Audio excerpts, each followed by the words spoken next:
Hi, welcome back guys. This is your friend, Cabbage Head Fanfics. Back with amazing fanfiction. This is the series of What If Deku Had Music-Activated Quirk? Now before starting, please give this video a like and subscribe to the channel if you want more videos like this. Now let's get into the fanfic. The fluorescent lights in the doctor's office buzzed faintly overhead. Too loud. Too white. Too quiet. Izuku sat on the crinkling paper of the exam table, kicking his feet nervously. His mom sat beside him, her hands clenched tight in her lap. Dr. Tsubasa clicked through his holographic display with a look Izuku didn't like, brows furrowed, mouth pulled tight. Then came the words. "It's rare," the doctor said slowly, like he was trying to soften them. "But it does happen. He's quirkless." Inko gasped. Her hands flew to her mouth. Izuku didn't move. He didn't cry. Not yet. But he wants to be a hero, she whispered. The doctor looked away. "I'm sorry." Izuku didn't remember much after that. Just the way the world sounded when they stepped outside. Muffled. Like cotton stuffed in his ears. Like something inside him had gone silent.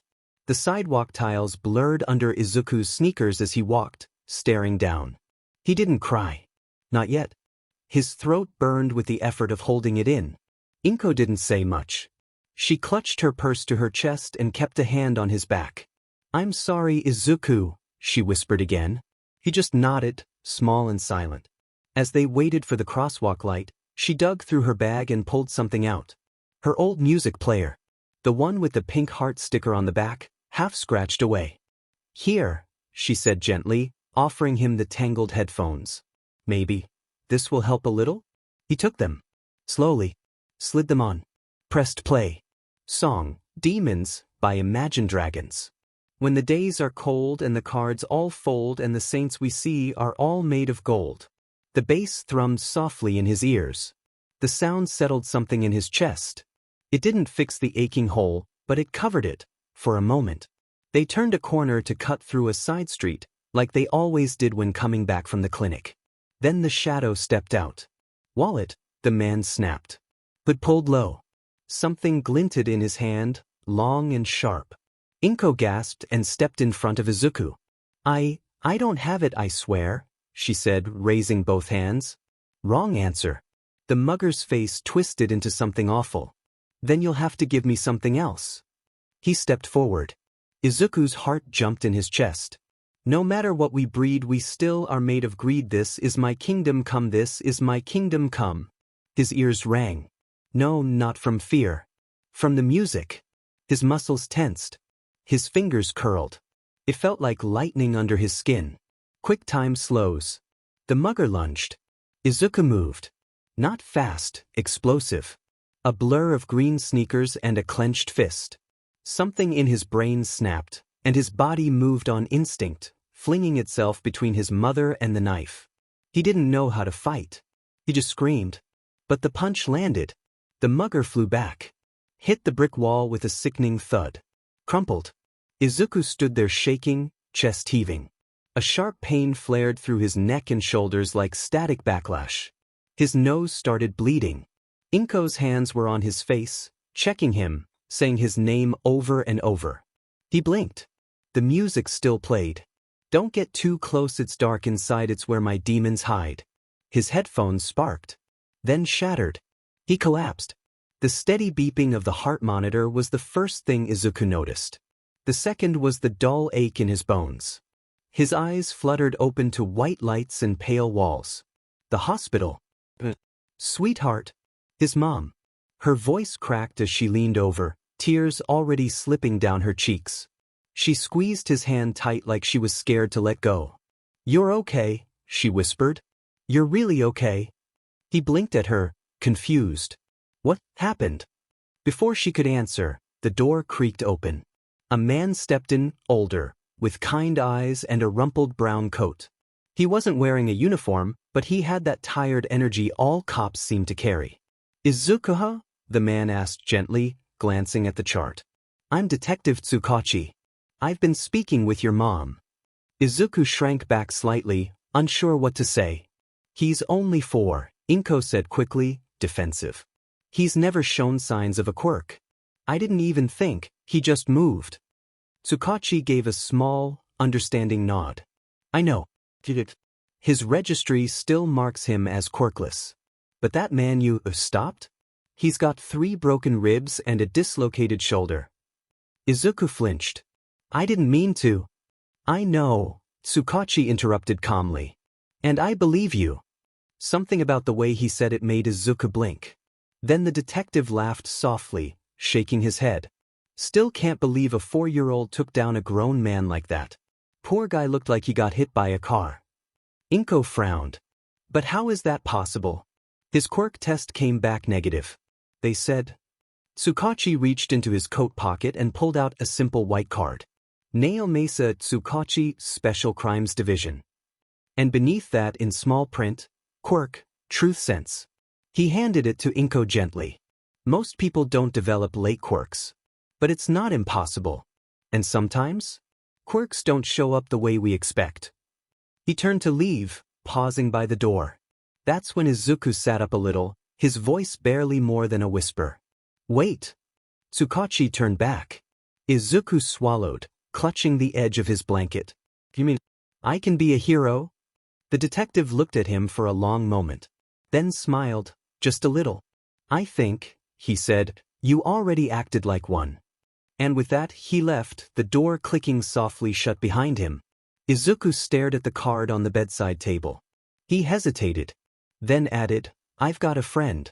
When Izuku's a little older, and if things start happening again, give me a call. He's dealt with sound-based quirks before. He paused by the door, casting one last look at the boy in the bed, small, wide-eyed, with dried blood under his nose and a haunted look already setting in behind his eyes.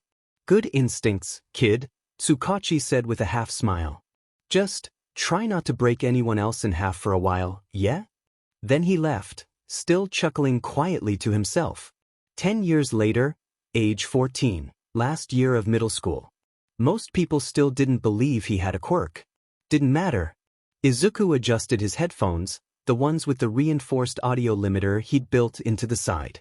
A decade of testing, trial, and more nosebleeds than he could count, and he still didn't fully understand it. But he knew one thing. It was real.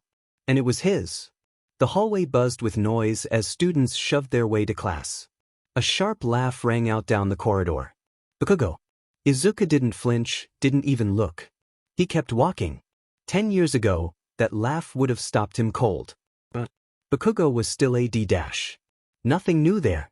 But Izuku didn't care. Not anymore. He'd spent the last decade with music in his ears and notebooks in his backpack, tracking BPM spikes, emotional triggers, song structures. Some tracks gave him speed. Others, pain tolerance. A few nearly stopped his heart. His quirk was unpredictable, dangerous, and unlike anything he'd seen in any hero registry. And today he might finally get answers. Detective Tsukachi had kept his promise. He and Izuku's mom had stayed in touch over the years, birthday cards, random check-ins, even the occasional old support gear article mailed to their apartment. But this time, he'd sent something new, a name. A friend. Someone who specialized in sound-based quirks. Someone who might actually get what Izuku was. He could still feel the weight of that card in his jacket pocket. And now, after school, he was going to meet them. Izuku took a slow breath, thumb brushing over the play button on his music player. One of his safer tracks, Run Boy Run, by Woodkid, just to keep his nerves steady. This world is not made for you. His pulse evened out. Today was the beginning of something. The second the final bell rang, Izuku was out the door. He weaved through the crowds like a thread through fabric, moving fast, head down, hoodie up. His heart thumped in rhythm with the song pumping through his ears. Run boy run, this world is not made for you. The beat dropped, and so did the hesitation. Izuku moved. His sneakers slapped the pavement hard as he took off down the sidewalk, arms pumping, backpack bouncing behind him. The world around him sharpened, colors clearer, sounds crisper, like the volume of life had been turned up to max. He could feel it, the faint tingle at the base of his neck, the rush of heat building in his chest. The familiar crackle beneath his skin. The quirk was kicking in. He grinned. Just a little. Run, boy, run, they're trying to catch you. He vaulted over a low fence, hit the ground hard, and kept running. He knew quirk usage was illegal outside of hero training. Especially in public. Especially without a license. But it's not like anyone could see it. His quirk didn't glow or spark or light up the sky. It was internal. And only a few people even knew he had one. Most still thought he was quirkless. Invisible. Let them think that. Let them stare when he stumbled into class late with a nosebleed and a tremor in his hands. They didn't see the spreadsheets, the testing logs, the trial playlists. They didn't see what he was building in secret. Run, boy, run, this race is a prophecy. He turned a corner sharp enough to skid, heart hammering, lungs burning.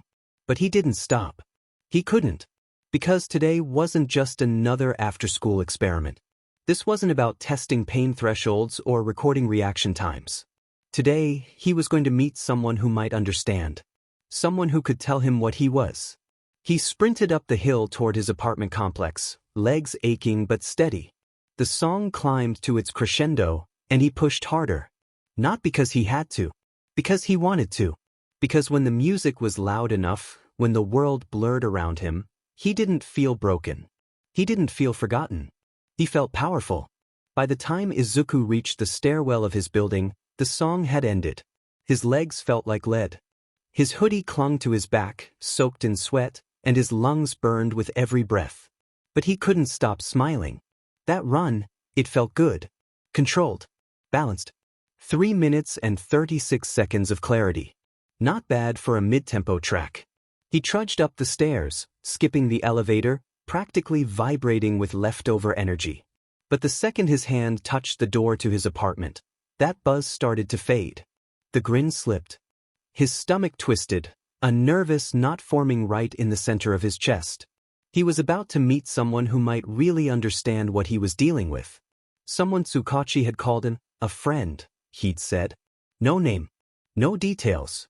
Just they know quirks like yours. Sound-based. Complicated. Izuku had imagined it 100 times. What they'd say. What they'd see when they looked at him. What if they told him he was broken? He slipped inside and kicked off his shoes, careful not to slam the door. Mom? He called, voice hoarse. Bathroom, she answered cheerfully. They're not here yet, don't worry. But hurry, Tsukachi said they'd be here soon. He bolted for his room, peeled off his sweat-drenched hoodie, and grabbed a clean shirt. His fingers shook as he pulled it on. He caught his reflection in the mirror, flushed cheeks, damp curls sticking to his forehead, dark circles under his eyes. He looked like a mess. He ducked into the bathroom, running cold water over his face. He stared at the sink, trying to slow his breathing. This was it. He'd spent 10 years with music as his only lifeline. 10 years bleeding from the nose and ears trying to figure out what he was. 10 years hearing that he was lying or faking or wrong. And now someone who might finally believe him was coming here. He dried his face and caught himself muttering out loud. Please don't be a JRK. Please don't tell me I made it up. His heart thudded in his chest. Knock, knock, knock. 3 steady knocks echoed from the front door. He froze.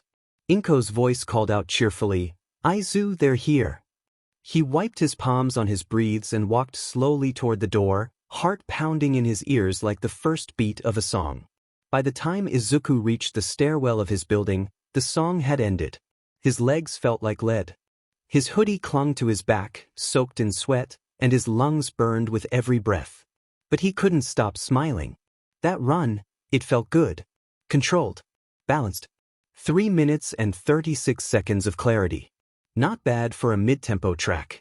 He trudged up the stairs, skipping the elevator, practically vibrating with leftover energy.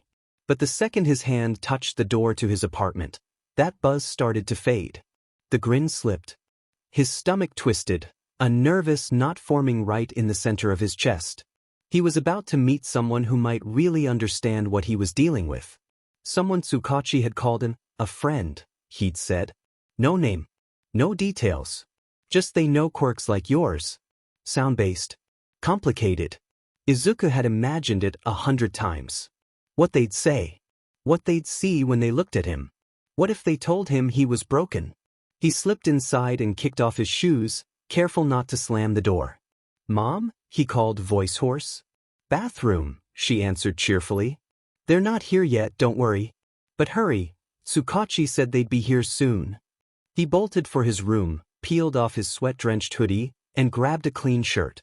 His fingers shook as he pulled it on. He caught his reflection in the mirror, flushed cheeks, damp curls sticking to his forehead, dark circles under his eyes. He looked like a mess. He ducked into the bathroom, running cold water over his face. He stared at the sink, trying to slow his breathing. This was it. He'd spent 10 years with music as his only lifeline. 10 years bleeding from the nose and ears trying to figure out what he was. 10 years hearing that he was lying or faking or wrong. And now someone who might finally believe him was coming here. He dried his face and caught himself muttering out loud. "Please don't be a JRK. Please don't tell me I made it up." His heart thudded in his chest. Knock, knock, knock. 3 steady knocks echoed from the front door. He froze. Inko's voice called out cheerfully, "Izu, they're here." He wiped his palms on his breathes and walked slowly toward the door, heart pounding in his ears like the first beat of a song. Izuku turned the corner into the living room, tugging at the edge of his clean shirt, trying to make it lie flat. He expected someone old, serious, maybe in a lab coat, someone who'd speak in soft tones and use words like vocal resonance capacity and audiokinetic modulation. What he did not expect was a 6-foot-something blonde man in orange-tinted shades, leather jacket, and a grin loud enough to echo. "Yo, what up, young Midoriya?" Izuku stopped dead in the doorway. His brain flatlined. That voice. The hair. That jacket. That voice. "You present, Mike?" he croaked, voice catching like a scratched CD. The pro-hero beamed and threw up 2 finger guns. "The one and only. Name's Hisashi Yamada. But you can call me Mike. Or Present Mike.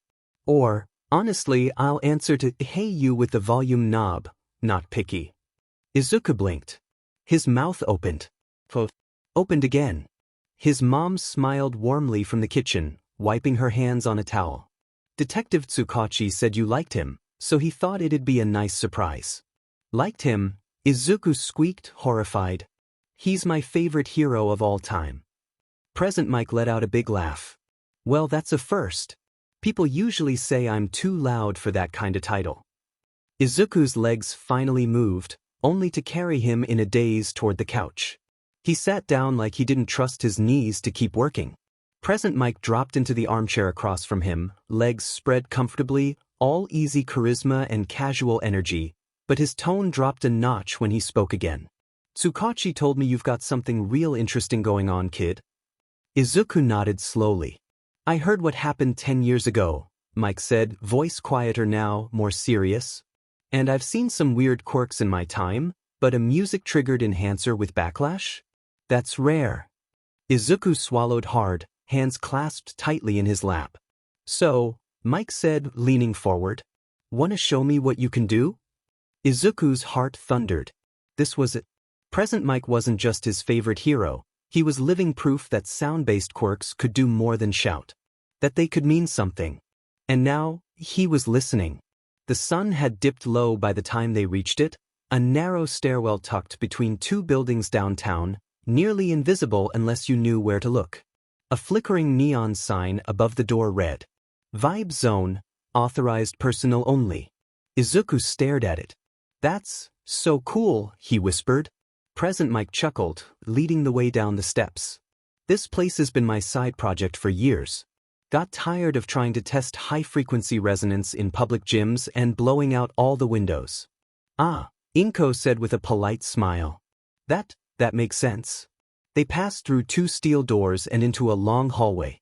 The air changed, heavier, cooler, and lined with soft, bass-thudding silence. The main room opened up like a secret lair. The floor was padded, walls thick with acoustic foam and reinforced panels. One corner held old amps and wires tangled like vines. Another had a wide mat, clearly for sparring or training. Massive speakers lined the ceiling, and the light fixtures gave off a faint blue glow.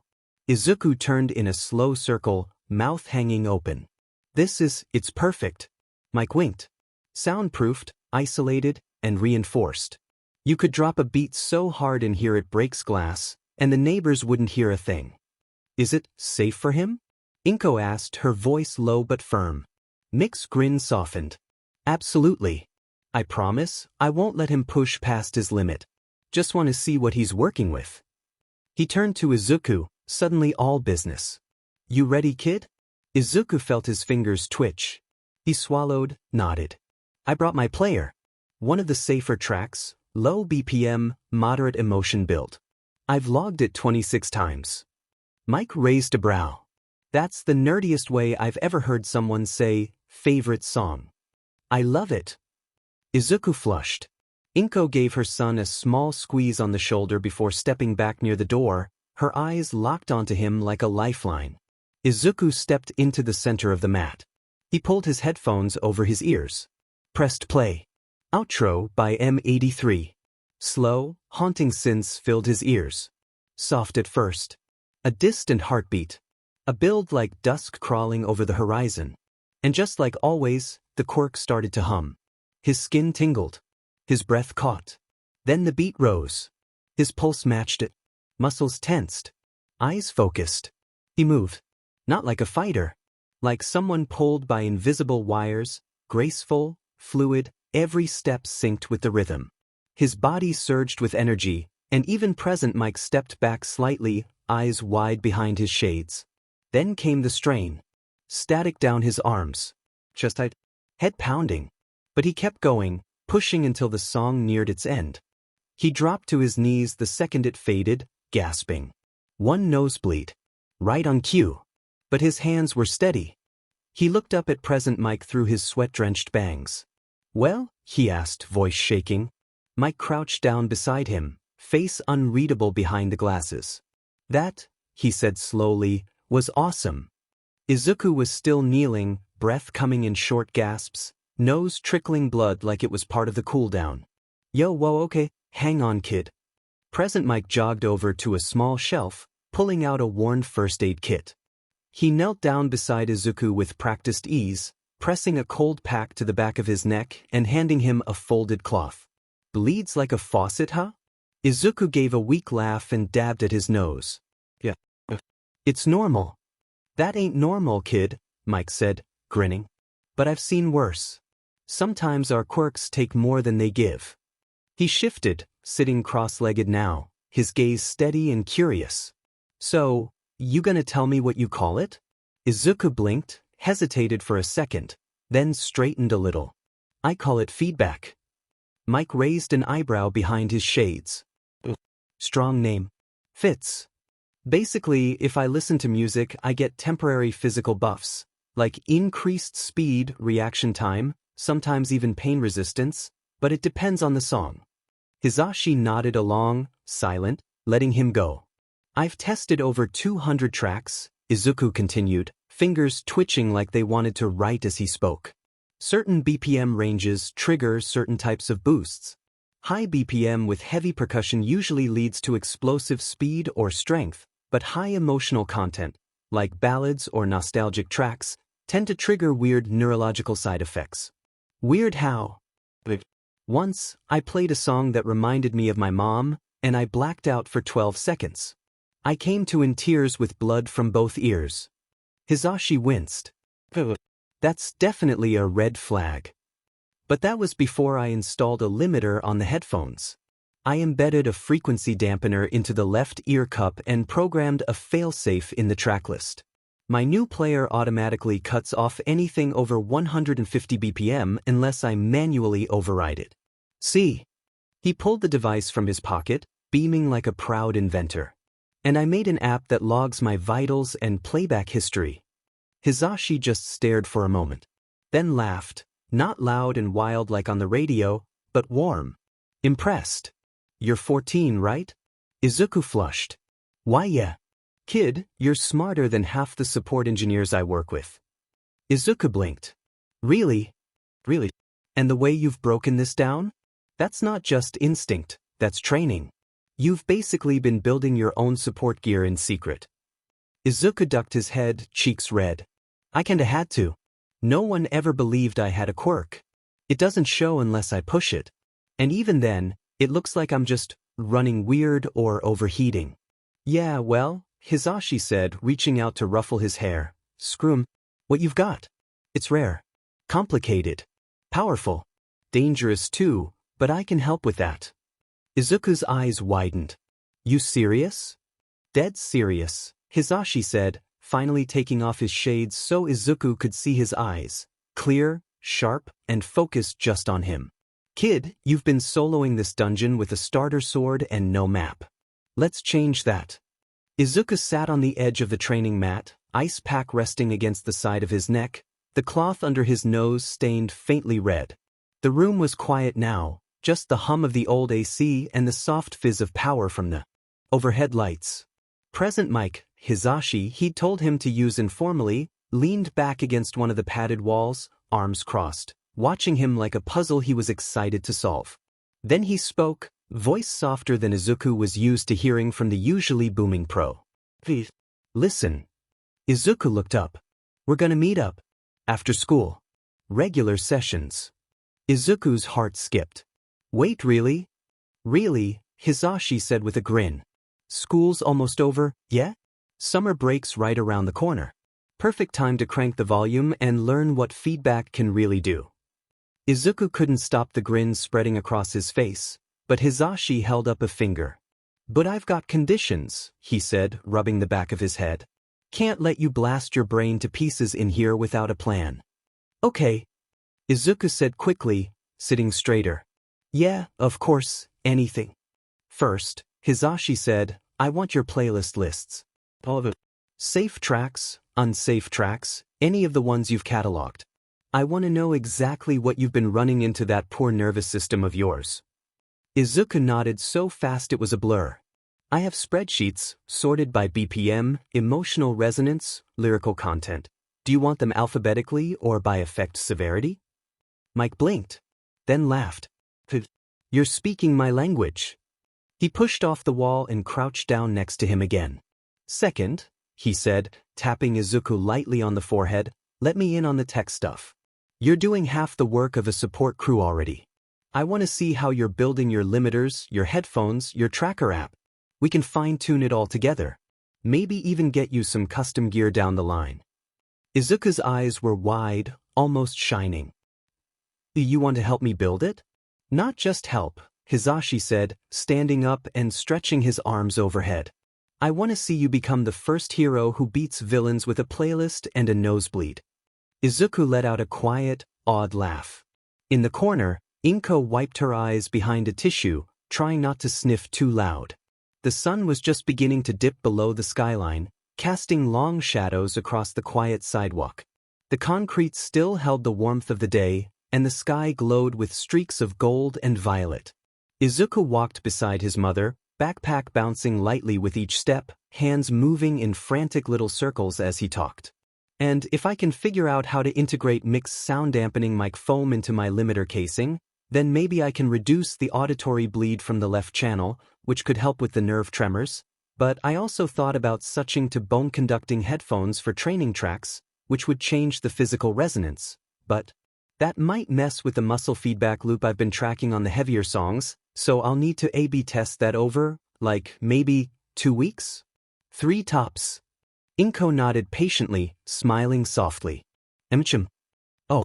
And he said he might know someone in support gear who could help me design a backup unit, something like a wearable speaker but low output, and I could program it to pulse in sync with my heart rate so it... Wait, sorry, I'm rambling, aren't I? He glanced up, sheepish. Inko just reached out and smoothed his hair gently.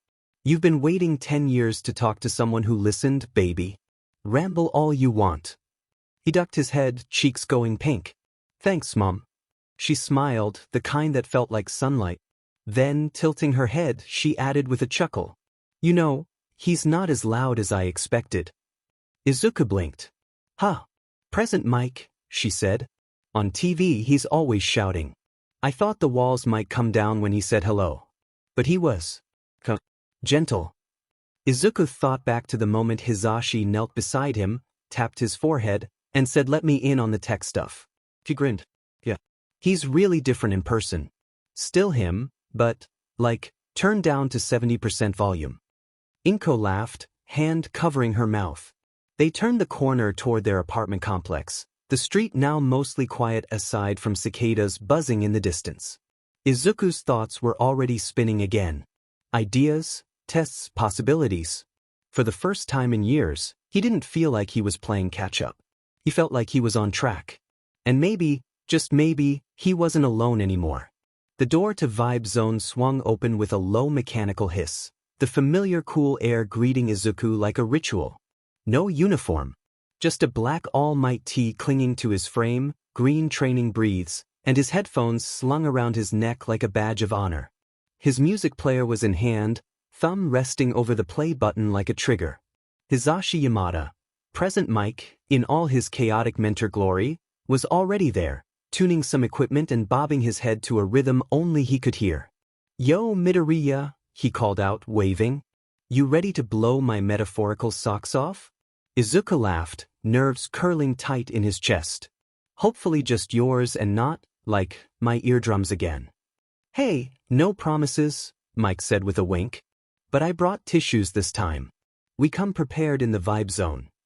Izuku made his way to the mat, pulling out his gear like a pro. "I picked a yellow level track today. It's called Gladiator by Zayd Wolf. Orchestral rock fusion. 120 BPM. Motivational themes. I've run it 7 times. One of the more stable ones." Mick's grin widened as he grabbed his clipboard. "Look at you, talking like a chart-topping DJ. Love it." Izuku slipped on his headphones. "Let's do this." He pressed play. Blood, sweat, I'm made of it, I'ma get mine, I'm made for this. The track hit like a heartbeat wrapped in steel. Drums crashed, vocals roared with raw drive, and Izuku moved. He surged forward with sharp, clean footwork. Each motion synchronized to the rhythm, every step carrying purpose. His limbs felt light but coiled with energy. The power flooded his system, threading through him like lightning. Mike watched in awe. He jotted notes absently but mostly just stared. "Kid moves like a sound wave," he murmured to himself. But then, the twitch. Barely a flicker in Izuku's left wrist. The strain in his shoulder. The telltale tremble as the bridge of the song built to a crescendo. By the time the final chorus rang out, Izuku stumbled into a skid, dropping to his knees, breathing. No nosebleed this time, but a thin trail of blood slid from one ear. "Still got it," he wheezed. "Earspeed med." Mike jogged over, crouched beside him, and offered a cold pack. "You okay?" Izuku nodded, grinning through the exhaustion. "Worth it." Yeah, Mike said with a laugh. "But you're not going orange till I get your limiter caps upgraded. Not letting feedback fry your brain just 'cause the track slaps." Izuku took the cold pack gratefully. "Deal." Mike stood, stretching his arms behind his head, and gave Izuku a look like he was considering something big. "I've been thinking." Izuku blinked. "About what?" "About taking on another student." Izuku's brows lifted. "Met a girl recently. Sound-based Quirk too. Very different vibe. A little chaotic, a little brilliant, a lot angry." Izuku tilted his head. "You think she and I could train together?" Mike chuckled. "Eventually. If you don't explode trying to impress her." Izuku flushed. I wouldn't." Mike laughed harder. "Relax, Midoriya. You're not the only one with a soundtrack in their soul." Izuku smiled, despite himself. And somewhere deep in his chest, feedback hummed. In his ears to dull. Mike offered him a soda from the beat-up mini-fridge in the corner, and they talked. Shop until the sun was nearly gone outside. As Izuku packed up his gear, carefully tucking his music player and notes into his bag, he glanced around the padded walls one last time. It already felt like something sacred. He turned to Mike, clutching his straps. "Thanks again. For today." Mike waved him off, grinning. "Namit. You earned this." Then, a little softer, "You keep showing up like that? We're gonna make a real hero out of you yet." Izuku smiled so wide it made his cheeks hurt. That night, walking home with the fading summer heat on his back, Izuku felt lighter. His ears still throbbed. His muscles still ached. But his heart? His heart was singing. And maybe, just maybe, the world was finally ready to listen. The walls of the vibe zone hummed softly with silence, the kind of quiet that made everything feel important. Izuku sat cross-legged on the training mat, his custom music player connected to one of the nearby screens via cable. His playlists flickered to life on the big display, rows of colored labels appearing one after the other. Green, yellow, orange. And then one final, grayed-out folder with no name. He scrolled past it quickly. Hisashi Yamada, present Mike himself, stood off to the side, arms crossed, one brow raised above his tinted shades. "I gotta say, kid," he said slowly, "I was expecting like 10 songs and a vibe check. Not a full audio arsenal." Izuku flushed a little but kept his eyes on the screen. I wanted to be prepared. I didn't always have anyone to talk to about this, so I had to catalog it all myself. I've tested over 300 songs, but only about 30% made the final cut. "Final cut?" Mike echoed, amused. "All right, DJ Danger, let's hear the rundown." Izuku nodded and pointed to the first playlist. White heavy checkmark green list, safe tracks. Minimal backlash, reliable boosts, suitable for training and warm-ups. Run Boy Run, Woodkit. Boost, speed and stamina. On Top of the World. Imagine Dragons. Boost, balance and mood regulation. Shake It Off, Taylor Swift. Boost, coordination and emotional clarity. Feel It Still, Portugal. The Man. Boost, flexibility, rhythm-based reaction timing. Pompeii, Bastille. Boost, stamina and endurance through repetition. Electric Love, Borns. Boost, focus and calm under pressure. Warning Yellow List, controlled boosts. Noticeable power with manageable strain. Best used with cooldowns. Gladiator, Zayd Wolf. Boost, strength and endurance. Warrior, Imagine Dragons X2WI. Boost, resilience and pushing physical limits. Sentries, Fallout Boy. Boost, durability spike. The Phoenix, Fallout Boy. Boost, reflexes, aggression control. Believer, Imagine Dragons. Boost, mid-fight adaptability and pain tolerance. Whatever it takes, Imagine Dragons. Boost, burst movement and accuracy.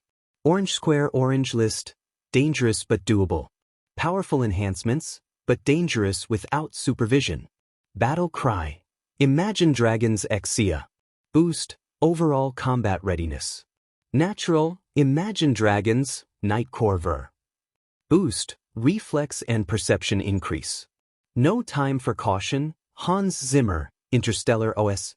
Boost, extreme situational awareness. Unstoppable, The Score. Boost, aggressive regeneration and pain suppression. Bleeding Out, Imagine Dragons. Boost, physical endurance tied to emotional volatility. Legends Never Die, League of Legends, Against the Current. Boost, strength and stamina surge. Intense emotional risk. Red Circle Red List, high risk high reward. Unstable, volatile, or emotionally loaded. Use at great cost. Control, Halsey. Boost, full body override. Backlash, dissociation. Animal I Have Become, 3 Days Grace. Boost, combat instinct. Backlash, mental instability. The Sound of Silence, disturbed. Boost, enhanced perception. Backlash, memory loss. Devil Trigger, Casey Edwards. Boost, berserker strength. Unknown Backlash, never completed. Radioactive, 2WEI orchestral remix. Boost, explosive power. Backlash, internal bleeding. This is Gospel, Panic. At the Disco. Boost, defensive surge. Backlash, emotional shutdown. World's Smallest Violin, Thar. Boost, unpredictable power spikes. Backlash, panic anxiety overload. Mike whistled under his breath. This isn't just a playlist, kid.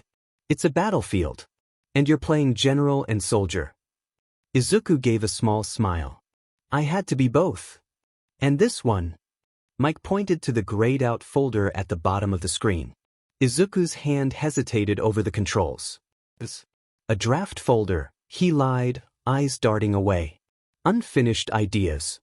Mike raised a brow but didn't push. Alright, he said slowly. You've got more control than half the rookies I've seen. But next time we train, you don't go near red unless I say so. Deal? Izuku nodded, quietly relieved. Deal. But in the back of his mind, eulogy protocol pulsed quietly, waiting. Still locked. Still hidden. But not forgotten. Mike was still staring at the screen, lips pursed, when his eyes suddenly widened like he'd just been hit with a snare drum to the face. Oh shit. Izuku blinked, startled. What? Did I mess something up? Is it the limiter settings? No, it's not you, it's, man, she's probably outside. Mike spun in place, snatched his shades off his head, and jammed them into his jacket pocket. Hang on, Midoriya, hold everything. He sprinted to the door with wild, half-controlled energy, tripping slightly on his own loose shoelace as he yelled back. Back in Issy, do not open the dark list. That wasn't planning on it? Izuku muttered, completely lost. He stared at the door as it slammed shut behind Mike, silence returning to the room except for the residual hum of the speakers. Then Izuku heard voices outside. A girl's voice, dry, unimpressed. You were supposed to meet me 30 minutes ago. Mix, I know. But this kid was bleeding from the ears while dodging imaginary bullets to panic. At the disco, and I got distracted. The door creaked open again. Mike reappeared a little out of breath. And beside him, a girl about his age stepped in, dressed in a black oversized jacket, purple earbuds looped around her neck, and a look on her face that screamed I did not ask to be here. Her hair was short and spiky with an undercut, and she had jacks dangling from her earlobes like sleek metal earrings. She eyed the space, unimpressed. Then her gaze fell on Izuku. Is this the nosebleed guy? Izuku blinked. What? Mike clapped his hands together. Alright, Midoriya, meet the other sound-based quirk user I mentioned. This is Jiro, she said flatly. Kyoka Jiro. She shoved her hands into her pockets and tilted her head slightly at Izuku. So you're the walking playlist. Izuku opened his mouth. Closed it. Was this how other people felt meeting their favorite hero? Because he had so many questions. Mike beamed. This is gonna be so much fun. Kyoka stood with her arms crossed, giving the room a quick once-over like she was mentally scoring it. She looked at the training mat, the tangled cords, the dusty speakers, and then the faint blood stain Izuku had left a few minutes ago. Chill place, she said dryly. Very murder why. Come on, it's got character. Mike grinned, tossing her a spare water bottle from the fridge. Alright, Jiro, why don't you give Midoriya the rundown? She shrugged and popped the cap. My quirk's called earphone jack. I can plug these. She lifted the cables dangling from her earlobes into objects and channel sound through them. I can use my heartbeat to blast enemies or listen through walls. Works like a speaker or a mic, depending on how I use it. Izuku was already staring, eyes wide with fascination. Wait, you can amplify your own body's rhythm? Yeah, she said. Kinda gross but kind of awesome. That's incredible, Izuku said before he could stop himself. Do you know the output range? Like decibel max before you feel inner ear strain? Have you ever tried syncing with external instruments? Or, wait, have you experimented with polyphonic beats? Jiro blinked. Okay, she said slowly, glancing at Mike. You weren't kidding. He's really into this. Mike just gave a big OL, thumbs up. Told you. This boy's a walking soundboard. Izuku flushed red but forced himself to speak. Alright, sorry. My quirk's called feedback.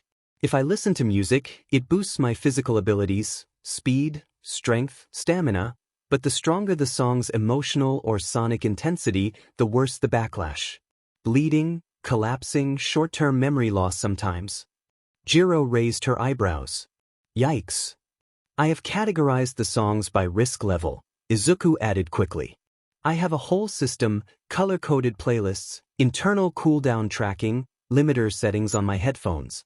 Mike leaned over to Jiro and whispered, very loudly, "He made a spreadsheet." "Of course he did," she said with a smirk. Izuku gave a tiny, embarrassed laugh. "It's just, the music doesn't just power me up. It resonates. Like it hits the parts of me that need to fight." Jiro studied him for a moment, then nodded. "That's kinda cool. You ever sync to live music?" Izuku blinked. I haven't tried." Her smirk widened. "Maybe I'll change that." Mike clapped once, loud enough to make them both jump. "All right. Future training partners, possibly future bandmates, definitely future chaos gremlins. Let's start from the top tomorrow." Izuku swallowed. Jiro just cracked her knuckles. This was going to be interesting. Vibe zone, the next day. "All right," Present Mike said, clapping his hands once as the lights flickered on. "Day 2 of Sound Squad training, baby. Who's ready to make some noise?" Izuku stood on the mat with his usual setup in hand, headphones resting around his neck, music player clutched in his palm, notes tucked in the pocket of his cargo briefs. Jiro stood across from him with her guitar case already open, fingers idly strumming a few chords as she tuned. She hadn't said much since she walked in, but her eyes were sharp, focused. Mike grinned at the both of them. "Today, we're testing live sound interaction. No pre-recorded tracks. Just you two, your quirks, and some good old-fashioned vibrations." Jiro raised an eyebrow. "You're not just trying to make us start a band, are you?" "I would never," Mike paused. "Okay, maybe a little." Izuku chuckled nervously and adjusted his headphones. "I've never tried syncing with live music before. I'm not sure if it'll work without the digital formatting."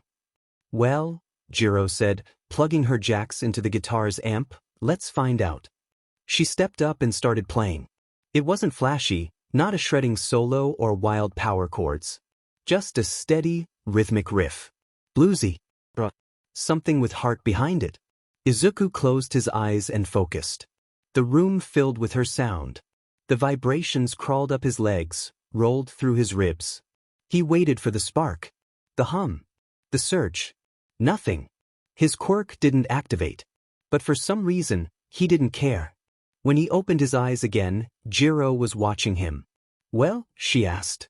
"Anything?" He shook his head. "No, but..." He hesitated, then smiled softly. "You're really good." She blinked. "Huh. You're playing," he said, rubbing the back of his neck. Even if it didn't trigger anything, it still felt nice.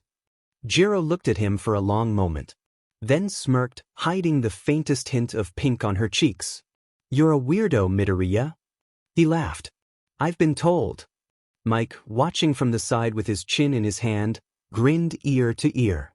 "Oh yeah, I knew you two were gonna vibe." Jiro let the last note fade out, her fingers still hovering over the strings. The amp crackled quietly as the sound died. Izuku shook his head again, slowly. No reaction. Mike tilted his head. "Interesting. You're saying nothing at all?" "I mean," Izuku looked down, almost embarrassed. "I felt it. Your rhythm, the pressure in the room, even the emotion behind it, but it didn't do anything to feedback." He reached up and tapped his headphones. "It's weird, but I think it only works when I'm listening through these. Or at least, headphones in general." Jiro raised an eyebrow. "Why?" "I'm not sure," Izuku admitted. "I've tried music on the train, in a car, in stores. I can enjoy it, I feel the pull, but it's like there's a wall between me and the power. Nothing activates unless it's isolated, just me and the music." He looked up, a little sheepish. "It's kind of like, I have to feel like it's mine. Like the song is speaking to me alone." Jiro stared at him for a second, then slowly nodded.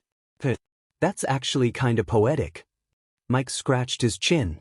"That explains a lot. Headphones create an internalized experience, isolated sound waves, cleaner channeling, no outside interference. You're syncing with the music mentally, not just physically." Izuku blinked.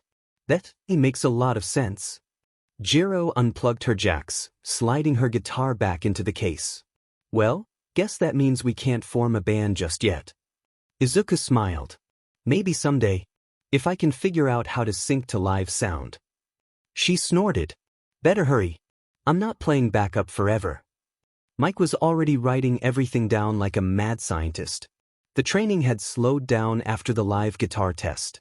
Mike wandered off to mess with the speaker settings in the next room, leaving Izuku and Jiro alone while they cooled off. Izuku was reorganizing his cables when he heard the faint shuffle of paper. He turned to find Jiro sitting cross-legged near his bag, one of his notebooks open in her lap. "Wait," he yelped. "That's not." "It was sticking out of your bag," she said flatly, not looking up. "Relax. I haven't summoned any ancient demons from your data yet." Izuku flailed for a second before slowly sitting down across from her, eyes darting nervously to the pages. She was flipping through his red list logs, one finger tracing the lines of his handwriting.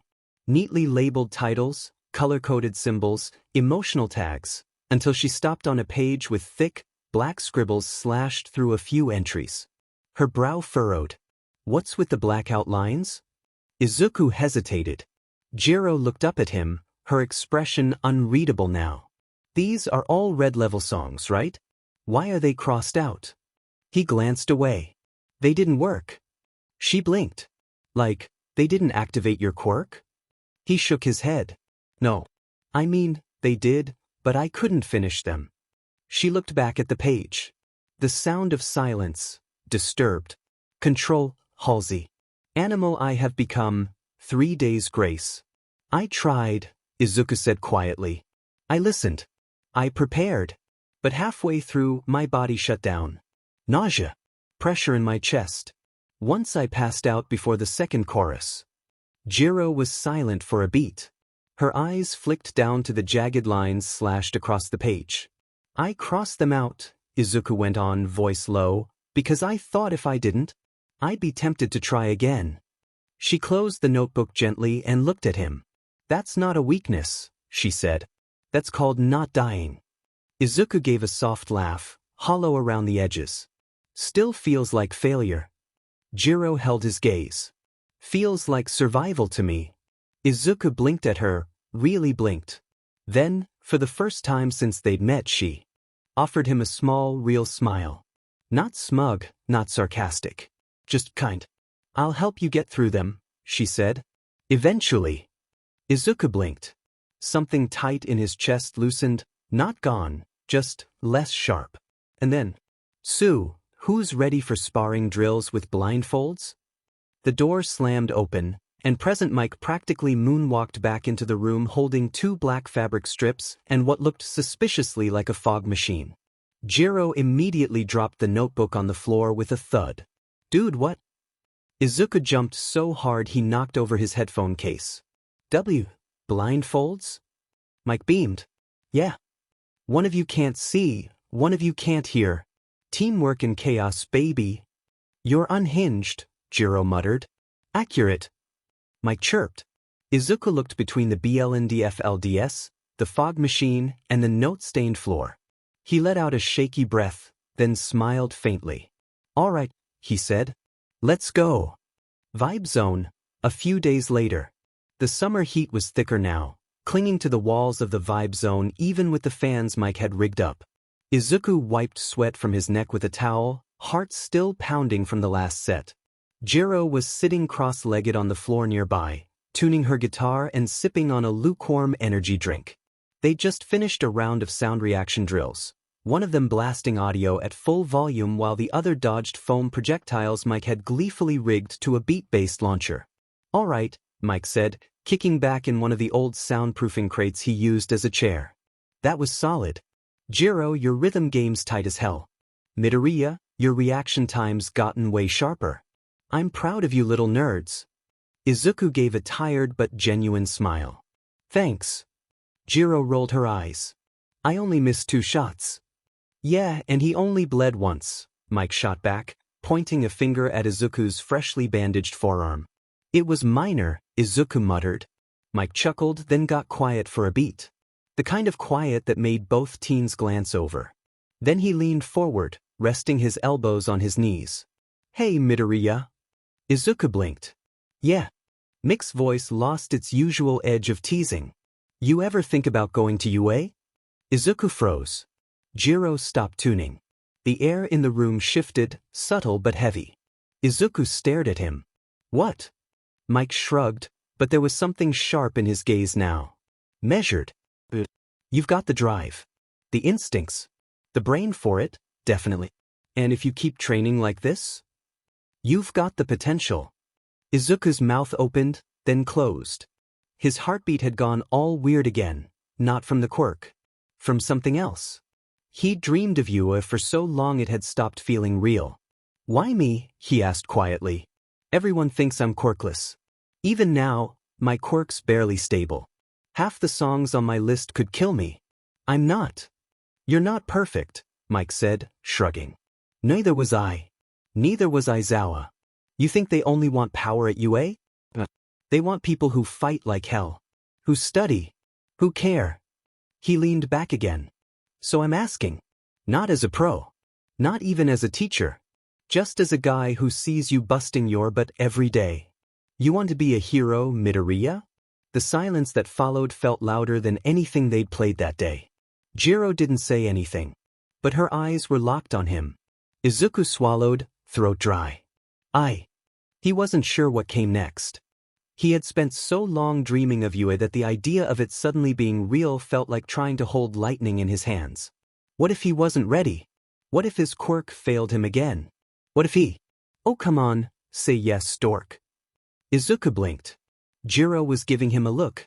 Equal parts dry amusement and real intent. I'm trying to get in too, she said, like it was the most casual thing in the world. We could try together. Like a team. She jabbed a thumb toward Mike, with a loud but teacher who never shuts up. Hey! Mike started, but Jiro held up a hand. Don't ruin the moment. Mike raised both hands in surrender, grinning. Izuku stared at her, stunned. You want to team up? With me? Jiro shrugged. You've got good instincts. And I've seen your breakdown logs, your organization is terrifying. I figure if we don't make it in, you can at least start a consultancy business. Izuku let out a breathless laugh, and before he could overthink it again, the words finally came out. I do, he said. He looked between the two of them, his chaotic mentor and his sharp-tongued maybe friend. I want to go to you. Mike grinned so hard it looked like it hurt. Then let's make some noise, baby. Training montage, the summer of sound and sweat. The sun barely had time to rise before Izuku was back at Vibe Zone. Most days started with endurance. Mike had him run sprints in sync with a metronome beat, his movements forced into precise rhythm. At first, he tripped constantly, his quirk didn't activate fast enough, the timing was off, and he kept blasting himself with low-level tracks just to keep from collapsing. Jiro watched from the side at first, unimpressed. Until he finally nailed a full 3-minute loop of Run Boy Run, without stopping. She gave him a subtle nod that day. They moved on to reaction training. Jiro stood across the mat, plugged into a speaker. She'd play sudden tones, sharp chords, aggressive frequencies, raw distortion, and Izuku had to dodge foam rounds Mike launched in rhythm with each sound burst. The first few sessions were rough. He couldn't focus on the sound cues and the incoming attacks at the same time. He got hit. A lot. Then, during one session, Jiro riffed a spontaneous solo in the middle of a drill. The unpredictable tempo clicked with something in him. Izuku sidestepped around mid-beat, deflected the next one with his elbow, and landed on his feet in time with the final chord. They both froze. Did you just dodge in perfect sync with my bridge? She asked. Izuku smiled, breathing. I think so. She smirked. Nice. Strength training was less elegant. Mike had them carry weighted speaker boxes up and down the stairs. Heroes gotta have core and quads, he shouted, blasting pump-up music through his phone as he jogged alongside them like a sweaty personal trainer. Jiro groaned the entire time. Izuku took notes on how much harder it was when listening to different playlists. He discovered that Believer gave him just enough power to finish a run. But bleeding out made him collapse halfway, clutching his ribs. Jiro helped him up without saying anything. Just shoved her half-empty water bottle into his hands and rolled her eyes like he was being dramatic. He didn't argue. He just drank. Mike introduced sparring drills next. Blindfolded. Half-volume sound. Unpredictable terrain.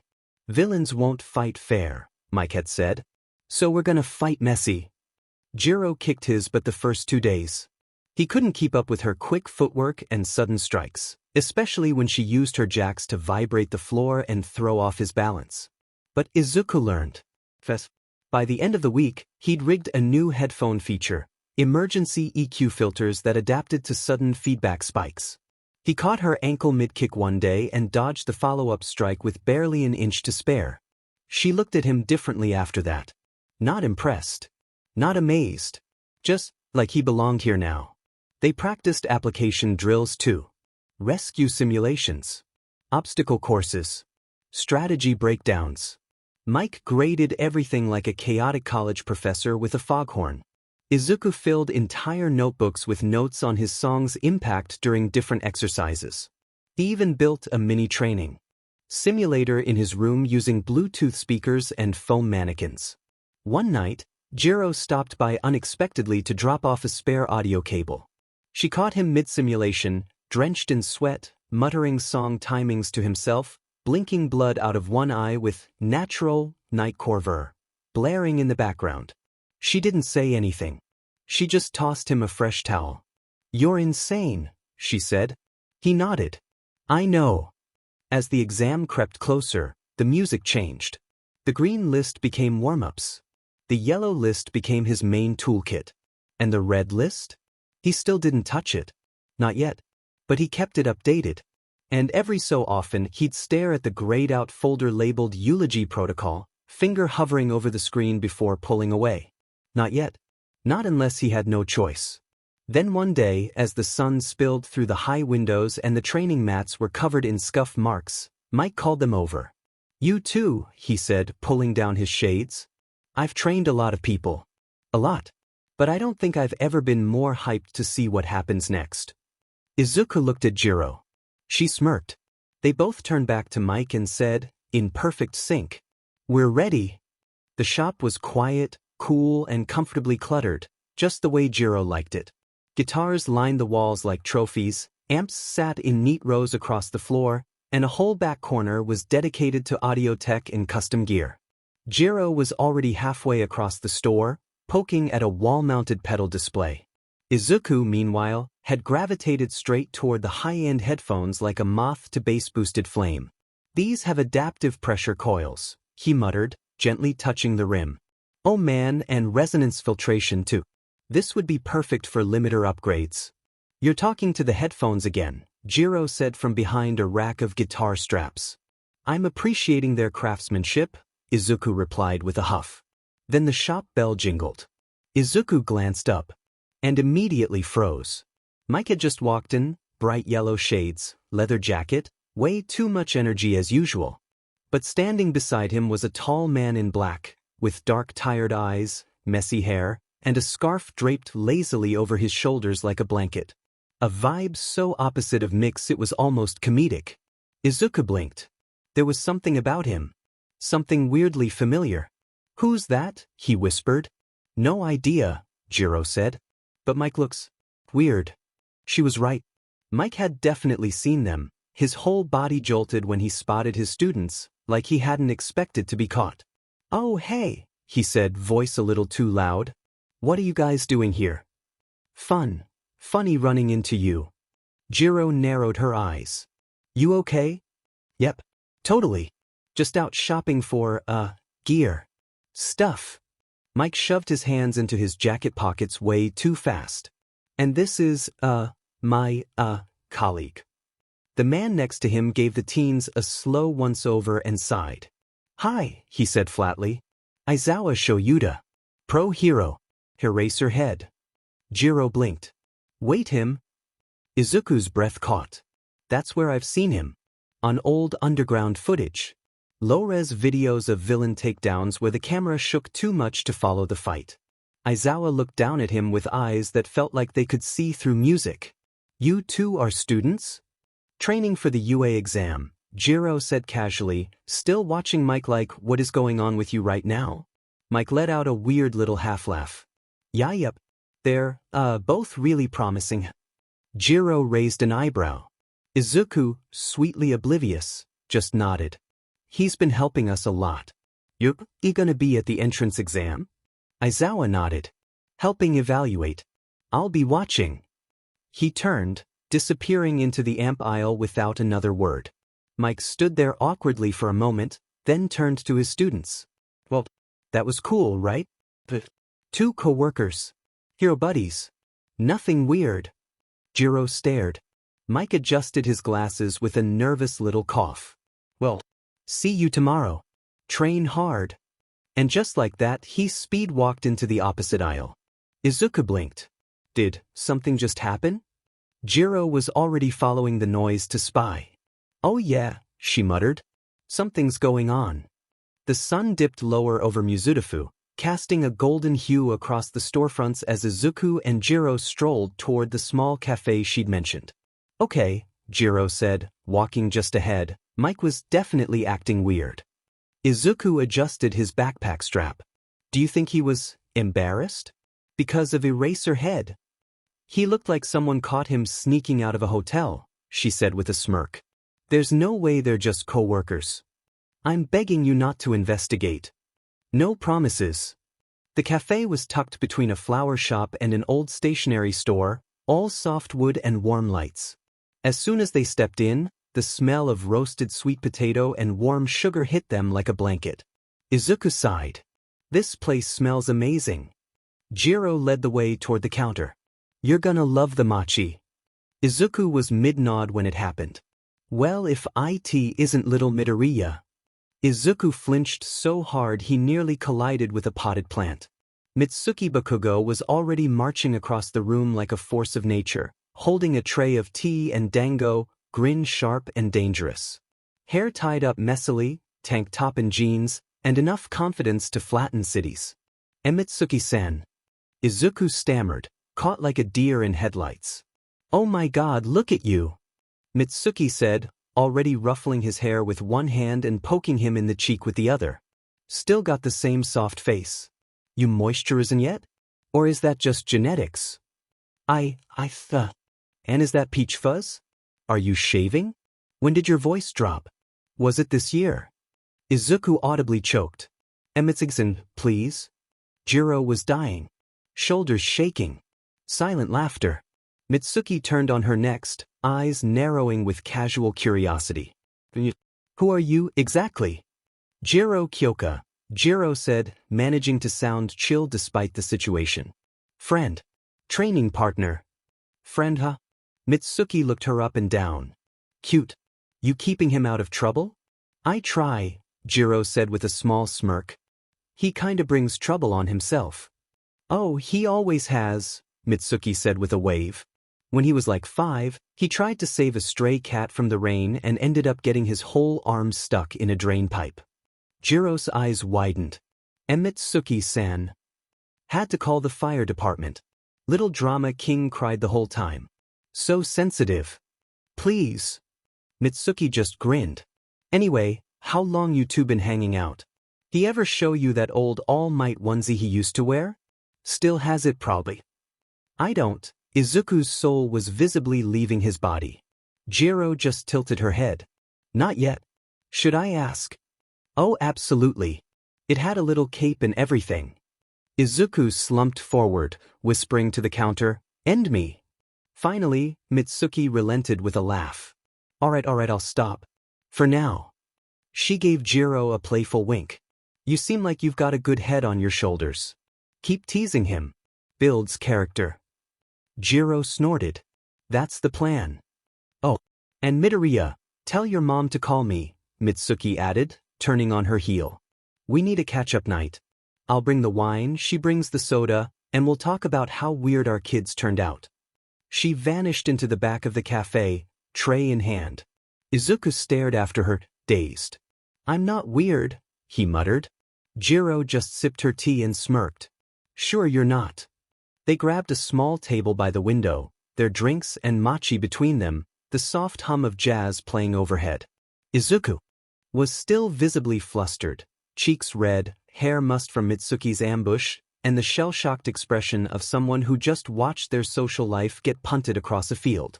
Jiro picked up a piece of sweet potato mochi and bit into it like she was completely innocent. So, she said after a beat, you gonna tell me how you know Mitsuki Bakugo, or am I gonna have to ask her to send me baby pictures next time? Izuku groaned, dropping his forehead to the table. She used to babysit me, he muttered into the wood. Jiro's eyes lit up. Oh my god. She and my mom have been friends for years, he went on, voice muffled. I used to go over to their place all the time when we were little. Katsuki was my best friend back then. Jiro nearly dropped her mochi. Wait, Katsuki as in Bakugo? Izuku sat up slowly, face tragic. Yes. That Bakugo. Jiro stared.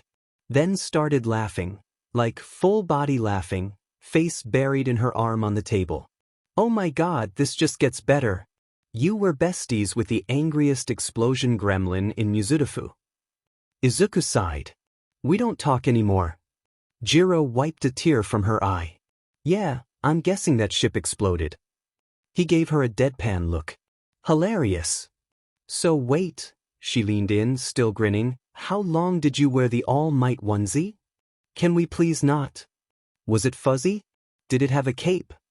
I'm going to delete myself from reality. Jiro popped another piece of mochi into her mouth, eyes gleaming. I'm definitely asking your mom for pictures. Izuku dropped his head back down onto the table with a thud. But despite himself, he smiled. Just a little. Jiro was still snacking on the last piece of mochi, but her grin had finally softened. Izuku had stopped burying his face in the table and was sipping his tea, cheeks still pink but no longer steaming. They sat in comfortable silence for a moment, just the quiet clink of dishes and the muffled music playing overhead. Then out of nowhere, Jiro spoke. I hope we end up in the same class. Izuku blinked. Huh. She looked away, tapping the rim of her drink with one fingertip. At UA? I mean. Oh. He smiled. Yeah. Me too. She gave a little shrug, voice more casual than before, but her eyes didn't quite match it. It'd be weird if we trained together all summer and then just didn't see each other again. Izuku nodded slowly, understanding settling in his chest like warm static. Yeah. It would, he said quietly. You're the only person who really gets how my quirk works. And I've kinda gotten used to having you around. Jiro raised an eyebrow. Used to me teasing you, you mean? Well, yeah, he said laughing. But also, just you. In general. She didn't answer at first. Just smiled to herself a little and leaned back in her chair, staring out the window. You're all right, Midoriya, she said softly. He blinked. That's the nicest thing you've ever said to me. Don't get used to it. But she was smiling when she said it. Izuku lay sprawled across his bed, controller in hand, the title screen of a brand new game glowing faintly on his monitor. He hadn't even started it yet, just hovered over the new game option, thumb twitching. His phone buzzed. I'm so bored. WID today? I bailed. Wanna hang out or something? Izuku blinked. He stared at the screen for a second too long, then typed back. Izuku. Just staying in. Got a new game. A moment passed. What game? Also, can I come play it? He sat up straight, like she could see him through the phone. Izuku. Wait, you mean like, come over? Yes? Why is that weird? I've literally been training at your side like every day for 7 months. You sweat on everything I own. I think we're past the awkward stage. Izuku stared at the screen, flustered. Then he heard a soft knock on his door. Inku, he called. His mom peeked her head in. Yes, sweetheart. Jiro just texted. She asked if she could come over to play a game. Is that okay? Inko beamed, her entire demeanor brightening in an instant. Oh, Kyoka-chan? Absolutely, I love her. She hasn't been by in a while. Izuku blinked. You love her? Inko waved him off. She helped you ice your foot when you wiped out during that playlist drill. Of course I do. She's welcome anytime. Izuku texted back, heart thudding a little faster for no reason. Izuku. Yeah, you can come over. My mom says she loves you, by the way. MG, she's the best. I'll bring snacks. Text me your address again though, BC, I lost it like a dumbass. Izuku smiled faintly and sent it. He didn't even realize he was grinning until Inko stepped into the room with a gentle little smirk of her own. "She's a good friend," she said, fluffing his pillow. "Yeah," Izuku mumbled. "She really is." There was a knock at the door. Izuku scrambled off his bed like he'd been struck by lightning, nearly tripping over his controller cable. "I'll get it." But Inko was already at the door, apron on, wiping her hands on a kitchen towel. She opened it with a bright smile. "Kyoka-chan." Jiro stood there in a black hoodie with rolled-up sleeves, a bag of snacks in one arm, and her usual "don't mess with me" expression softened just slightly. "Hi, Midoriya-san," she said with a little wave. "Thanks for letting me crash your house." "Oh, of course." Inko beamed. "It's always good to see you, dear. Come on in." Izuku's in his room. "I was just about to make some tea if you'd like any." "Tea would be awesome, thank you," Jiro said, stepping inside and slipping off her shoes. "Your place smells amazing, by the way." "Ah, just some sweet potato boiling for later," Inko said, already drifting back to the kitchen. Jiro turned down the hall and headed for Izuku's room like she'd been there a dozen times. Which, to be fair, she kind of had.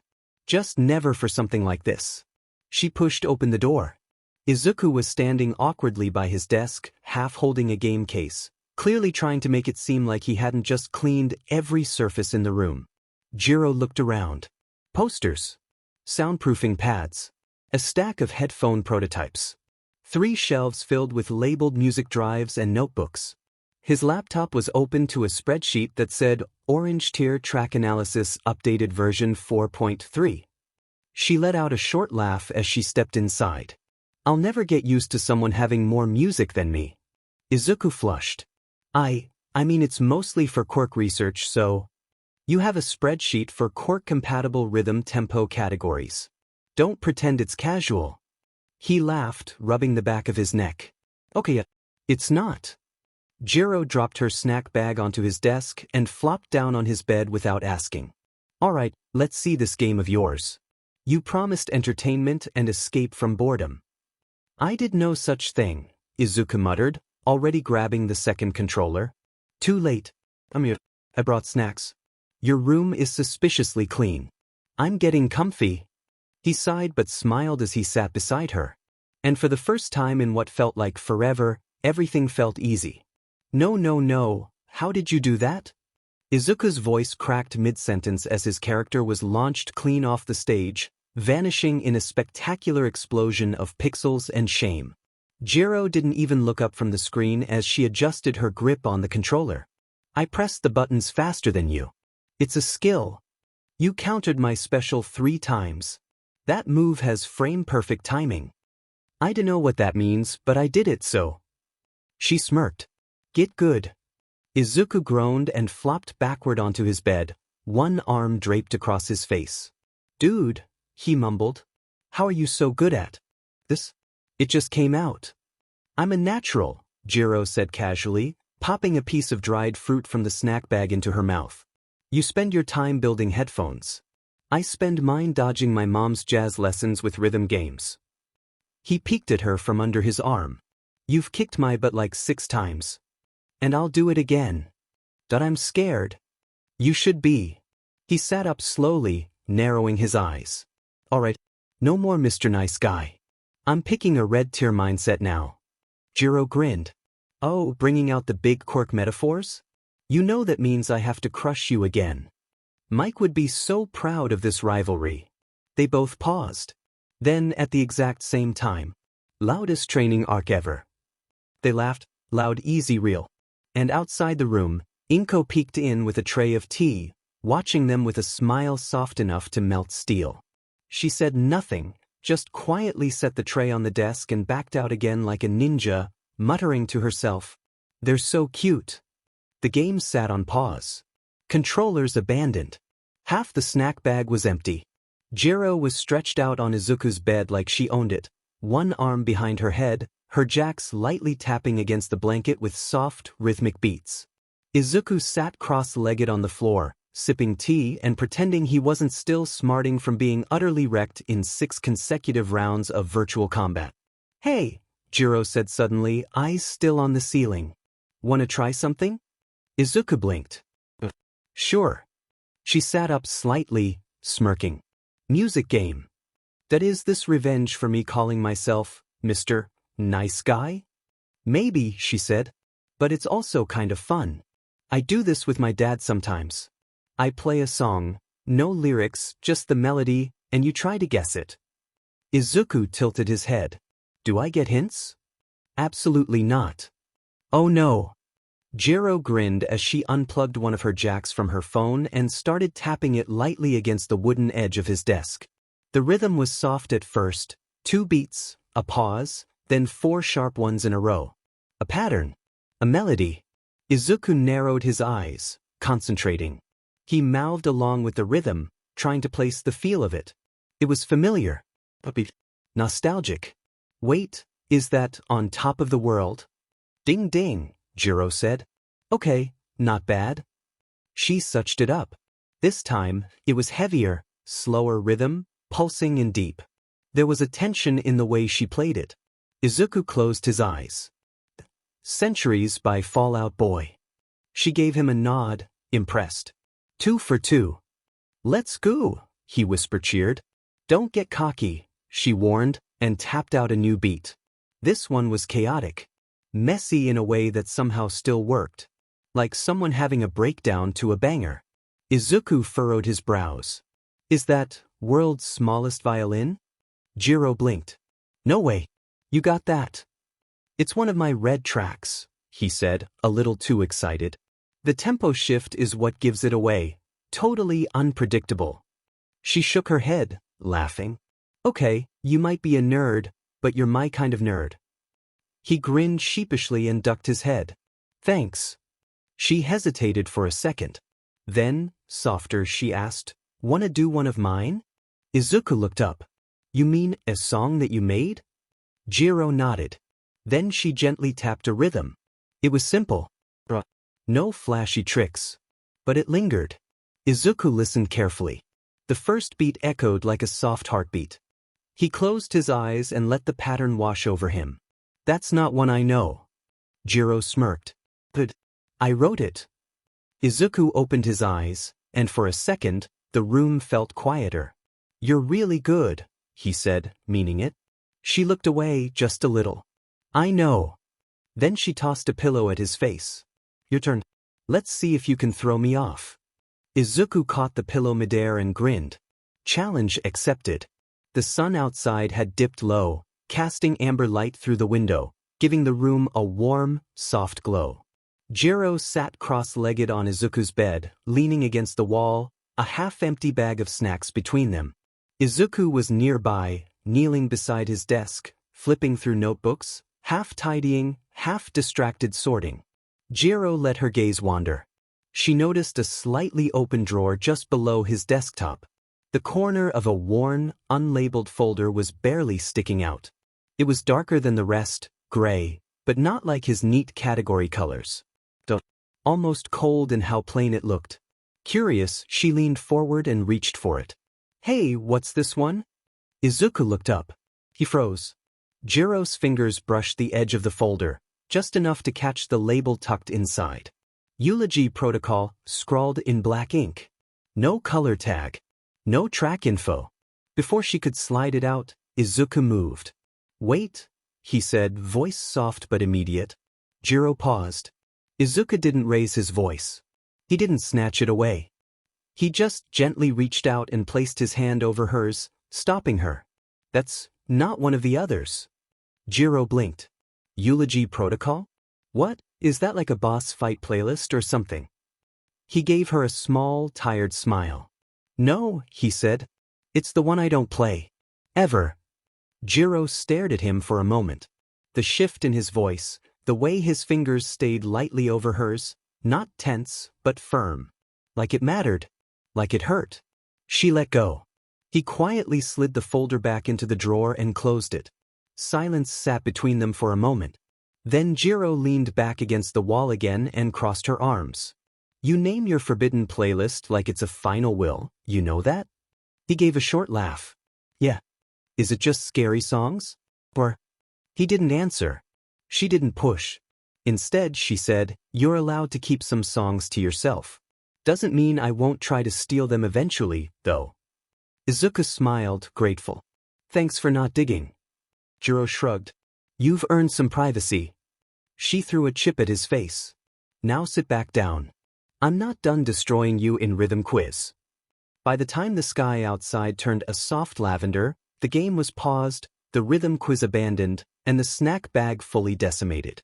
Izuku sat at his desk doodling something in one of his old notebooks, probably some absurd tempo map he'd never show anyone, and Jiro was lying backwards across his bed, staring up at the ceiling with her legs half dangling off the side. From the kitchen, the clatter of dishes echoed softly, followed by the gentle sound of humming. Jiro sat up. "Your mom's humming a melody. Is that?" Izuku paused, listening. "It's the same lullaby she used to hum when I couldn't sleep as a kid. She says she made it up, but I'm pretty sure she stole the chord progression from an old idol group." "Honestly?" Jiro grinned. "Respect." A moment later, Inko peeked into the room with a bright, gentle smile. "Kyoka-chan, sweetheart, would you like to stay for dinner?" Jiro blinked. "Oh, I don't want to impose." "Nonsense," Inko waved her off. "You're here, your family. And I made enough to feed 2 pro heroes and an overly enthusiastic DJ. Izuku raised a brow. "Wait, is that code for a lot of food?" "Yes, dear," Inko said without missing a beat. Jiro laughed. "All right then. I'm sold." The table was warm and full, steamed vegetables drizzled in soy glaze, grilled fish with citrus zest, and a side dish Inko called Harmony Rice, which she claimed she named when she was in her musical naming era. Jiro caught the subtle theme and smirked but didn't say anything. Inko was in her element, gliding between soft conversation and quiet humming as she set the table. "You know," she said, sitting down with her own plate, "I used to sing in a group back in high school. Nothing serious, just talent shows in school. Festivals." "Really?" Jiro asked, genuinely interested. "Oh yes," Inko chuckled. "I was the quiet one, of course, but I always had good timing. That's what the others said mattered most." Jiro smiled. "That's still true." Izuku, face lightly flushed, stared down at his plate like it was going to save him from this conversation. "You okay over there, Rhythm Boy?" Jiro asked, nudging him with her knee under the table. "I just wasn't expecting to eat with both of you at the same time," he mumbled. "Then consider yourself blessed," Inko said sweetly, raising her chopsticks. "Now eat before the rice goes flat." Dinner was filled with laughter, casual teasing, and a quiet, familiar cadence, like a song they all knew without realizing it. No tension, no training drills. Just warmth, food, and soft voices layered together like harmony. And for the first time in a long time, Izuku felt steady. Scene, Midoriya residence, post-dinner. The plates were mostly cleared. Jiro was helping Inko stack dishes in the sink while Izuku dried them beside her, occasionally sneaking glances her way whenever she started humming one of her dad's old bass lines. Outside, the wind had started to pick up. The sky, once lavender and calm, had turned deep gray, thunder rumbling faintly in the distance like distant bass drops. "Busy."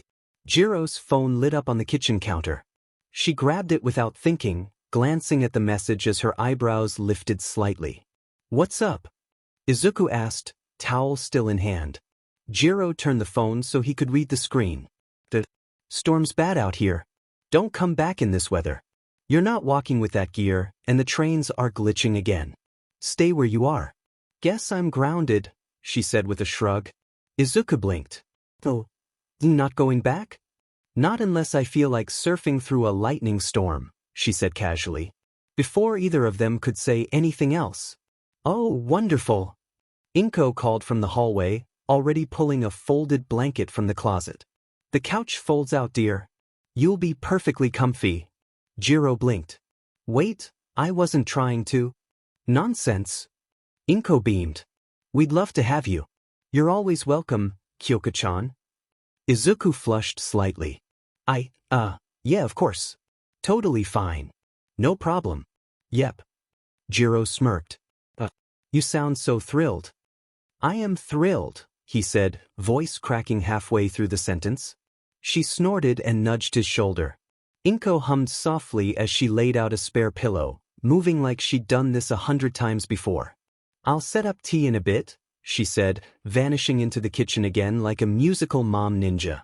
Jiro flopped onto the couch with a dramatic sigh. Guess I'm yours for the night, Midoriya? He tried not to die. You make it sound like a threat. Only mildly. She pulled out her phone and stretched, hair falling into her face as lightning flashed softly outside the window. Izuku stood awkwardly in the doorway for a second, unsure what to do. Jiro looked up, one eyebrow raised.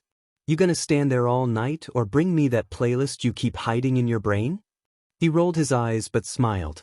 Fine. But I'm picking the first song. The rain hadn't let up. Outside, the city was muffled in soft thunder and the quiet hush of water streaming down rooftops. Inside the Midoriya apartment, everything felt warm. Dim lighting.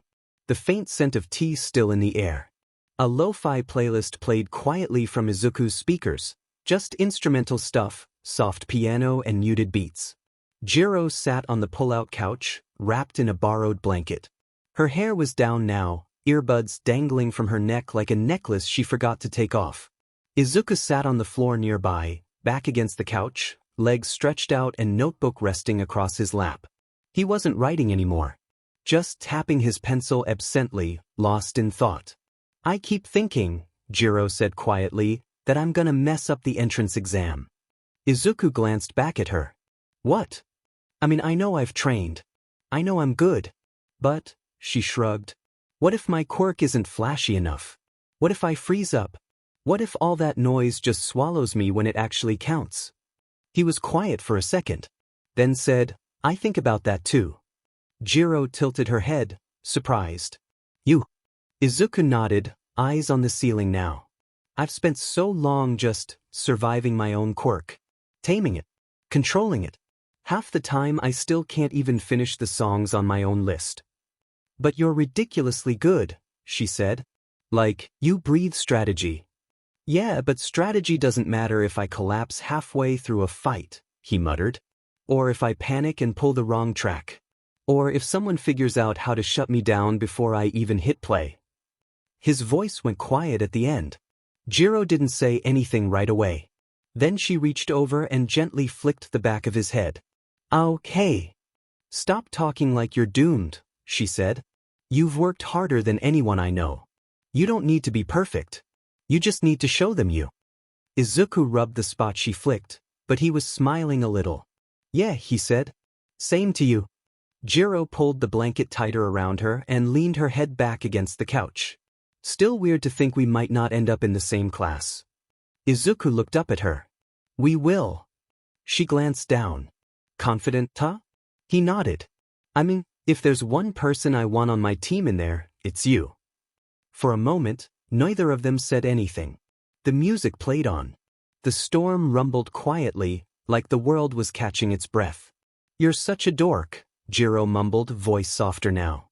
Izuku laughed under his breath. I know. The room had settled into that perfect kind of late-night calm. The soft hum of rain. The muted flicker of city lights through the curtains. Their voices had dipped low, casual and warm, like they'd been talking forever. Izuku leaned his head back against the couch, eyes half-lidded. Jiro shifted beside him under the blanket, suddenly perking up a little. Let's talk about Mike and Aizawa. Izuku groaned immediately. Jiro, please. She smirked, totally unfazed. No, hear me out. I have heard you out. For times. You're obsessed. I'm observant, she corrected. You're just in denial. Izuku dragged a hand down his face. You saw them once. In a music shop. Standing next to each other. Standing very close, she said. And Mike got visibly flustered. You don't get that red over your colleague, unless you're hiding something spicy. I'm begging you not to say the word, spicy, while wrapped in my mom's blanket. Jiro laughed, the sound light and warm. Come on, you don't think there's anything going on between them? Izuku muttered something unintelligible. She leaned forward slightly, eyebrows raised. What was that? I said, He sighed, defeated. Maybe. Okay? Maybe there's something there. Jiro gasped like he just confessed to murder. Midoriya. You're coming over to the dark side. I'm not coming over. I'm being dragged, he mumbled, face red. Jiro grinned and nudged his shoulder with hers. It's okay. I'll keep the ship alive for both of us. I regret everything. She leaned back again, smug. You should. For a while, they sat in silence, broken only by the rain and the soft lo-fi beats still playing in the background. You know what'd be funny? Jiro said after a while. Izuku braced himself. What? If they're secretly married already and we find out like, mid-UA semester. Just one day Aizawa's like, class dismissed. I'm going home to my loud idiot husband. Izuku let out a tired laugh. Honestly? I'd believe it. Right. Jiro grinned. It makes sense. Balance. Chaos and chill. He glanced at her. Kind of like us. She looked over, one brow raised. Don't ruin the moment, dork. The laughter faded. Jiro shifted, blanket pulled up to her chin, head resting on the arm of the couch. Her eyes were half-lidded now, her voice quieter, slower. Izuku stayed where he was, still sitting on the floor, back leaning against the side of the couch. His notebook had slid to the side, long forgotten. His head tilted back, eyes shut, lips curled in a faint, sleepy smile. Neither of them said anything for a long while. The lo-fi playlist continued, soft and slow. The rain outside never stopped. Eventually, Jiro mumbled something. Still think Aizawa's the one who proposed. Izuku gave a tired laugh without opening his eyes. He probably used a note card. I'd marry him for that alone. A few seconds passed. You asleep? Jiro whispered. Izuku didn't answer. She smiled, already halfway gone herself. Dork, she muttered. And with that, she closed her eyes. The room dimmed, wrapped in music and stormlight. Jiro curled into the blanket. Izuku, still on the floor, let his head rest against the edge of the couch. And for a little while longer, the world could wait. Midoriya residence, morning. The smell of something warm, miso soup, maybe, wafted gently through the air. Sunlight streamed in through the half-open curtains, cutting lazy beams across the living room floor. Jiro stirred first. Her eyes cracked open, bleary and unfocused, as she realized several things all at once. She was not fully on the couch. She was somehow above the blanket but also wrapped in it like a burrito. Her head was dangling just enough off the edge that gravity was slowly pulling her soul toward the carpet. She shifted with the grace of a potato, arms flopping helplessly against the cushion. A piece of her hair stuck to her cheek. Her jack cords were tangled in the blanket like she'd been in a low-stakes musical fight in her sleep. Then she looked down. Izuku was on the floor beside the couch, fast asleep. Mostly. His legs were sticking out from under a tangle of notebooks. One sock was halfway off. A pillow was somehow on top of his head. One of his headphone cords had wrapped around his arm like a charging cable from hell. And he was snoring. Very softly. Face first against an open rhythm breakdown chart. Jiro blinked. What the hell happened to us? That's when the laughter hit. From the hallway, half hidden by the corner wall, Izuku Midoriya was wheezing. Hand over her mouth, shoulders shaking, eyes watering as she stared at the chaotic pile of teenage disaster in her living room.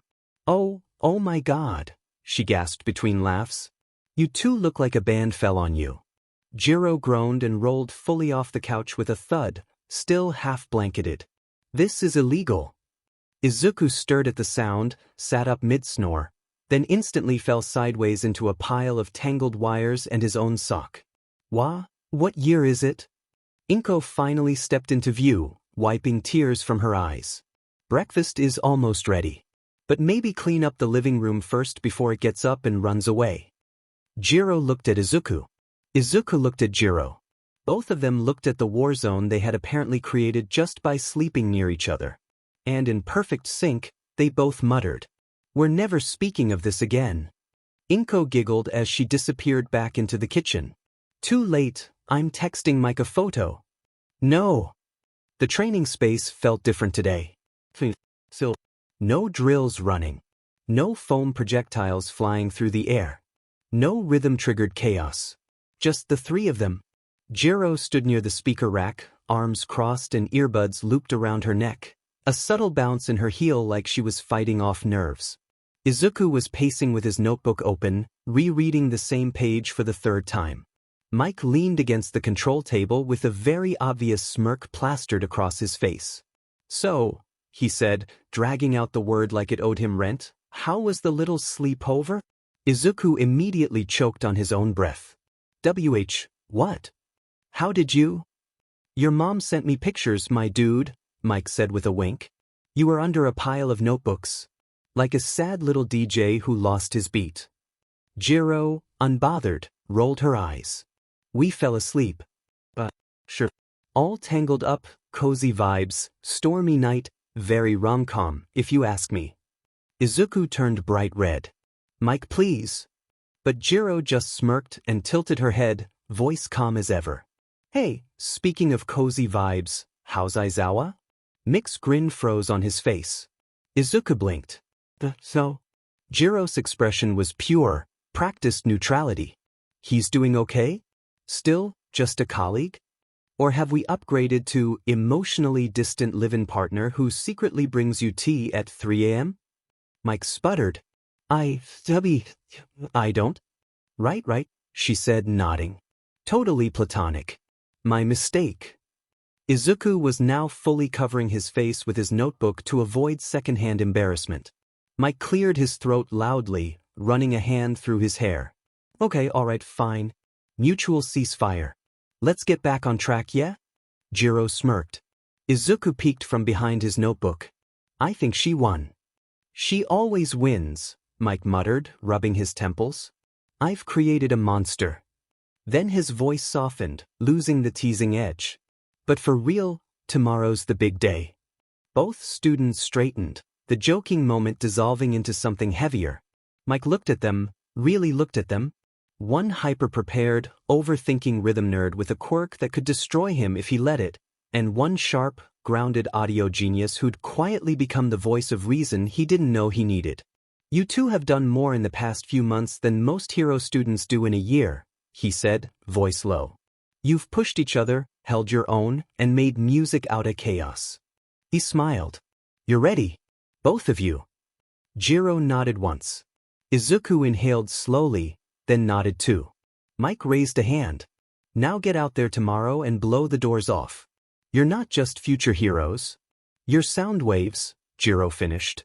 And the city's about to hear you, Izuku added. Mike grinned, proud and wild. That's what I'm talking about. The sky had gone that warm, burnished gold again, sunlight casting long shadows across the cracked pavement outside the vibe zone's back entrance. Jiro and Izuku stood just outside the door, shoulder to shoulder. Not talking. Not yet. They both had their gear bags slung across their backs, light, efficient, packed down to exactly what they needed. No excess. No second guesses. Tomorrow was the exam. Tomorrow, everything they'd worked for would be tested, loudly, brutally, publicly. And today was all that was left of before. Jiro let out a low whistle.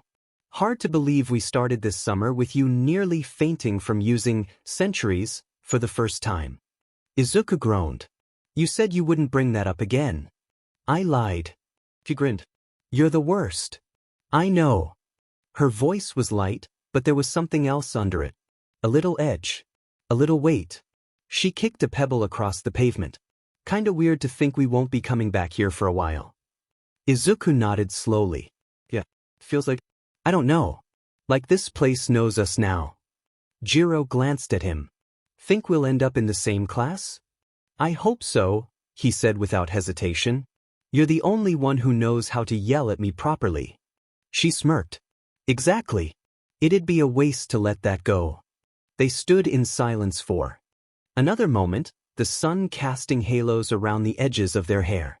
The wind shifted, warm, late summer air tugging gently at their jackets. Then Jiro bumped her shoulder lightly against his. Hey! He looked over. We got this. Izuku nodded. Yeah. She started to walk toward the station, throwing a glance over her shoulder. Don't oversleep tomorrow, Midoriya. I'm not letting you miss our big debut. I set 4 alarms, he called after her. One's in Morse code. Jiro barked a laugh, flipping him a lazy wave as she disappeared down the sidewalk. Izuku stood there for a second longer, hand resting on the side of the Vibe Zone's doorway. He looked up at the sky and smiled. The UA gate stood tall and imposing in front of Izuku. This was it. The big moment. Months of training. Blood. Sweat. Screaming. Rhythm drills. Headphones. Jiro roasting him constantly. And now he was finally tripping over absolutely nothing like a loser. His foot caught on air, apparently, and he went flying forward, arms flailing, brain already preparing a speech for the EMTs. This is it. This is how I die. On the first step. They're going to write death by untied shoelace on my hero license. Gotcha. Suddenly, his entire body jerked to a stop midair. He blinked, then slowly looked down. His body was floating just an inch off the pavement. Glowing pink. I'm either dead or hallucinating. Please be hallucinating. I don't want to die like this. Okay, now just, and there, a voice said cheerfully. The floating sensation stopped, and Izuku gently dropped back onto his feet, wobbly but upright. He turned around, wide-eyed. A girl with short brown hair and the brightest smile he'd ever seen gave him a friendly wave, her fingertips still glowing faintly. You all right? She asked. Kinda looked like you were about to go full faceplant. Yeah. Totally fine, he blurted. Thank you. I didn't mean to, gravity is stronger than I expected today. She giggled. I get it. Nerves, right? Before Izuku could even finish forming a coherent response, or reassemble his pride, another voice called out behind him. Did he trip again? Jiro walked up, hands in her hoodie pockets, eyebrows raised in her usual unimpressed way. Izuku groaned. Not helping, Jiro. The girl giggled. You two know each other? Unfortunately, Jiro deadpanned. Izuku looked completely betrayed. Wow. Jiro Kyoka, she added, holding out a hand. He's been my training partner for months. Oh, the girl said, shaking her hand. I'm Ochako Uraraka. Nice to meet you. Jiro gave her a quick once-over, friendly but analytical, like she was already mentally classifying her by combat rhythm. Nice to meet you too. They all walked inside together. The auditorium was massive.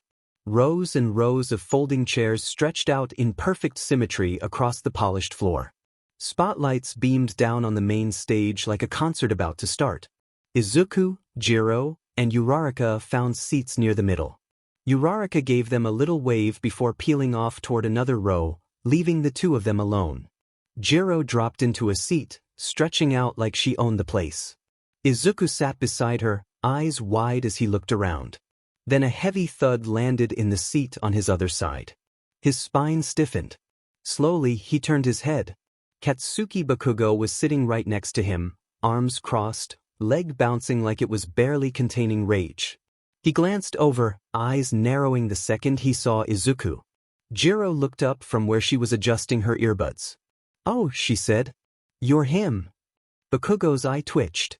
What the hell's that supposed to mean? Izuku sank lower in his chair. That we're gonna die, he whispered. Jiro just smirked. But someone's gonna blow a fuse before the test even starts. I figured I'd see you here, Bakugo muttered, voice just loud enough. Still chasing something you'll never reach, huh? Izuku's shoulders tensed. I'm not trying to compete with you, Kaken, he said quietly. Good, Bakugo sneered. You'd lose. And that was when Jiro slowly pulled out one earbud, turned her head, and stared straight at him like she was mentally measuring his grave. Hey! Bakugo blinked. What? Shut up, boom boom boy. Izuku froze. Bakugo's eye twitched. What did you just call me? Boom. Boy, she repeated, casually popping her earbud back in. Sit down. Be quiet. Try not to melt your desk with your angry little thoughts. You want to go? She didn't even flinch.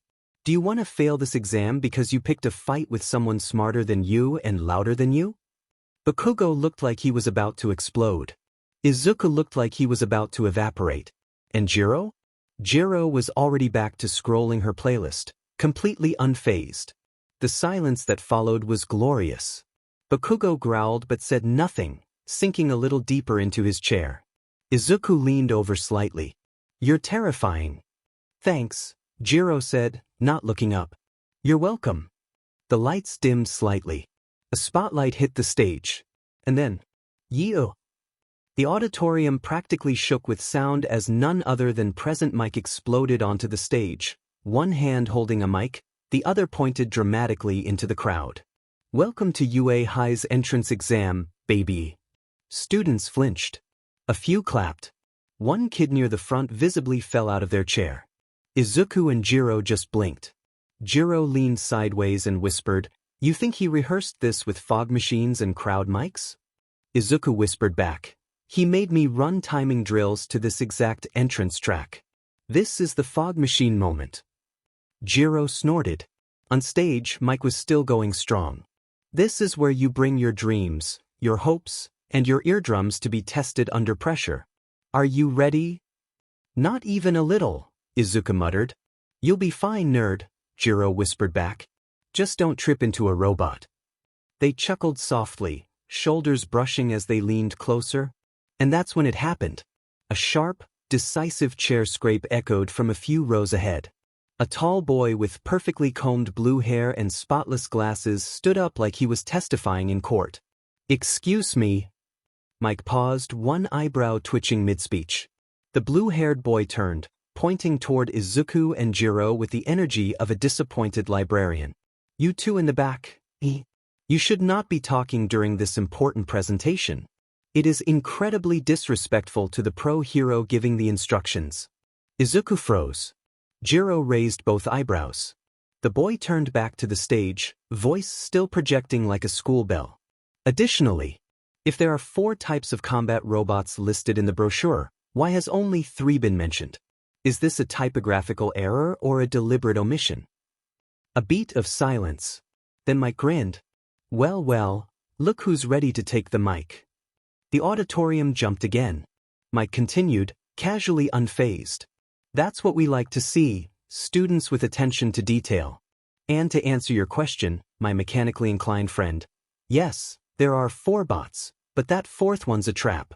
We'll get to that in the next slide." The blue-haired boy nodded sharply and sat back down. Izuku leaned toward Jiro and whispered, "Who is that guy?" Jiro sipped from a water bottle and muttered, "Class president of the planet." Present Mike flipped to the next slide with a dramatic spin, finger pointing straight at a towering digital image of 4 robot silhouettes. "All right, listen close, because this part's important." The screen lit up with 3 labeled robots. 1 point, 2 point, 3 point, each with brief descriptions, size, agility, attack style. But looming at the back of the image was a towering, unlabeled 4th figure, twice the size, all jagged armor and glowing eyes. And here we have the 4th robot, the 0-pointer. Students began to murmur. Mike grinned, clearly loving every second of it. "This bad boy is huge, menacing, and totally not worth your time. Because, say it with me folks, it's worth 0 points." A few confused mutters answered back. Mike didn't care. This sucker is just a giant obstacle, meant to test your reflexes, your situational awareness, your ability to not get crushed under 12 tons of robot doom. Izuku sat up straighter, scribbling, "Avoid 0-pointer, no points, death bad," in his notebook. Jiro leaned in, whispering, "So, basically, the giant boss fight we don't touch?" "Exactly," he whispered back. "It's a distraction." "Sounds fun," she muttered, cracking her knuckles. Mike threw one last dramatic point to the crowd. "So, unless you've got a quirk made of rocket fuel and plot armor, I suggest you run. Got it?" Half the room nodded. The other half looked pale. Mike winked. "Good luck, little sound waves. You're gonna need it." The screen went dark. Silence fell for a beat. Then the shuffling of dozens of students rising from their chairs filled the space. The testing room was dead silent, save for the soft scratching of pens and the occasional nervous cough. Rows of students hunched over their papers, brows furrowed, clocks ticking down with brutal efficiency. Izuku's pencil flew across the page like a man possessed. Hero history question, check. Combat ethics, double check. Quirk theory and energy expenditure ratio breakdowns? Check, check and triple check. He was in the zone. The kind of test zone only nerds like him dreamed of. Every late-night cram session, every note he'd taken with Mike and Jiro, every page he'd memorized, it was all here, flowing from his brain like water. He filled in his last answer with 20 minutes to spare and leaned back in his seat, blinking in disbelief. Did I just finish early? Did I actually do well? He looked around. Some students were still biting their nails, some stuck on question 6. A few even had their faces in their hands. Jiro sat a few rows over, one leg crossed over the other, casually spinning her pen. She met his gaze and gave a tiny nod like, "Yeah, you survived." Izuku smiled. Phase 1? Nailed it. The crowd of students was funneled into different sectors of the testing arena, each one designed to simulate a section of city ruins. Crumbled buildings, broken streets, dust in the air. It looked like a battleground straight out of a video game. Jiro adjusted her gear bag over her shoulder and glanced at the sector sign over her head. Looks like I'm in C. Izuku nodded. I'm in B. There was a pause, nerves thick in the air, the quiet hum of everyone stretching, prepping, shaking out their hands. Jiro turned to him, expression unreadable for a moment. Then she held out a fist. Don't die. Izuku huffed a laugh, raising his own hand to bump hers. You too. Their fists tapped. Just like that, Jiro gave him a short wave, turned, and disappeared into the crowd heading toward her gate. Izuku checked his music player for the 5th time. Battery full. Headphones synced. Playlist sorted. Tempo locked. His fingers hovered over the start playback button for track 1. He looked around and spotted Uraraka near the front of the group, smiling nervously, bouncing lightly on her toes like she was trying to shake off the tension. He hesitated, then stepped forward. Hey, you there? Green one. Izuku flinched. And of course, there he was. Blue hair. Glasses. Justice. Tenya Ida. You shouldn't be socializing moments before a combat trial. Ida scolded, arms stiff at his sides like he was about to issue a citizen's arrest. We are here to focus, not make friends. I wasn't, Izuku started, but Ida was already moving on, shouting something about tactical DSPN to another student who was just tying his shoes. Uraraka gave Izuku a sympathetic smile before turning back around. He sighed. Then, quietly, he slipped his headphones on, blocking the world out with a soft click. A hum. A quiet pulse.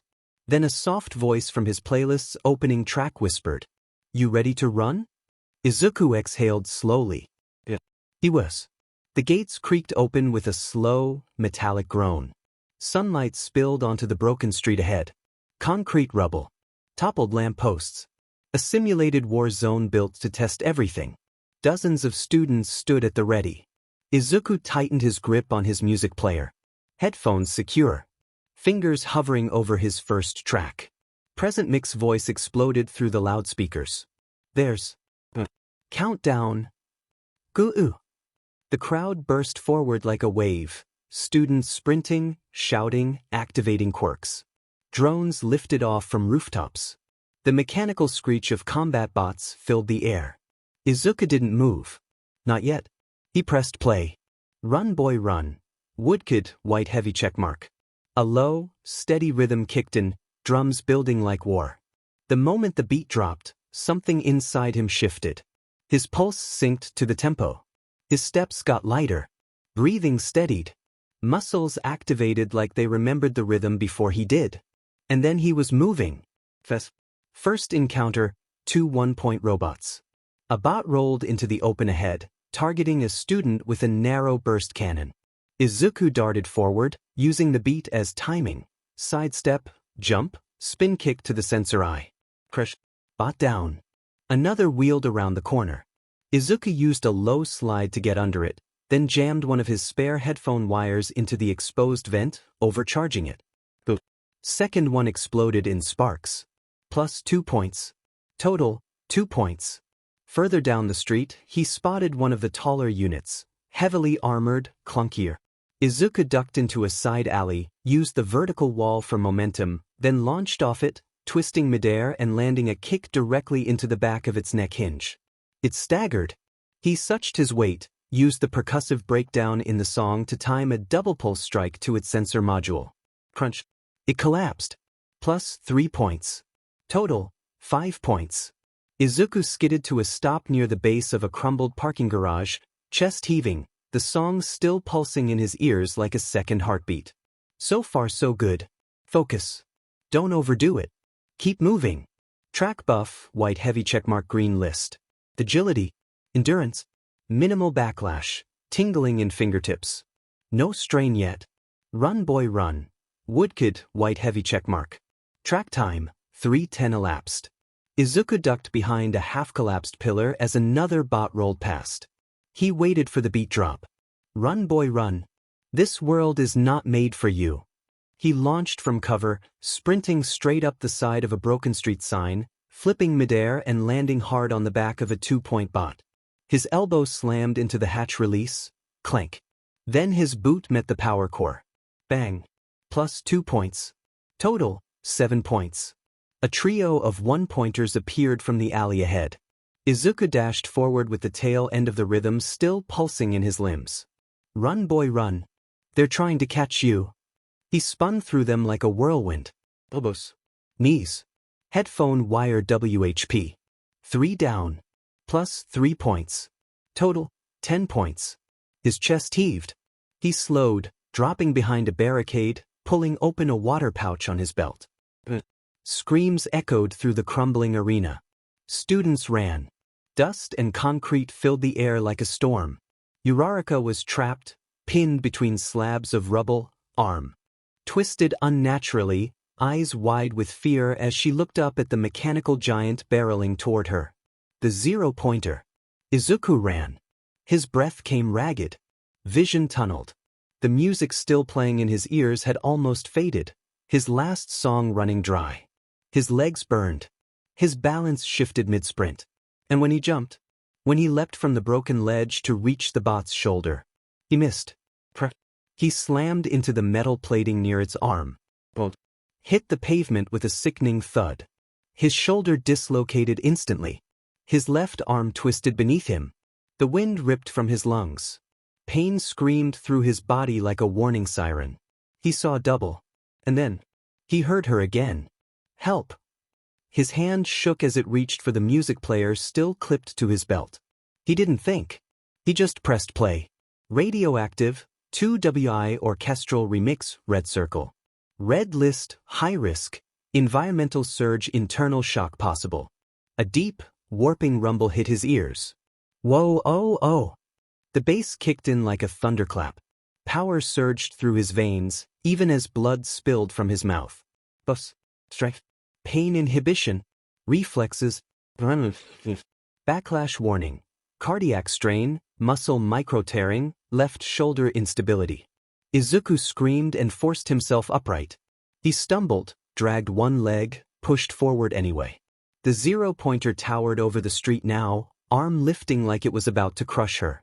Izuku pushed off the ground with his good leg, every step like knives through his ribs, and used a fallen slab as a springboard. Midair, teeth gritted, eyes wild, he raised his only working arm and threw a grappling wire straight into the bot's eye port. Welcome to the new age, to the new age. Whoa. Electricity danced from the plug-in point. The bot spasmed. But didn't fall. Not yet. So Izuku climbed it, clawed his way up with one arm, and jammed his speaker jack into its core panel, overriding the signal. I'm radioactive, radioactive. Boom. The 0-pointer exploded. Flames and smoke curled into the sky. Izuku was thrown backward, slammed into the dirt, unmoving. But the rubble near Uraraka shifted, just enough for her to crawl out. Coughing. But alive. Izuku's vision blurred. The music faded. So did the world. But before he blacked out, he smiled. Everything was white. Too bright. Too still. Izuku groaned softly as he blinked awake, squinting against the light flooding the ceiling above him. His body ached everywhere.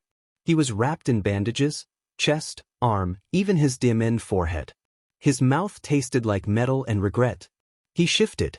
Bad idea. Okay, whoa there, young blood. A familiar voice boomed from somewhere way too close. Izuku flinched. Mike? Yeah, it's me. Present, Mike said, then immediately lowered his voice to a dramatic stage whisper. Sorry. Forgot this isn't a stadium.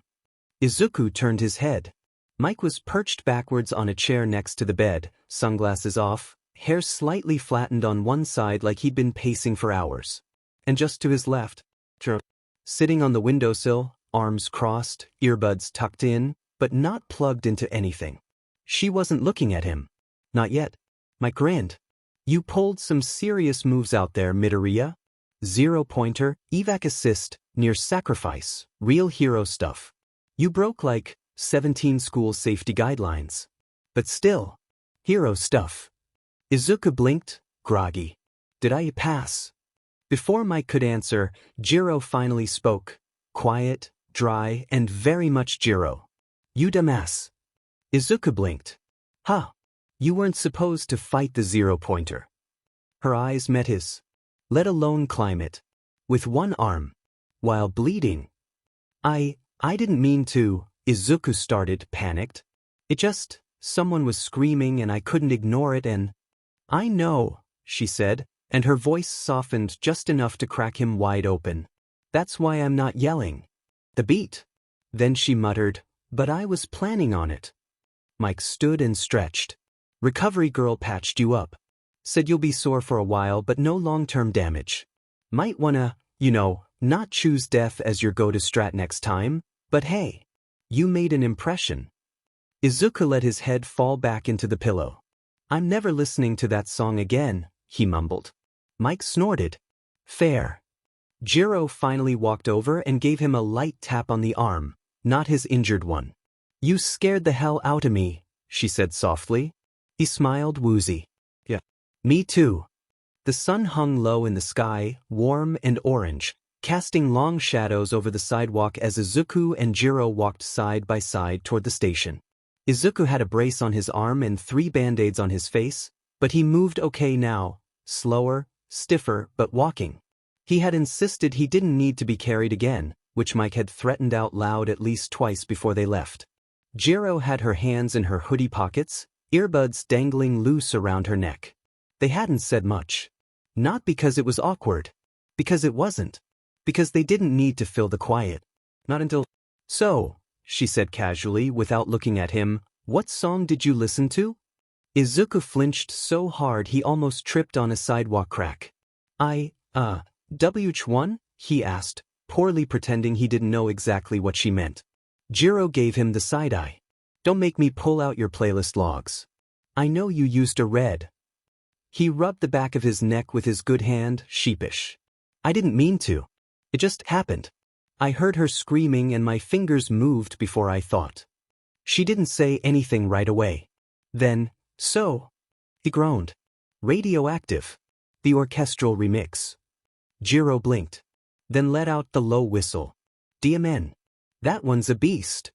Yeah, he muttered. I think it tried to kill me. Jiro snorted. It kinda did.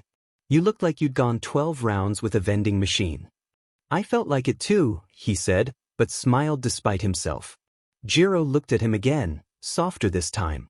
Oh, you saved her, she said. So I guess the song's got a solid first track record. You think I should keep it? You have to, she said, smirking now. It's your first accidental hero moment. You're legally required to keep it. I'll even help you redesign the label. Izuku laughed. What, like, blood loss banger mix? Jiro snorted. I was thinking Midoriya's dumbass decision files. Rude, he muttered. But he didn't stop smiling. And neither did she. The lights were low. The speakers were off. For once, the training space was completely quiet. Too quiet. Izuku sat backwards in a chair, fidgeting with the corner of his notebook. Jiro lay sprawled across the floor, kicking her feet and occasionally letting out long, drawn-out sighs of despair like she was dying of boredom and suspense at the same time. "Still nothing?" she asked without looking up. Izuku glanced at his phone for the 50th time in 10 minutes. No email. No text. No courier droid. No mic with dramatic entrance music and confetti. Just nothing. Jiro groaned. "They said end of the week." "It is the end of the week." "I know. That's why I'm dying." "Same." Silence. Mike walked into the room carrying 2 sodas and a snack bag like this was just another Tuesday. Yo, how are my future chart-topping Soundwave heroes doing today?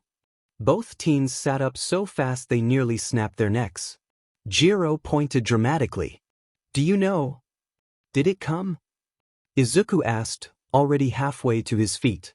Mike froze mid-step, eyes wide behind his glasses. "Know what?" "The results, Mike," they said in perfect unison. Mike blinked, then grinned. "Oh, those results. Might have seen something in the faculty system." "Mike," Jiro said, voice dangerously low. He held up both hands. Not saying a word. You know the rules. Official hero results come in official hero mail. I'm not about to get scolded by Nizu and Eraser in the same day." Izuku looked like he might burst into flames. Jiro threw her arm over her eyes and flopped back down. "This is torture." Mike tossed them each a soda. "This is suspense. Builds character. Makes the victory sweeter." "I'd rather have instant gratification," Izuku mumbled. "Welcome to being a hero," Mike said, cracking open his own drink. They all sat in silence again. Jiro cracked her eyes open. "You could at least play something to distract us." Mike raised an eyebrow. "Like what?" "Something loud," Izuku muttered. "So we don't hear our own thoughts anymore." Mike chuckled, walked over to the control panel and hit play. The speakers filled the room with the first notes of a funky jazz rock fusion track with a bass line that practically danced. Jiro finally smiled. "This helps." Izuku nodded slowly. "A little." The music pulsed through the room now, upbeat, jazzy, slightly chaotic. Jiro was nodding her head along from the floor, Izuku tapped his fingers against the soda can in rhythm, and Mike was casually bobbing behind the control table like a DJ at an empty concert. The tension had almost melted away. Almost. Then the side door creaked open. A shadow passed the threshold. Both Jiro and Izuku looked over just as Aizawa Shoyuta stepped into the room, hair half-tied, scarf coiled loosely around his neck, a thermos in hand and the most exhausted expression known to man. He took one step in. Saw them. Froze. Jiro blinked from her spot on the floor. "Hey!" Izuku waved weakly. "Hiya." He raised her head. Aizawa stood silently in the doorway for a full second, then turned around mid-step like he was about to reverse his entire existence. Mike noticed and immediately burst into laughter. "Huh, you thought you could sneak a nap in here, didn't you?" Aizawa stopped, shoulders tensing like he was calculating how fast he could erase this entire room from his memory. "I didn't know it was occupied," he muttered, already halfway gone. Jiro sat up, grinning. "Don't worry. You can pretend we're invisible." "No. That's your quirk. Mine's leaving." Mike called after him. "Come show you. You can vibe with us." Aizawa didn't even turn around. "I'd rather vibe with unconsciousness." The door closed behind him with a soft click. Izuku blinked. "Was that?" "Yup," Jiro said, sipping her soda. "Is he always like that?" Mike grinned. "Only on days that end in Y." The door clicked softly shut behind Aizawa, leaving a lingering trail of awkward silence in his wake. Jiro let out a low chuckle from where she sat cross-legged on the floor. "You know," she said, glancing at Mike with a wicked little grin, "he didn't deny anything when he saw us. Just immediately left." Mike raised a brow behind his shades. "And what exactly are you implying, Miss Kyoka?" "Oh, nothing." She leaned back on her hands, clearly not implying nothing. Just that someone looked real guilty walking into their secret boyfriend's hangout space like he forgot he had teens living here now. Izuku made a quiet, strangled noise into his soda. Mike held up a hand. Mutual ceasefire, remember? Jiro tilted her head, all innocence. Mike pointed at her like he was invoking a sacred oath. Ceasefire. I don't ask about the Grey Label playlist or the time you cried watching that documentary about doomed jazz bands, and you stopped trying to get me to say, my man, on record. Jiro smirked. Too late. I have audio. Full confession. Gonna turn it into a remix. Mike dramatically gasped. Traitor. Betrayer. Bassline betrayer. Izuku, still trying not to laugh, muttered, This is the best stress relief I've had all week. Mike struck a pose with his hand on his chest like he'd been mortally wounded. You wound me, children. You wound me with your sass and your soundboards. Jiro rolled her eyes. Don't act like you don't love it. I live for it, he admitted, flopping into a nearby chair. But I'm still not telling you if you passed. Izuku groaned. Please. No spoilers. Izuku was still reeling, blinking back the emotion threatening to spill over his cheeks. 88 points, he whispered. I actually... All right, calm down, drama boy, Jiro said, lightly nudging him aside. You're hogging the spotlight. She cracked her envelope open with way less hesitation, unfolded it, and the projector sparked to life once again. Kyoka Jiro! All Might's voice exploded through the room like a thunderclap. Jiro sighed. Oh great. I am here, and if I'm being honest, I had a very hard time writing this one. Izuku blinked. Wait, what? The hologram of All Might stood in a much more casual stance than Izuku's version. Arms crossed, expression a bit sheepish. You see, you were really hard to score. Your quirk doesn't cause big flashy damage. Your tactics were subtle, your movements precise. You disabled targets using shockwaves and sound interference. Frankly, the robots hated you. Jiro blinked. Good. You took out 2 3-point bots, 3 1-pointers, and 1 poor 2-pointer that short-circuited from feedback. Izuku turned to her. Wait, seriously? You only used subfrequencies? Shoo, she said. Let the man rave. And while your rescue point total wasn't as dramatic as some of your peers, All Might continued, you did help 2 students who were panicking and disoriented. That shows leadership. And compassion. And I quote from a fellow proctor, she gave this kid a juice box and told him to stop crying. Jiro blinked slowly. I don't remember doing that. Mike clutched his heart. I love you. So, for a combination of combat precision and minor rescue efforts, your total score is 67 points. Which means, welcome to UA High. The hologram gave a confident thumbs up before fading in a burst of static and trumpets. Jiro folded her letter like it was no big deal. Cool. Izuku stared. You gave someone a juice box? It was that or slap him, she said with a shrug. Mike was wiping away an emotional tear. You're both gonna make me cry. This is like a coming-of-age musical with battle damage. Izuku laughed, the nerves finally unraveling from his chest. Jiro glanced at him, smirking. So, looks like we're in the same class after all. Izuku nodded, grinning. Team Loud Idiots assembled. The apartment smelled like victory. More specifically, like sweet soy glaze, fried dumplings, and the slightly burnt edges of celebration cake. The table was stacked with food, drinks, and enough snacks to fuel a sports festival. Inko was bustling between the kitchen and the table with a sparkle in her eyes and an unstoppable smile. You passed. You both passed. She beamed, placing another bowl of gyoza down with the kind of energy only a truly proud mother could generate. Izuku was seated at the table, still in mild disbelief as he nursed a glass of melon soda. Mike leaned over him dramatically. This calls for a Volume 11 celebration, baby. Mike, we're indoors, Jiro muttered, from where she was already plating her second helping. The door swung open again, and in came her parents, Kyotoku and Mikajiro, carrying a full tray of takoyaki like they were entering a concert. Hope we're not late to the encore, her dad said, striking an air guitar pose with the tray. Mika elbowed him lightly. Down, Rockstar. Let the kids breathe. Jiro turned bright red. Oh my god, you said you'd be normal. We are being normal, her mom said sweetly. This is just the amplified version of normal. Izuku tried not to laugh into his drink. They're so cool. Don't encourage them. Kyotoku grinned, setting the tray down. Heard our girl scored with style. You blew out some bots and got praised by All Might. Soundwaves never looked so sharp. Dad, please. Sweetheart, we're so proud of you, Mika added, giving her daughter a quick side hug. Even if you gave some poor crying kid a juice box. Mike choked on his drink. You told them? Jiro shouted, glaring at Izuku. I didn't say anything.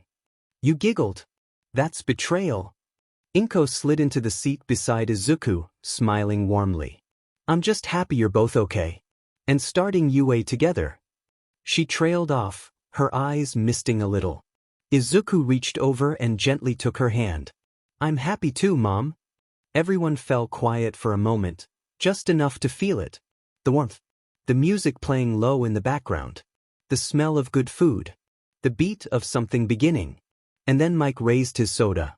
To the loud ones, the brave ones, the ones who hit play even when the odds are stacked.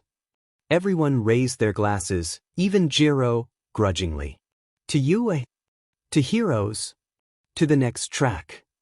The screen glowed softly in Izuku's dimly lit room.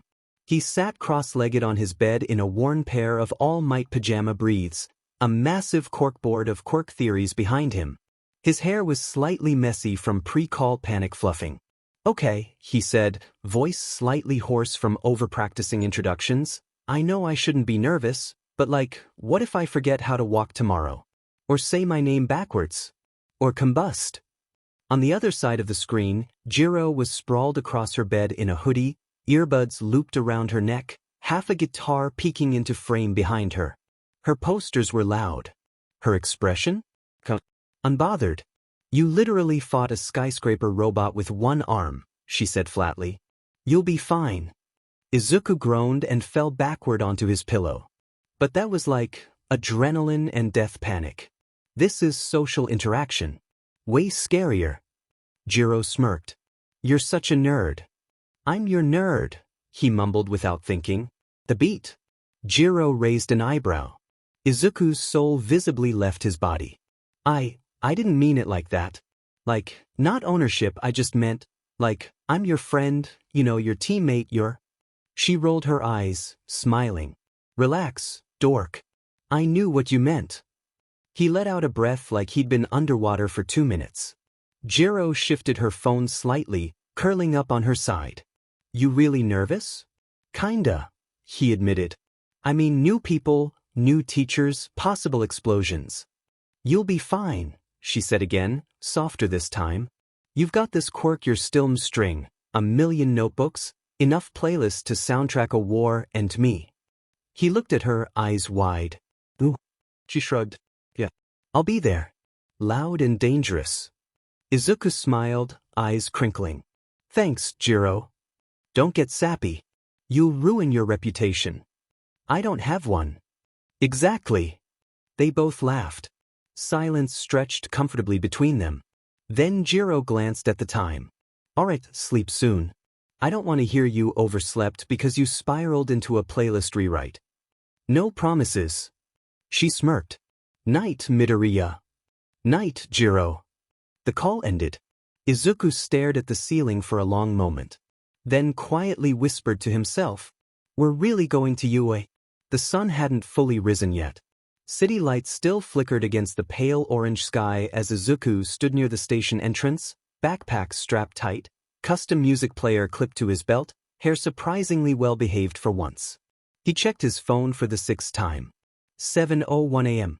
Jiro, on my way. Don't explode. He inhaled slowly, trying to quiet the nerves bouncing around his ribcage like a percussion solo. Yo. Turned. Jiro walked up in her uniform jacket open over a hoodie, earbuds already in, her usual sleepy scowl in place. Her hair was pinned back on one side with a little lightning bolt clip, probably accidental. Hopefully not. Izuku smiled, relieved. Hey, you look awake. Barely, she muttered, stifling a yawn. Did you already memorize the train schedule again? I made 3 backup routes just in case, he said without shame. Of course you did. They walked into the station side by side, the soft hum of the city starting to swell around them. The train wasn't too crowded yet. They found seats together, settling in as the doors slid shut with a soft ding. Jiro leaned her head back against the window. So, first day of hero school.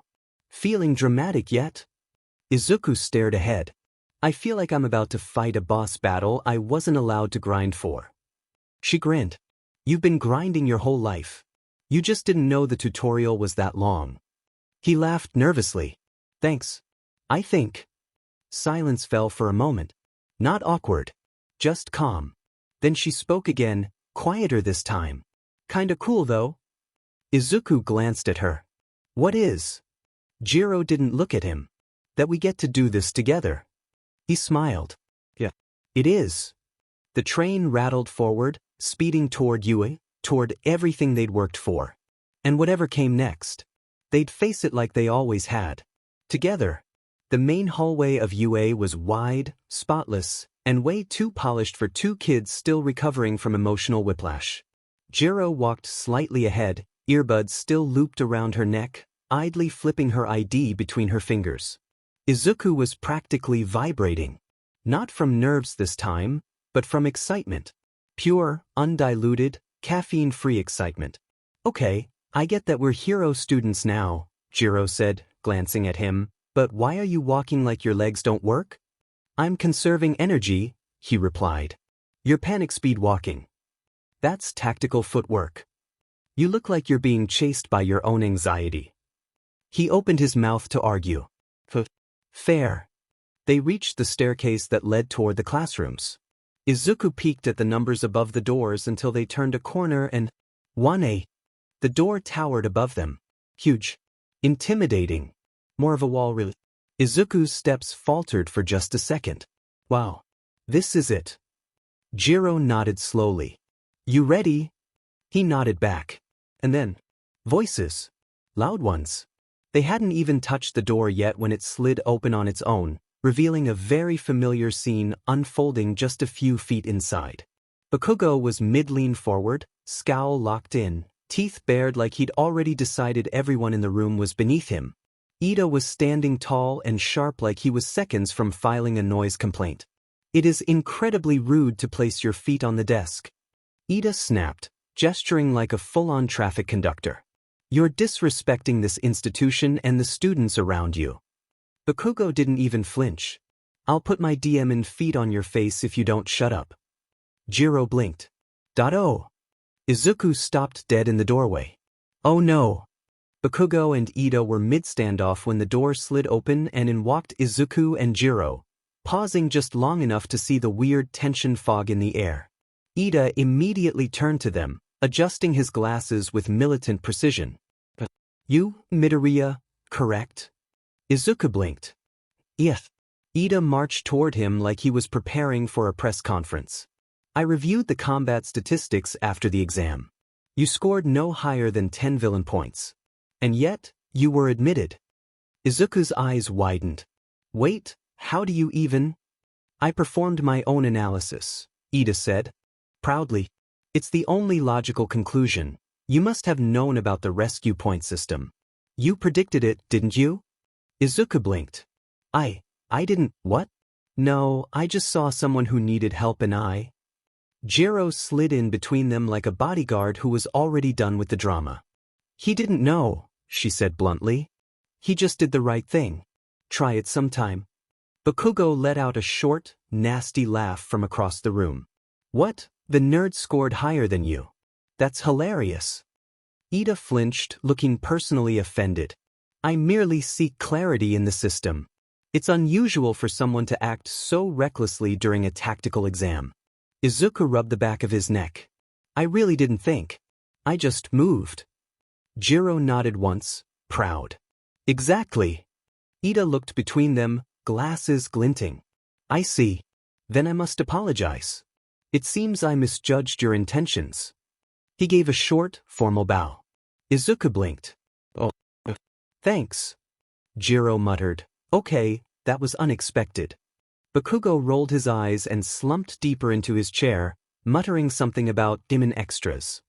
Izuku and Jiro made their way to their seats, side by side of course. I still think we made an impression, Izuku whispered. Jiro smirked. You're the class mystery, I'm the backup noise complaint. We're thriving. As Ida returned to his seat, Bakugo sat slouched at his desk with his arms crossed, glaring daggers at Izuku like the entire room was offensive by nature.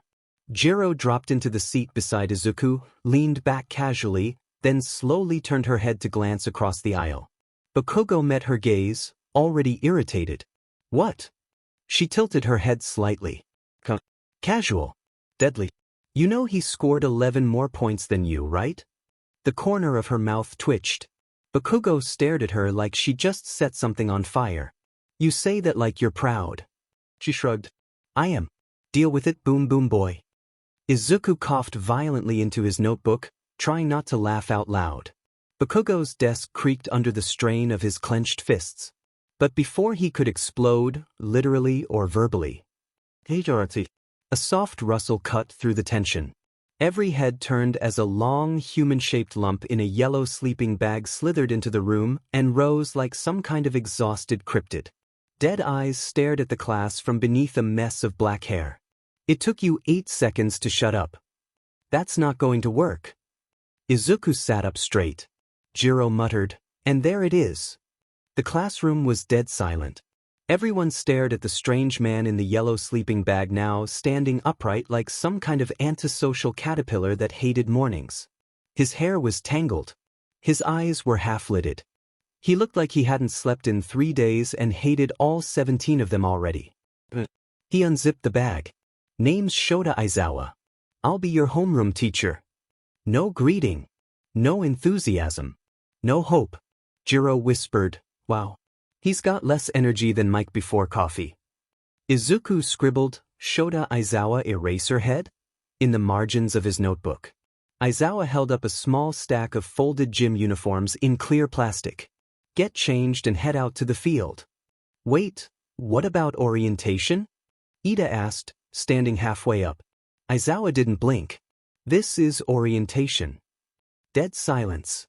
Then a few students awkwardly started rising. Aizawa gestured toward the back. Uniforms are in the changing rooms. You've got 10 minutes. Anyone late runs laps until I'm tired. Jiro raised her hand halfway. How will we know when that is? I never get tired, he said flatly. Jiro lowered her hand. Copy that. Izuku turned to her as they stood up. He's intense. He's perfect, Jiro replied, already walking.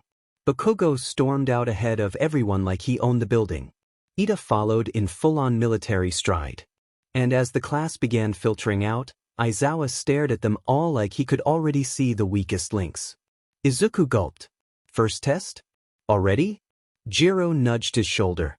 You ready, team loud idiots? He smiled nervously. Born ready. Probably. They stepped out of the classroom. Behind them, Aizawa sighed. Let's see who survives. The scent of fresh fabric and crisp detergent filled the girls' locker room as everyone filed in, chattering and swapping curious glances. Jiro had her gym uniform tucked under one arm, earbuds still draped around her neck. She eyed the room like she was already planning who to stand near during warm-ups. Yo, she greeted casually, dropping her bag on the bench. A bubbly voice answered her instantly. You're from the exam, right? You helped that guy who tripped. Jiro turned, raising an eyebrow. Ochako Uraraka smiled brightly. I'm Uraraka. I remember you. Jiro smirked. Yeah. I remember catching him after he nearly broke the concrete. Uraraka giggled. He's lucky he had you too. Across the room, Momo Yaoyorozu was already organizing her locker alphabetically. It's so nice to meet you all. I'm Yaoyorozu Momo, please call me Momo. Toru Hagakure's uniform seemed to float as her invisible hands waved. This is gonna be so fun. Everyone here's so cool already. Mina Ashido spun around with a grin, hands on her hips. Okay, but we better squad up now, team hot girls with cool powers, sound good? Sounds dangerously confident, Jiro said, smirking. Exactly. Mina winked. The locker room was full of quick laughs, soft teasing, and the electric energy of girls who didn't know they were about to become a team yet, but already felt something forming. Meanwhile, in the boys' side, the vibe was slightly less coordinated. Shoji was adjusting his shirt in total silence. Ida was already stretching like they were prepping for a professional triathlon. Izuku was halfway into his uniform, muttering to himself about breath control and playlist syncing.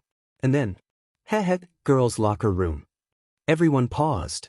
Izuku slowly turned his head. Mineta sat on the bench, tiny legs swinging, staring dreamily at the shared wall like it was made of gold and secrets. You guys think they're in matching gym outfits over there? Do you think there's a vent or something I could? But a shoe hit him in the head. No, came the collective answer from Shiro, Kirishima, and even Tokoyami, whose cloak fluttered in disapproval. Dude, Kaminari muttered, can we get through one day without jail thoughts? Ida cleared his throat loudly. We should be focusing on preparation. Uniforms on, minds sharp. Our instructor has already demonstrated that tardiness will not be tolerated. Izuku nodded, trying not to look at Mineta at all. But definitely not the time for distractions. Kirishima grinned. Still pretty wild, huh? First day and we're already doing tests.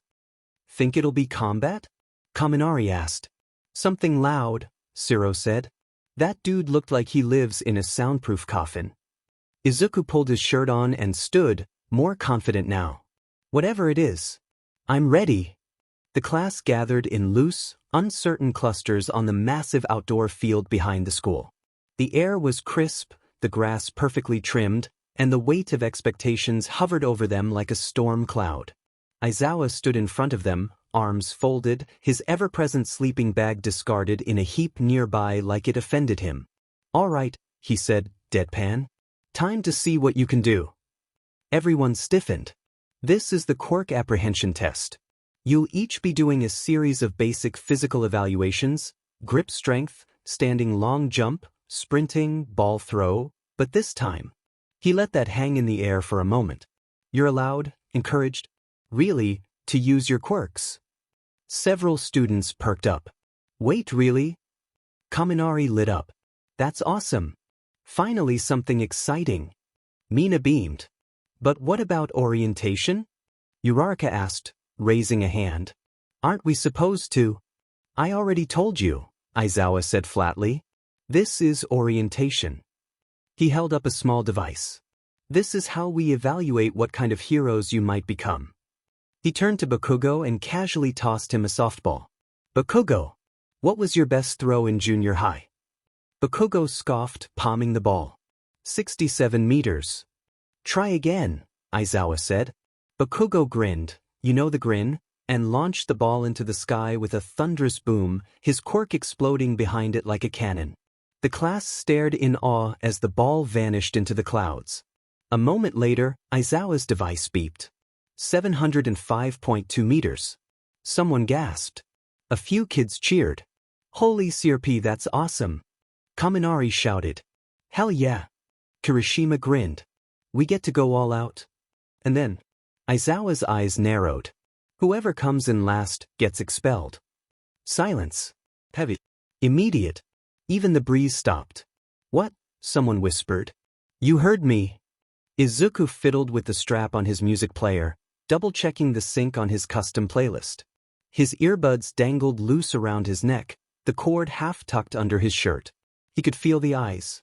Hey, Kaminari said, leaning over. That's not, like, cheating tech or something, right? Izuku blinked. What?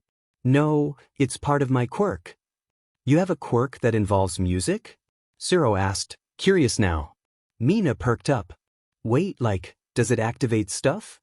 Jiro crossed her arms beside him, already smirking. You'll see.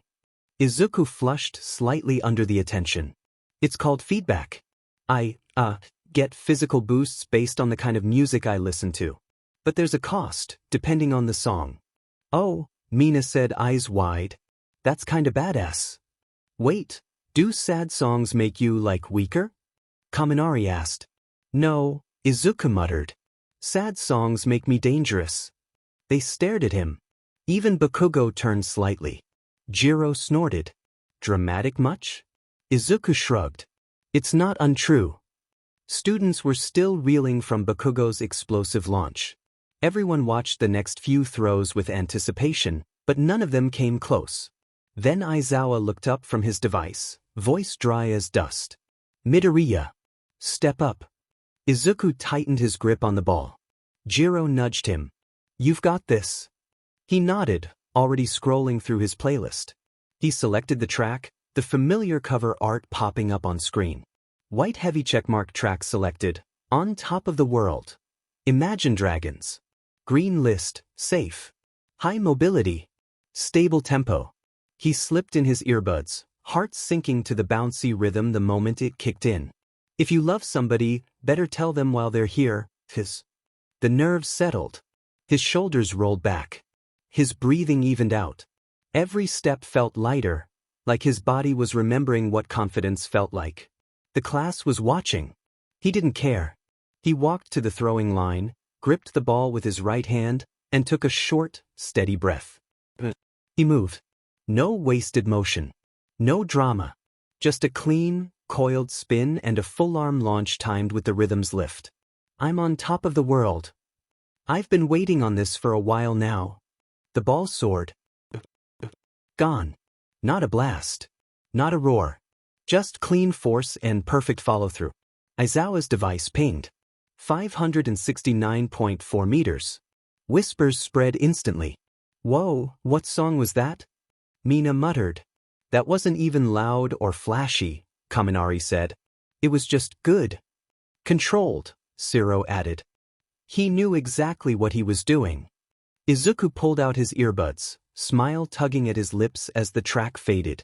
No nosebleed. No shaking hands. No blown-out muscles. Just energy. Confidence. Clarity. Aizawa stared at him. Solid use of your quirk, he said simply. Sit down. Izuku nodded and walked back, cheeks pink from adrenaline and attention. Jiro bumped his shoulder. Nice choice. I was gonna pick Run Boy Run, but I wanted something smoother. Good call, she said, smirking. You didn't look like you were dying this time. He grinned. 50-meter dash. Ida blurred past in a sonic burst, legs spinning like turbine blades. Time, 3.04 seconds. Dude's got rocket legs, Kaminari muttered. Kirishima and Siro finished together, laughing and breathing. Izuku stepped up to the line. White heavy checkmark track selected, Feel It Still, Portugal. The man. Green list, speed coordination, low backlash. He pressed play and the track popped into his ears, bouncy, fast, tight. Ooh woo, I'm a rebel just for kicks now. The beat hit and he launched forward. Not like Ida, no rocket power, but with fluid rhythmic movement. Feet tapping the ground perfectly in sync with the beat. Time, 5.22 seconds. Respectable. Smooth. Jiro offered a lazy clap from the sidelines. Still better than Kaminari. Hey! Bakugo broke the machine. Literally. Oops, he said, not sounding sorry at all. Shoji clocked in second strongest at 540 kilograms. Then it was Izuku's turn. White heavy checkmark track selected, Pump, Bastille. Green list, Control, Focus, Grip, Stamina. But if you close your eyes, does it almost feel like nothing changed at all? He closed his eyes. Focused. Squeezed. 230 kilograms. Oh, okay, Kaminari muttered, looking at his 90 kilograms reading like it insulted his bloodline. Side-to-side sidesteps, agility test. Mina basically danced through hers with giggles and twirls. Toru did shockingly well. Her invisibility made it hard to judge, but her footwork was sharp. Izuku's turn. White heavy checkmark track selected, Shake It Off, Taylor Swift. Green list, speed, rhythm, mental lightness. 'Cause the player's gonna play. He moved effortlessly, the rhythm pushing his body into a tempo-locked side-to-side dash. Quick feet. Light steps. He finished grinning. Did you just train to Taylor Swift? Jiro asked. Yes, Izuku said proudly. Respect. Standing long jump. Shoji cleared it in one mighty launch. Todoroki casually glided across with a frozen ramp beneath his feet like he wasn't even trying. Izuku stepped up, breath calm. White heavy checkmark track selected, electric love, Borns. Green list, jump boost, coordination, safe recovery. Baby, you're like lightning in a bottle. His legs thrummed with energy as he jumped, airborne longer than he expected, landing steady with just a small skid back. Mid-range score, clean landing. Aizawa simply nodded. Sit UPS endurance test. Izuku was halfway through his reps when Jiro dropped onto the mat beside him. You're not using a song for this? He raised a brow, breath steady. Gotta earn something the old way. You're such a nerd. You're nerd, he mumbled. What? Nothing. The class reassembled, some winded, some sweaty, most wide-eyed. Izuku stood tall, earbuds wrapped around his neck, music players safely holstered. Every song had boosted him just enough. No strain, no red list backlash. Aizawa stood silently with his tablet. No one breathed. And then he said, "Now let's see who's going home." Aizawa stared at the class, utterly unmoved by the rising panic. Whoever comes in last gets expelled. Mina clutched Jiro's sleeve. You don't think he's serious, right? I know he's serious, Jiro muttered. Kaminari was pacing in tiny circles. I'm not last. I'm not. I was like 12th. Or maybe 11th. Mineta, meanwhile, had gone full meltdown. No. You can't expel me. I've barely even peeped at anything yet. I didn't get to live out my dreams. Aizawa tapped his tablet with it. Board look. A blue screen flashed above the field, listing each student's name and ranking. UA Quirk Apprehension Test, Final Rankings. Shoto Todoroki, 1st. Momo Yaoyorozu, 2nd. Katsuki Bakugo, 3rd. Tenida, 5th. Fumikage Tokoyami, 5th. Mizo Shojifix. Kyoka Jiro, 7th. Izuku Midoriya, 5th. Tajiro Kurishima, 5th. Tsuyu Azuiki. Denki Kaminari, 11th. Mina Ishido, 12th. Hantasuro, 3rd. Yuga Oyama, 14th. Toru Hagakure, 15th. Rikido Sato, 16th. Koji Koda, 17th. Masahiro Ojiro, 18th. Minoru Mineta, 20th. Mineta shrieked. 20th. 20th. He clutched the grass like it could save him. No, no, no, no, no. Please don't. At least let me graduate socially. Aizawa blinked. I lied. The world paused. You're not expelling anyone? Kaminari asked slowly. Aizawa shrugged. The threat was real enough to push better results. It worked. Mineta collapsed in a sobbing heap. I aged 10 years just now. Mina was fanning herself. I'm gonna need trauma counseling after this. Izuku stared at the screen, then exhaled. 8th place. Jiro leaned in. I was 7th. He groaned. You're gonna hold that over me, huh? Oh, absolutely, she said, smirking. Get used to looking up to me, music man. Steam fogged the mirrors. The clatter of lockers opening and clothes rustling filled the space as the girls of 1A slowly changed back into their uniforms. Mina stretched her arms up with a dramatic sigh. Okay, that was way more fun than I thought. Like, terrifying, yes, but also awesome. I didn't expect to enjoy it, Momo said as she folded her gym clothes with precision, but it was surprisingly engaging. I'm just glad we didn't actually have to fight anything, Uraraka muttered, toweling off. Well, besides our own fear of being expelled. Hagakure giggled, her towel floating midair. I thought Mineta was gonna faint. He nearly did, Tsuyu said. I heard his teeth chattering during the long jump. Mina flopped down onto the bench in front of her locker and tapped her fingers against her knee. So, not to sound like a gossip gremlin, but everyone's quirk was, like, super interesting. I didn't expect that many variations. Oh yeah, Hagakure chimed in. Todoroki's ice ramp thing? Wild. And Yaoyorozu's creation stuff, Mina added. So cool. And then there's Midoriya, she continued, spinning her finger in a lazy circle. I dunno what I expected, but that music-powered thing? Kinda badass. Real main character vibes. Jiro, halfway through pulling on her jacket, froze for half a second. She didn't say anything. Mina went on oblivious. Like, it's not just flashy. It's smart. Tied to rhythm and mood? That's such a unique angle. Makes me want to build a hero playlist. Pretty boys got skills, Hagakure agreed cheerfully. Jiro finally spoke, casually tossing her hoodie on like it didn't weigh anything. Yeah. It's cool, I guess. Mina glanced at her. You don't think so? Jiro shrugged, nonchalant. He's alright. Just needs a little more control. And maybe less dramatic song choices. Dramatic sells, Mina grinned. Tell that to his nose, Jiro muttered. The girls laughed. Jiro didn't. Not quite. She sat down, pulling her earjacks through her sleeves slowly. Her face didn't change, but something in her chest felt weird. Not hot. Not angry. Just tight. And she wasn't sure she liked it.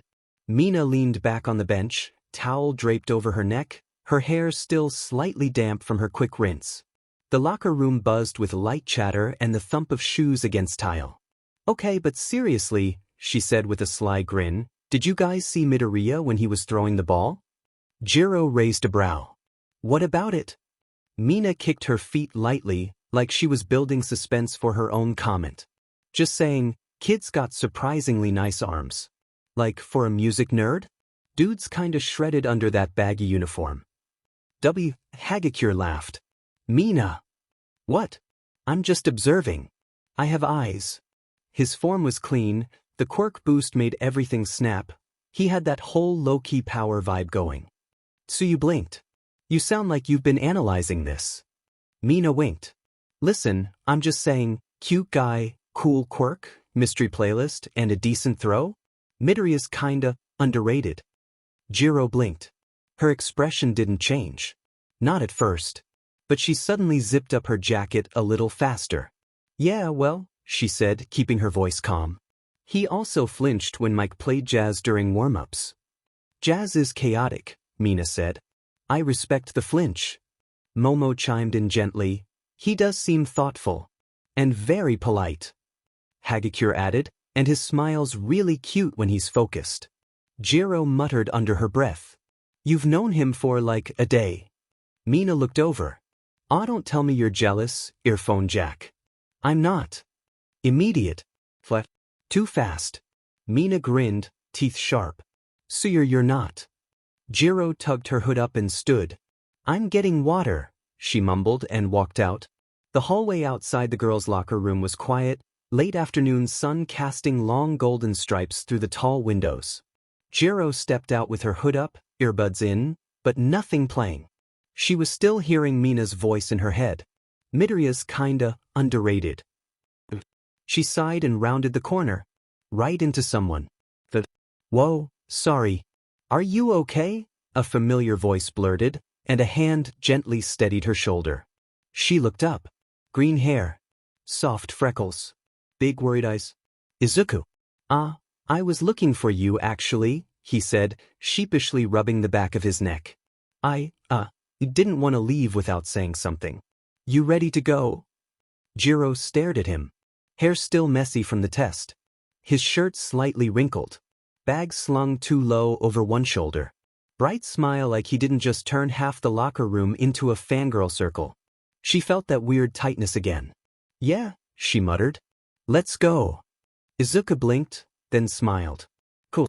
Thought maybe you ditched me to hang with your new fan club. Jiro rolled her eyes. Trust me, I'm allergic to that much squealing. He laughed. I dunno. You're pretty popular. 7th place in all. She glanced at him sideways. You were 8th. He smiled at her again, soft, genuine, warm. And you were awesome. She coughed into her sleeve. Shut up and walk. He did. Right beside her. Like always. They walked side by side down the wide UA path, the sun low and warm, casting shadows behind them. Neither said anything for a while. Just sneakers against pavement. The rustle of wind through trees. The slow exhale of the first day finally ending. Jiro spoke. Quiet. Almost like she hadn't meant to say it out loud. You looked pretty cool today, Izuku. He stopped walking. Just for a second. His head turned, eyes wide. Wait, what? She kept her gaze forward, hoodie half-zipped, face mostly hidden in the shadow of it. You heard me, she said as if it wasn't a big deal. Don't make it weird. But, his voice cracked a little. Thanks. The beat. Then he smiled. Really smiled. You looked awesome too, he said. 6th place and still made time to bully Bakugo? That's peak hero material. Jiro snorted. Boom Boom Boy needed humbling. I did it for the people. They kept walking, but something had changed in the air between them. Lighter, warmer, charged like the last note of a really good song that still echoed in your bones. They rounded the corner toward the train station, the street quieter now as students filtered out in every direction. Jiro kicked a loose pebble with the toe of her shoe. Izuku smiled, hands tucked in his pockets. You've already got an admirer, you know. She blinked. What? He scratched the back of his neck, a little sheepish. That Kaminari guy, the one with the electric quirk? He was asking about your name earlier. Jiro raised an eyebrow. He, might have called you cool like for times. And I think he tried to ask if you were into bands. Izuku laughed. It was kind of funny, actually. Jiro didn't say anything for a second. But, you sure he wasn't just trying to get music recs? Pretty sure, Izuku said. He also asked if you were single and I almost dropped my water bottle. Jiro groaned and dragged her hood up over her head. Gross. Izuku grinned. What? You're cool. It makes sense. She tugged her hood lower. You're not helping. I'm not trying to, he said, still laughing. You're just fun to tease. She glanced at him, then bumped his shoulder lightly. Keep talking and I'll add nerd with a bleeding nose to your hero title. Already taken, he said with a proud grin. It's on my playlist cover.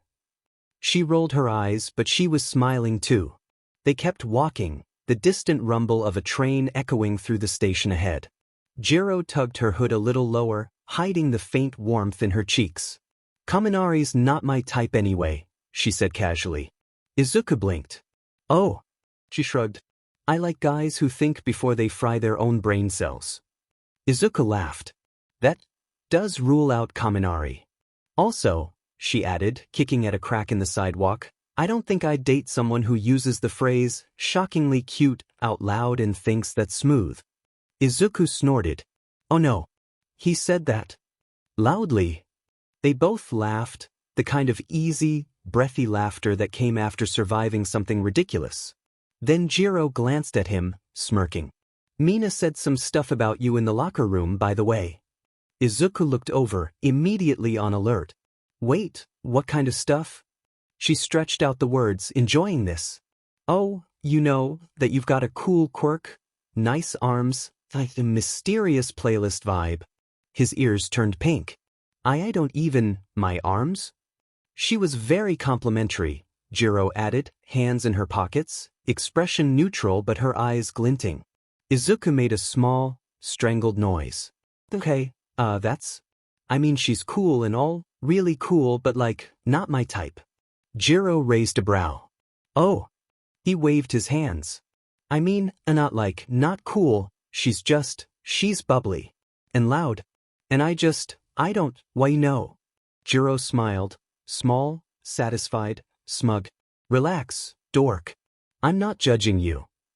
Izuku groaned into his hoodie sleeve. I feel judged. I'm just saying, Jiro said, bumping his shoulder again. If you get swarmed by fans, it's not my fault. He grinned, still flustered. Not a chance.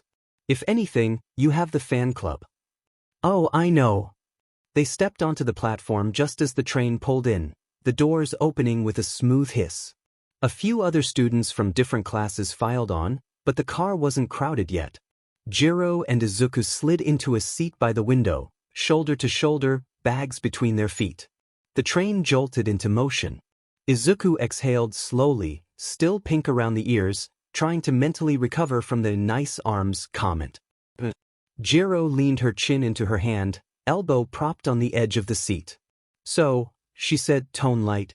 What is your type then, Izuku? His head whipped toward her so fast it nearly made a sound. What? She smirked. You said Mina wasn't your type, so now I'm curious. Gonna make me guess? Izuku opened his mouth, closed it, looked at the window, looked back at her. I don't know, he stammered, voice cracking just slightly. I've never really thought about it that much. I mean, I guess someone who's, smart? Brave? Kind of intense? And, passionate about stuff. Jiro raised an eyebrow. You're describing like half of you, eh? Well, someone who's real, he added quickly. Like, not trying to be flashy all the time. Someone who's just themselves. You know. He scratched his cheek, flustered. I dunno. I'm bad at this. Jiro nodded slowly, lips tugging up. Yeah. You really are. He slouched into the seat, muttering, You asked? The beat. Then he side-eyed her, trying to recover. What about you? He asked, almost defiantly. Since we're doing this. Jiro blinked. She hadn't expected that. Someone who doesn't run from loud, she said eventually. And maybe someone who listens. Izuku tilted his head, curious. Listens? Yeah. Her voice was quieter now. Like, really listens. To music. To people. To stuff no one else pays attention to. He nodded slowly. I think that's important, she added, then bumped her knee against his. So far, you're doing okay. Izuku turned bright red. Okay, like, test okay or? Jiro pulled her hood up and leaned back. Don't ruin it, nerd. He smiled. Didn't say another word. The train rumbled softly beneath them, metal wheels humming against the track. The air between them felt warmer now, charged, even though neither of them was touching. Izuku blinked, still processing what she said. So far, you're doing okay. He turned toward her, eyes wide. What do you mean I'm doing okay? Jiro looked over, hood half shadowing her face. Like, okay how? He stammered, his hands doing little panicked motions in the air. Do you mean like, okay as a friend? Okay as a training partner? Okay as a person? She raised an eyebrow. He leaned forward slightly, voice getting faster.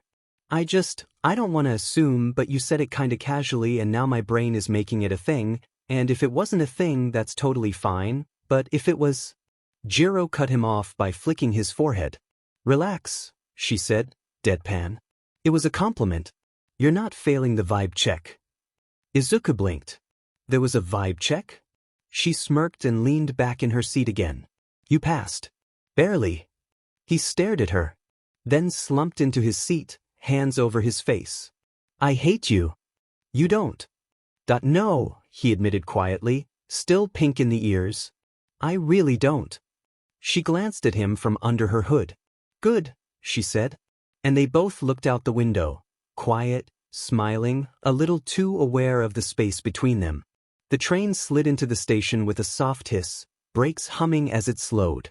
The doors opened, and the two stepped out into the cool evening air. It was quieter now, streets bathed in orange glow, a few scattered students heading off in other directions. They walked side by side in comfortable silence for a moment, the weight of the day finally beginning to settle. Jiro cleared her throat, casually stuffing her hands into her hoodie pocket. Sue, she said, drawing it out like she was still thinking about how to say it, when you want to come over again? Izuku blinked. Huh. My dad, she said quickly, looking ahead. He said he wanted to show you some older music. He's curious about your quirk. Thinks maybe some retro stuff might trigger something different. Izuku brightened instantly. Wait, really? Jiro nodded. Yeah. He got super nerdy about it. Pulled out vinyls and everything. Said something about real instruments versus digital compression, you know, dad stuff. Izuku laughed. That actually sounds kind of amazing. I'd love to. Cool, she said way too quickly. The beat. You don't have to dress fancy or anything, she added. It's not like a formal dinner. He's just gonna make something weird and try to impress you. Would it be bad if I was impressed? Izuku grinned. Dangerously, Jiro deadpanned. He chuckled and rubbed the back of his neck. So, Tomorrow after school maybe? Jiro looked over at him. Her heart did a thing. Yeah, she said softly. Tomorrow's good. The class of 1A filed into the training lobby, still shaking off the morning grogginess. The sunlight filtering through the tall glass windows made the space feel way too bright for how early it was. Izuku walked in beside Jiro, already halfway through his second water bottle and a quiet panic spiral. I heard we're doing combat training today, he whispered. Like real combat, real strategy, real duels. What if I mess up my song timing? What if my earbuds fall out? What if? You'll be fine, Jiro said, stifling a yawn. Just don't trip over your own brain. I almost did that yesterday. I know. Before he could continue spiraling, a sudden boom echoed through the hall like thunder made of caffeine and protein powder. I am walking through this door very dramatically. The sliding doors exploded open as All Might entered in full hero form, his cape billowing even though there was no wind. His smile sparkled. Literally. The class collectively blinked in awe. I'm not even mad, Kaminari whispered. That was appealing. All Might stood tall at the front, hands on his hips, teeth gleaming. Good morning, students. Today you'll be experiencing battle training.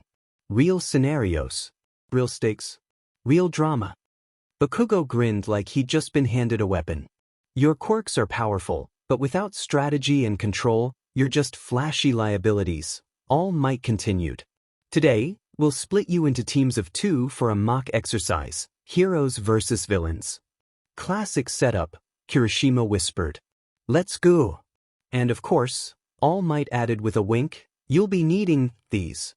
He pressed a button on the wall. A panel slid open, revealing a row of lockers labeled with their names. Inside, custom hero costumes. Jiro raised an eyebrow. Okay, that's kinda sick. Izuku stared at his locker, frozen. His heart pounded. This was real. Hero suits. Hero missions. All Might. He reached for the handle. The training field buzzed with energy as students milled around, glancing at each other's costumes, cracking jokes, adjusting gloves and straps. Jiro stepped out into the light, her boots hitting the concrete with a low thud. Izuku saw her before she saw him, and then forgot what he was doing entirely. Her hero costume was tailored in that way where everything just worked. Practical dark purples and black. Fitted. The cord jacks were secured to her gauntlets, framed by subtle audio symbols stitched in matte thread across her sleeves. She stretched one arm across her chest, testing flexibility. The motion sent a ripple through her jacket and he was staring. Oh, she said, noticing him. You're already out here? Yeah. Izuku blinked rapidly. Yeah. She raised an eyebrow. He scratched the back of his neck, suddenly hyper-aware of every fold in his costume. Your suit's really nice. I mean, not nice like pretty. Well, no, it is pretty, but also it looks durable and like, smart. Like, the jacks are positioned perfectly for reaction time, and you've still got mobility in the shoulders so you won't be locked up in tight spaces. She blinked. You always give performance reviews, or just for me? He turned very red. Just you apparently. Jiro chuckled under her breath and looked down at his outfit. It was clean, forest green base with black trim, reinforced with lightweight armor around the forearms, chest, and knees.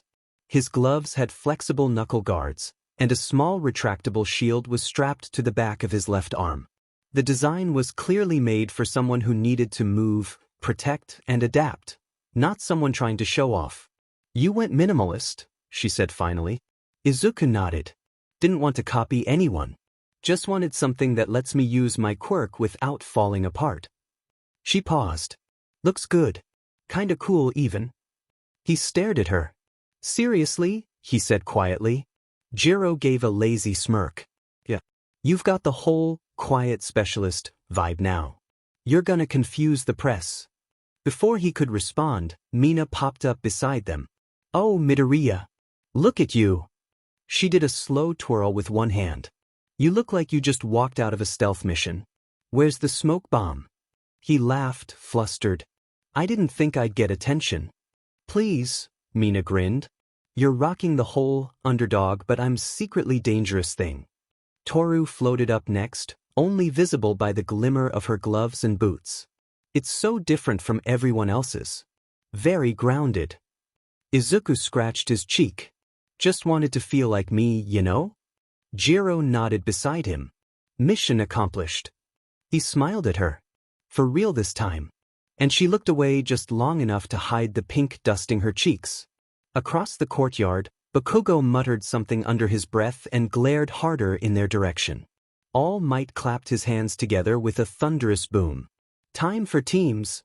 All Might's voice boomed across the courtyard, practically vibrating the walls. And here are your first team assignments. The screen lit up.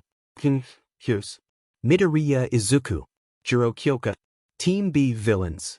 Bakugo Ketsugi, Ida Tenya. Silence. Izuku blinked up at the screen like it had just called him out personally. Wait, what? Jiro raised a brow. That's Iakombo. Kaminari let out a low whistle. You, Bakugo and Ida? That's gotta be illegal. Mina leaned over. One of them's gonna blow something up. The other's gonna write a report about why it was unsafe. Jiro snorted. Izuku swallowed hard. So we're going against? Kaken. Jiro glanced at him. You okay? Yeah. It's just, he's intense. You've met me, right? Izuku let out a nervous laugh. Right. Bakugo was already cracking his knuckles on the far side of the field, smirking like someone handed him permission to destroy property. Ida stood beside him, arms folded like this was a student council-approved operation. All Might's clearly trying to give us a heart attack, Jiro muttered. Or a character arc, Izuku said. All Might gave a thumbs up. Villains. You'll have 5 minutes to hide the weapon and prepare. Heroes, you'll infiltrate and try to retrieve it. Jiro nudged Izuku. Come on. We've got 5 minutes to figure out how to avoid becoming a crater. He nodded, adrenaline kicking in. Let's go. The building echoed with the hum of fluorescent lights and the quiet buzz of tension. Ida adjusted his gloves as he paced near the mock weapon, standing tall and trying to coordinate some kind of plan. We should split roles accordingly, he said. One of us guards the weapon, while the other patrols. Coordination is key. A scorched dent appeared on the nearby wall, courtesy of Bakugo's explosive palm. I'm not standing around like a demon mall cop, he growled. You stay here. I'm going to destroy Deku before he even makes it to the stairs. Ida frowned, glasses glinting as he turned toward him. You're being irrational. Bakugo scoffed. You gonna stop me, class rep? Ida's jaw tensed. And then, he straightened, rolling his shoulders back with military precision. Fine, he said coolly. If I'm to play the villain, then I shall do so properly. He walked toward the weapon and folded his hands behind his back, the perfect image of calm authority. I'll treat this as a formal hostage defense situation. You go wild, I'll hold the line. Bakugo sneered. Teeth, whatever. He turned on his heel and stormed off, boots thudding like thunder. Ida stood alone, beside the weapon, silent for a moment. Then he adjusted his tie slightly, looked toward the security cameras, and said aloud to no one in particular. Hero Midoriya, I look forward to our confrontation. The massive steel doors slid shut behind them with a mechanical hiss, sealing Jiro and Izuku inside the simulation zone. Dim overhead lights flickered to life as the voice of All Might echoed from above. Hero team, your mission begins. Now. Footsteps echoed as they moved cautiously through the cold corridors. Jiro tapped lightly on the side of her gauntlet. If I send my jacks through the walls, I can scan for footsteps. Should help us figure out who's where before they spot us. Izuku nodded. Smart. And I've got a few songs prepped based on how things go. She looked over at him. What's the opener? He reached down and adjusted the dial on his music player, the screen lighting up softly in his hand. White heavy checkmark selected, green list loaded. I think I'll stay in the green list unless something goes wrong, he said. Stick to buffs with low backlash, stuff I can control. Jiro raised a brow. And if things do go wrong? He hesitated, then exhaled. Then I go orange. Only if I have to. I've got natural and no time for caution cued, depending on how wild it gets. She nodded slowly. That sounds fair. He scratched the back of his neck. Mike, ban me from red list for the next few weeks after the last incident. Jiro blinked. Wait, banned you? Yeah, he said sheepishly. Apparently bleeding from the eyes and passing out in the middle of a sprint isn't heroic. It's not. I mean, I finished the lap. Izuku. Right? Yeah, I know. Jiro smirked. You still have them on your player, don't you? He gave her a sideways glance. Yes. Of course you do. They reached the first turn in the corridor, Jiro dropping to one knee and pressing her jacks to the wall. She closed her eyes, listening. 2 floors up. One's moving. The other's still. Izuku adjusted his gloves. Bakugo's hunting. Jiro stood up. And Ida's guarding the weapon. He nodded. So we take Ida down fast and quiet. And hope Boom Boom Boy doesn't explode the ceiling on us, she muttered. Izuku looked at her, eyes steady now. Focused. We've got this. Jiro gave him the smallest smile. Diamen right we do. The hallway stretched ahead, lined with steel doorframes and glassless windows, just enough cover to be dangerous. Izuku moved along the wall, staying low, music still pulsing lightly in his ears from a calming green list track. Jiro walked a half step behind, one jack slipped into a crack in the wall. She closed her eyes for a moment, feeling the vibrations. One heartbeat on the far side, she whispered. Steady. Could be Ida. He's not moving. Izuku nodded. Holding the objective then. If we time this right. He didn't finish. Because Jiro suddenly hissed. Izuku. He dropped instinctively, no hesitation. Boom. The wall above him erupted, showering sparks and debris across the corridor. Smoke curled through the shattered drywall. And then, a figure stepped through the hole, one arm smoking, the other already ped back for another blast. You think I didn't hear your loser but whispering Deku? Bakugo. But grinning. Unhinged. Izuku stared up from the floor, wind knocked out of him. Jiro yanked him back behind a support beam, just as Bakugo launched forward with a howl of rage. Let's see how strong you really are without a backup band, you fake. Smoke lingered in the air as Bakugo stepped through the fractured wall, a manic grin twisting his face. Izuku steadied his breathing, brushing dust off his shoulder. Jiro reached out, earjacks ready. So what's the play? Izuku looked at her, calm but sharp. Jiro, go find Ida. She blinked. What? You're better at tracking. He's still guarding the weapon, right? You'll find him faster. Her eyes narrowed. And you'll just take on Bakugo by yourself? Izuku nodded. I don't have to win. I just need to keep him busy. Or lose him. Behind them, Bakugo scoffed. Like hell you're losing me, Deku. Jiro hesitated. Her eyes flicked to Izuku, focused, standing firm. Okay, she said softly. Radio me when you're not dead. Deal. And she turned, sprinting down the hall, her earjacks already sweeping out through the walls. Bakugo didn't even glance at her. He was locked in. Only on Izuku. About DM time, he growled. Izuku reached for his music player, flicking through the tracks with practiced fingers. White heavy checkmark track loaded, On Top of the World. Imagine Dragons. Green list, agility, coordination. The moment the beat dropped, the shift was instant. If you love somebody, better tell them while they're here. His muscles snapped into alignment. Breathing steady. Steps lighter. Bakugo's smirk faltered just slightly at the sudden shift in posture. Izuku wasn't bracing anymore. He was ready. Izuku lifted his head, eyes gleaming. Come on, Kaken. The hallway echoed with the sound of Bakugo's rage-fueled boots hammering the floor. The music in Izuku's ears pulsed steady, keeping time with his heart, not overpowering it. I've had the highest mountains. Bakugo came in fast, right hook primed, nitroglycerin sweat hissing off his knuckles. But Izuku had seen this exact move before. In training videos. In old sports festival footage. In middle school. And more recently, on mixed sparring mats. in Jiro's timing drills, in every critique they threw at him when he dropped his stance or missed a rhythm. Izuku stepped sideways. Just enough. Bakugo's punch blew past his head and scorched the wall behind him. Izuku ducked, gripped Bakugo's elbow tight, and used his own momentum to pivot around him. Gotcha! Wham! Bakugo hit the floor hard, sliding half a meter with a growl that bordered on feral. He spun, hand lighting up again. Where the hell did you learn that?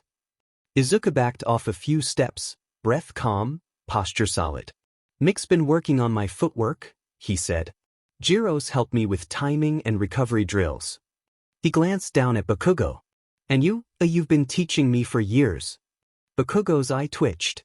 I watched every fight you ever picked. Every spar. Every temper tantrum with a right hook. I know how you move, Kaken. Bakugo launched himself up, teeth bared. Then you know I'm gonna blow you to hell. Izuku didn't flinch. He just turned the volume up one notch. The air crackled with heat and fury. Bakugo snarled as he launched another blast. Izuku dodged just barely, rolling behind a support beam as the explosion scorched the air where he'd just been. I'm on top of the world. You've been waiting on this for a while now. Smoke trailed through the hall. Izuku could feel the vibrations in his bones, could taste the old bitterness in the air. Bakugo stalked toward him, boots crunching debris. Why? He shouted, eyes blazing. Why the hell did you lie for so long? About your quirk? Was it all just some big joke? Some way to make me look stupid? Izuku's eyes widened, not at the rage, but at the hurt buried underneath it. He stepped out slowly from behind the wall, hands half raised. I never lied. Bullshit. Bakugo roared, another blast sparking to life in his palm. You always acted so innocent, like you didn't have anything. And all that time, you were hiding this. I was trying to tell you. Izuku's voice cracked, not from fear, but from years of being silenced. I was always trying to, but you and your buddies always called me a liar. Every time I opened my mouth, it was, Deku's making stuff up again, or, Deku wants attention. Bakugo froze mid-step, arms still raised. Izuku kept going. You shoved me, mocked me, told me to jump. And every time I thought maybe I'd earned your respect, you reminded me I was just your target practice. The music continued behind him, steady, defiant. I'm on top of the world. I didn't hide anything to hurt you, Kaken, Izuku said quietly. I just stopped trying. Because you never once listened. Bakugo stood there, breathing hard, explosions flickering weakly around his fingers. For the first time in a long time, he had no comeback. Bakugo stood still, chest heaving, hands trembling, not with power, but with something hotter, uglier. A slow-burning mix of confusion, shame, and fury. Izuku hadn't moved. He didn't need to. I was always trying to. Those words echoed louder than the music still playing softly in Izuku's ears. The beat didn't matter anymore. The rhythm had shifted. Izuku's voice came again, quieter this time. You could have just asked. Bakugo's fists clenched so hard his gloves creaked. His mouth opened, then closed. He didn't look at Izuku. Didn't scream. Didn't blast.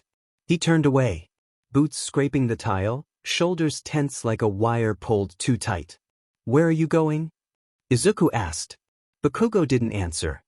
He just kept walking, disappearing down the hallway with the weight of something neither of them knew how to name. But just before he turned the corner, he paused, like something was sitting on the edge of his tongue. But he didn't speak. He just left. The silence that followed was louder than any explosion. Izuku exhaled slowly, the fight bleeding out of his muscles, the music quietly looping in his ear. I'm on top of the world. He didn't smile. Didn't celebrate. But he stood tall. And whispered to himself, that's the first time he's ever walked away. The silence hung for just a moment longer after Bakugo's footsteps faded completely. Izuku stood still, chest rising and falling as the music in his ears finally slowed, the track ending in soft, triumphant echoes. Zuzu. I found the bomb. Are you alive? Jiro's voice buzzed through the comm clipped to his collar, casual as hell, but layered with just enough static to hide the real concern in it. Izuku blinked like he'd just come back to reality. He grabbed the radio and clicked it on, breath still slightly shaky. Yeah, I'm good. He glanced down the hall, the spot where Bakugo had disappeared. Target disengaged. The pause. So you didn't die? Wanna come help me wrap this up, or should I just put Ida in a full Nelson myself? Izuku gave a short laugh, rubbing at his face. Be there in 30 seconds. Try not to break his legs before I get there. No promises, nerd. The line clicked off. And Izuku ran. Bakugo pushed the heavy door open, the light of the observation building gleaming in the distance. His footsteps echoed against the concrete. He raised the comm to his mouth once, voice low, flat, almost mechanical. I'm out. There was a brief pause on the other end, then Ida's voice crackled through, tense and confused. Wait, what do you mean you're out? What happened? Bakugo? No reply. Bakugo clicked off the radio without a word. He didn't look back. Didn't explain. Didn't shout. Just walked, slow, steady, toward the viewing room across the field. Inside, the students of Class 1A were gathered behind the glass, some sitting, others standing, watching the final moments of the match play out on the screen. As Bakugo entered, heads turned. Conversations stilled. All Might stepped forward slightly, his smile, softer now. Young Bakugo. But Bakugo walked right past him. Didn't speak. Didn't look at anyone.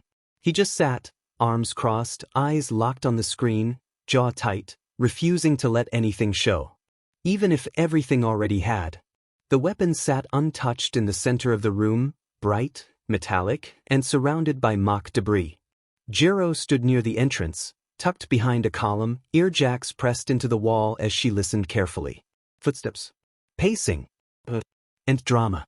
Inside, Ida marched in deliberate circles around the bomb, hands clasped behind his back, posture straight as a blade. Fools. You think you can simply barge in and take the weapon? You underestimate the might of villainy. Jiro's lip twitched. He spun in place with flair.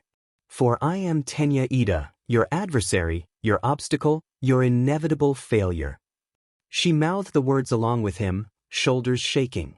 And I shall not allow you to lay a single finger on this device. Jiro clicked on her comm, biting back laughter. Zuzu, you need to get here now. He's about to go full Shakespeare. A pause, then Izuku's voice in her ear, breathless but focused. On my way. Just took the express route down. She smirked. Ida struck a dramatic pose near the weapon. Your silence confirms your fear, hero. Your hesitation shall be your doom. Jiro leaned slightly against the wall, expression deadpan but amused. Oh yeah, she muttered, this dude needed to join the drama club. The large room echoed with every overly theatrical step Ida took, his boots clicking against the floor as he dramatically circled the bomb. Do you not see, hero? You've fallen right into my trap. For I, Tenya Ida, mastermind of mayhem, terror of UA, have anticipated your every thwip. One of Jiro's jacks slammed into the floor beside his foot, crackling with a sharp shock pop of sound. Ida flinched. And move. Jiro stepped into the room slowly, arms relaxed, jacket flowing slightly behind her. Hey, sorry to interrupt, but you were about 2 seconds away from a soliloquy. Ida straightened. How dare you interrupt a villain mid-monologue? Don't worry, she smirked. I'll remix it later. She snapped both jacks forward, sending a pulse of directed sound through the floor. It vibrated sharply under Ida's feet, throwing off his balance for a split second. He recovered fast, too fast. Then you shall face the wrath of my speed, interloper. He kicked off the ground, engines firing. Jiro saw it a second too late. Sirbi. Too fast. She braced herself. Crash. The door behind her burst open with a deafening slam. A green and black blur shot through, the music from Izuku's player pounding like a war drum behind him. White heavy checkmark track playing, Run Boy Run, Woodkid. Green list, speed, reflex, low backlash. Run Boy Run. This race is a prophecy. Izuku didn't even hesitate. He grabbed Jiro around the waist and pulled her down and out of the way, both of them hitting the ground hard as Ida blasted past, missing her by inches. Wind and force thundered past them, but they were safe. Jiro blinked up from where she'd landed, half beneath him, heartbeat still hammering. "You okay?" Izuku asked, his hands still gripping her jacket. "Why yeah," she said breathless. You great timing." He offered his hand. She took it. They stood side by side, facing the now turning Ida as the music kept thrumming. "Run boy run. The sun will be guiding you." Across the room, Ida spun on his heel with a flourish, engine smoke trailing dramatically behind him. So the other hero arrives at last. How noble! How predictable! And yet it will not save you from the clutches of evil. He struck a pose near the bomb, one hand outstretched, cape swaying like he'd rehearsed this in a mirror. Jiro muttered under her breath, 5 seconds in and he's already monologuing. Izuku cracked a smile. "Do we let him finish?" "Not a chance," she said, pulling her jacks free and snapping them forward. Izuku rolled his shoulders, legs. Already moving in time with the beat. "Run boy run. They're dying to stop you." They moved. Together. "Run boy run. This race is a prophecy." Izuku moved like he was dancing, light on his feet, gliding with practiced rhythm as the music coursed through him. Jiro was at his back, moving in sync, her ear jacks already flicking out and anchoring to the walls like tripwires of sound. Ida charged. Engines howled, metal clanked, boots hammered the ground like thunder. "Brace!" Jiro shouted. Izuku darted forward at the last second, not to meet Ida, but to feint left. Ida adjusted. Too late. Jiro's jacks suddenly pulsed with bass, bouncing sound off the floor and slamming it straight into Ida's path. The wave vibrated through his calves, jolting his momentum. Ida stumbled, not enough to fall, but enough to slow. Izuku took the beat, slid under his arm, spun mid-roll, and swept upward with a low kick that knocked Ida just slightly off balance. "Now!" Izuku shouted. Jiro launched both jacks like WHPs. One clipped Ida's shoulder, the other hit a metal pipe behind him. She triggered the feedback. A delayed burst echoed behind Ida, directional sound that disoriented his sense of space for a critical second. He spun, confused, and Izuku was already midair, jumping off the back of a desk to bring down a knee aimed at Ida's shoulder. Ida staggered, growling but not down yet. "Impressive," he grunted, "but you shall not best me so easy." Jiro dropped to one knee and slammed both jacks into the ground. Izuku knew what that meant. He leapt back. Boom, boom, zaboom. A pulsing sonic beat exploded outward from Jiro's position like a shockwave ripple, precisely tuned to disrupt balance but not cause harm. Ida wobbled, one leg giving out as his ears rang. Izuku lunged forward again, music pushing him faster. He shoulder-checked Ida, not hard, just enough to spin him. "Now!" Jiro coiled her jacks around his free arm like ropes. Izuku took the other side, his capture tape already spinning in his fingers. Twist, flip, snap, swing. They slammed Ida gently but firmly to the ground and pinned him with practiced efficiency. He blinked up at the ceiling, dazed. "You've been training," he muttered. Jiro exhaled, brushing a strand of hair back into her hood. "A little." Izuku offered a hand. "You okay?" Ida nodded, adjusting his glasses with the only hand not currently restrained. "Yes." Though, it's hard to maintain a villainous presence when being body-slammed by rhythm. The room erupted. "Did you see that?" Kaminari hollered. She bounced the sound like it was a grenade. Mina fist-pumped. "That was sick." Izuku was out here jumping off desks like some parkour hero. Zero nodded. "They've definitely been training together. You can't fake that timing." All Might beamed with pride. Excellent coordination and great restraint. In the back of the room, Bakugo watched silently. His grip on the chair tightened.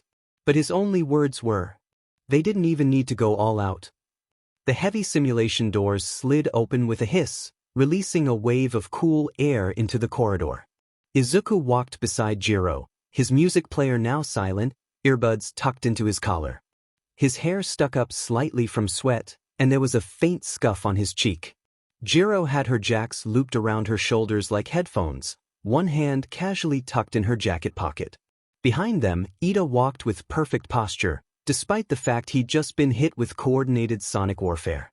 "I must admit," Ida said, adjusting his glasses, "your teamwork was exceptional." Jiro glanced at him, smirking. "You mean when I hit you with sound and Midoriya tackled you into a desk?" Ida cleared his throat. "Ahem. Precisely." Izuku rubbed the back of his neck, smiling. "You were really fast. If you hadn't slipped on the echo burst, I probably wouldn't have landed that first hit." "I would've," Jiro added casually. Izuku looked over, mock offended. "Really?" She shrugged. "I was aiming for the ankles next." Ida groaned softly. "I believe next time I shall request to be paired with someone less theatrical than Bakugo." His approach to villainy lacked strategy and severely hindered our odds of success. "Yeah," Izuku mumbled. "He kind of left." Midway through the match, Ida nodded, arms crossed. "Abandoned his post. Most unprofessional." Jiro gave Izuku a sideways glance. "What did you say to him, anyway?" Izuku looked forward. "The truth." She didn't press. As the three stepped into the viewing room, the rest of the class turned, some cheering, others tossing out high fives and claps on the back. Kaminari grinned. "You it. Team Sound and Fury coming in hot." Jiro blinked. "Did you just give us a team name?" "Trademark pending," Kaminari called, holding up 2 fingers. Izuku chuckled, walking toward the screen with the others as the next match prepared to begin. For now, they were just spectators again. But the buzz of victory still lingered in the air. The last match had ended. The screens powered down. The buzz of excitement was still fading, replaced by sore muscles, tired eyes, and lingering adrenaline. All Might stood tall at the front of the room, arms crossed, cape practically glowing under the overhead lights. "Class 1. Today you took your first real step into becoming heroes." He looked at each of them, his smile soft but genuine. "You didn't just show off your quirks, you showed teamwork, communication, adaptability, and above all else, heart." Izuku glanced at Jiro next to him, who gave him a small elbow nudge like, "Told you we crushed it. Some of you won your matches. Some didn't.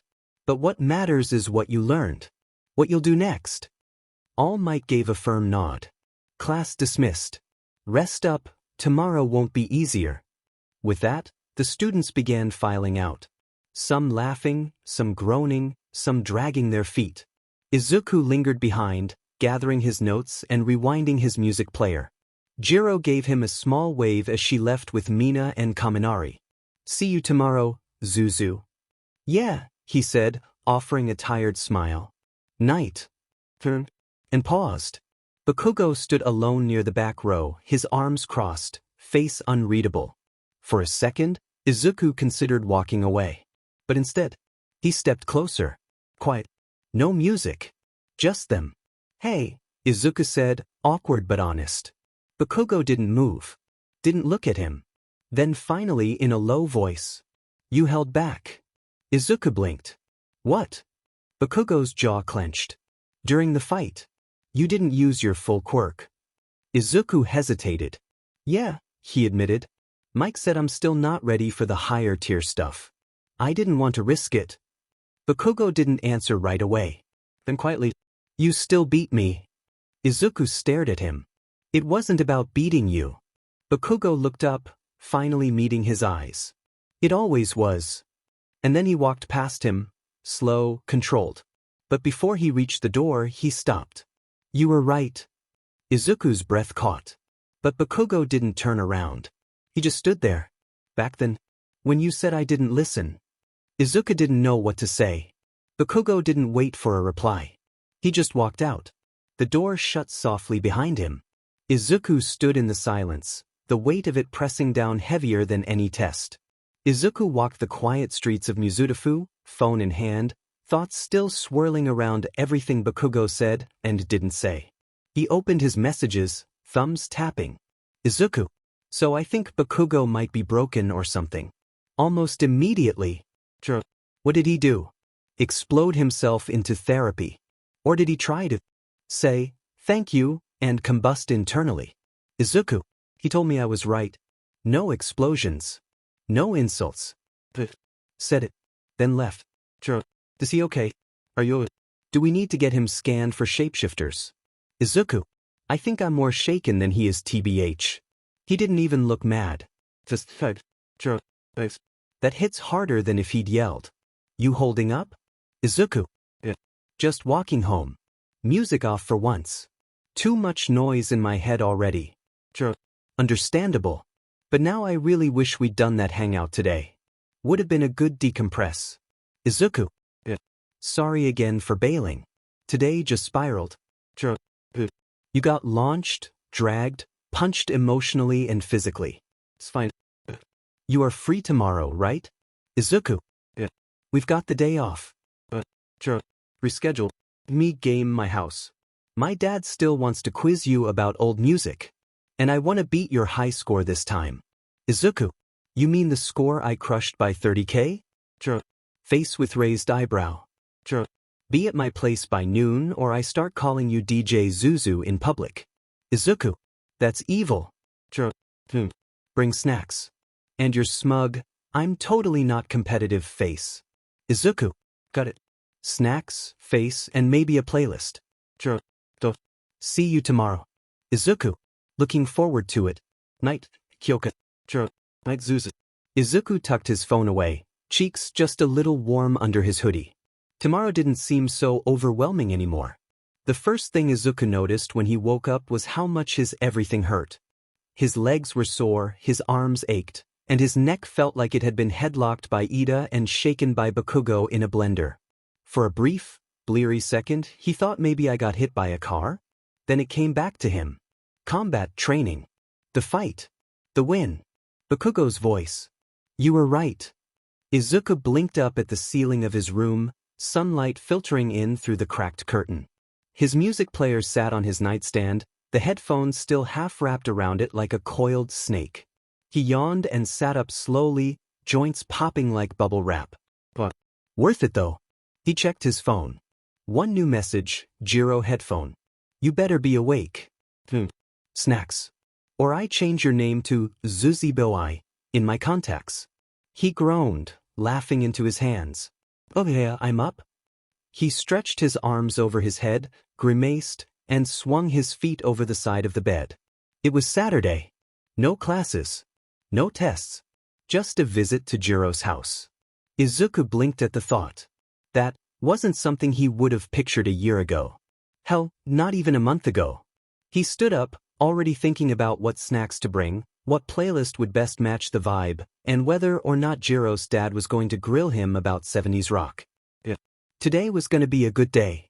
Izuku rummaged through the kitchen cabinets with the intensity of someone preparing for a mission. Which, to be fair, he kind of was. He already had a bag of chips, a pack of melon bread, 2 bottles of ramen, and was now trying to decide between chocolate Pocky or strawberry.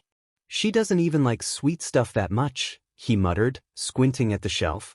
But what if she wants some later? Or what if her parents, oh no, what if her mom's home too? A voice behind him made him jump. So, where are you going with your little picnic, sweetie? He turned to see his mom leaning against the doorframe, a knowing smile tugging at her lips.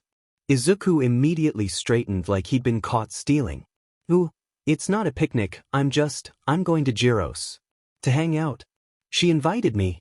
It's not a date or anything, we're just gonna play some games and maybe her dad's gonna talk about music, and it's casual and… Inko raised an eyebrow. Izuku stopped. I'm making it worse, aren't I? She smiled sweetly.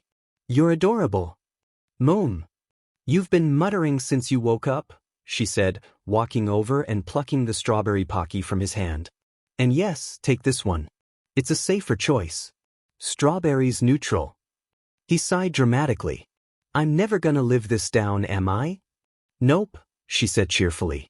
Not when my little hero is getting dressed up for a girl. I'm not dressed up. You're wearing the shirt I ironed last week and cologne, sweetie. Izuku froze. He sniffed his sleeve. I just wanted to smell nice in case they have a dog. He groaned and stuffed the snacks into his bag, cheeks flaming. Inko just giggled and ruffled his hair before stepping back. Have fun, okay? Text me when you get there. I will. And tell Kyoka I said hi.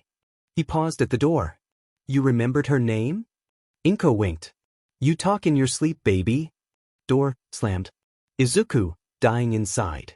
Izuku stood in the crowded train, his backpack slung over one shoulder and a slightly nervous buzz in his stomach. He clutched the strap above him, eyes flicking to the stations flying by.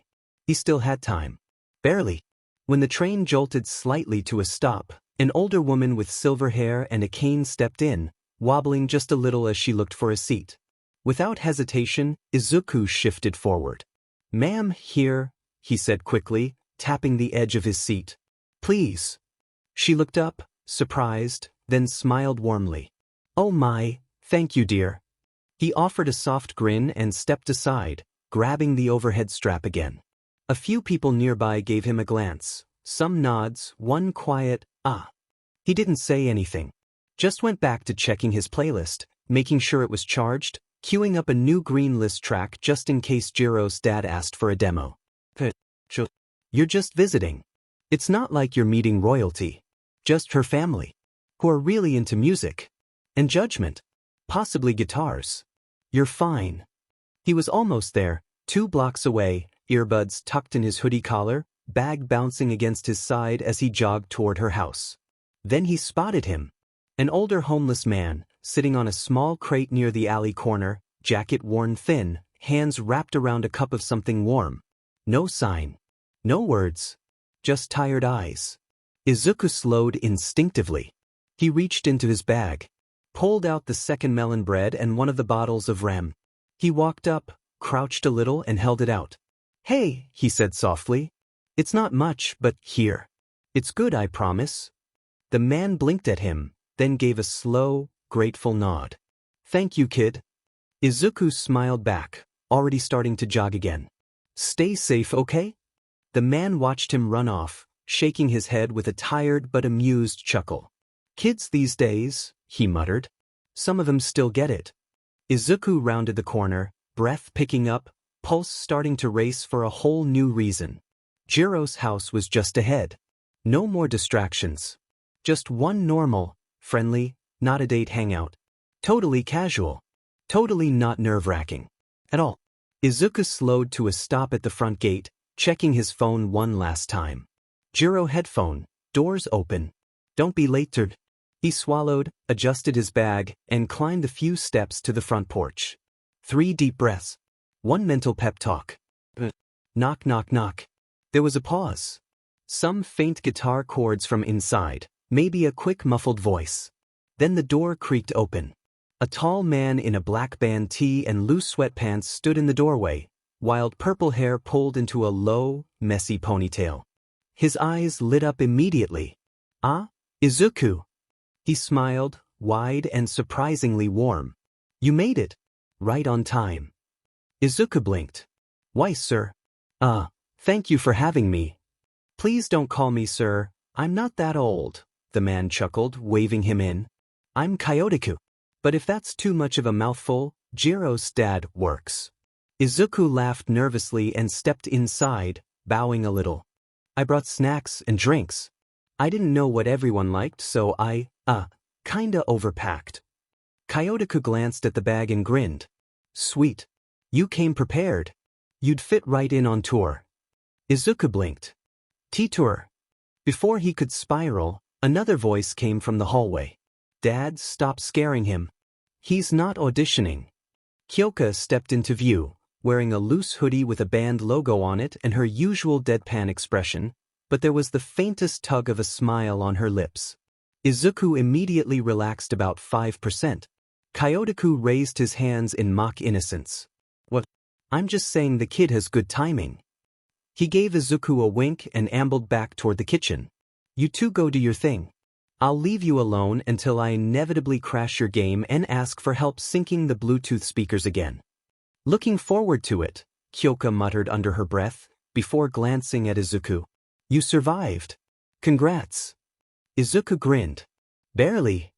Kyoka flopped onto her bed, one leg hanging off the side, arms crossed behind her head. She watched as Izuku moved carefully around her room, like he always did when he came over, as if touching the wrong chord would cause a music explosion. To be fair, in her room it might. Izuku crouched by one of the stands and gently tapped the neck of her cherry red electric guitar. "You rest-string this one?" he asked. "Yesterday," she said, sounding casual. He nodded. "Yeah. The tone's definitely cleaner. Tighter resonance." Kyoka raised an eyebrow. "You got all that from looking at it?" "No," he said quickly, spinning around. "I mean, yes, but I'm not, weird about it. I just noticed stuff. Like when your backup amp started buzzing last month. It was the left power cable, right?" She smirked. "Yeah. Caught that faster than my dad did." Izuku wandered over to her desk, where a stack of hand-scribbled lyrics sat beside a digital tuner and 3 pairs of tangled earbuds. Her shelf was full of band CDs, older vinyls, and a few signed posters from underground shows. "Your room's like audio heaven," he muttered. Kyoka rolled her eyes with a grin.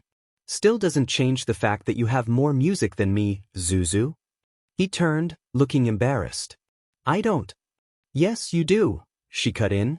"You've got custom playlists for every mood, 6 categorized folders, backup drives, lyric breakdowns, and you collect obscure international B-sides. I saw the folder names." He scratched the back of his neck, cheeks pink. "I like organizing." She sat up slightly, giving him a lazy smile. "You like breathing too, but you don't do it alphabetically." He opened his mouth. "I actually..." "Don't finish that sentence."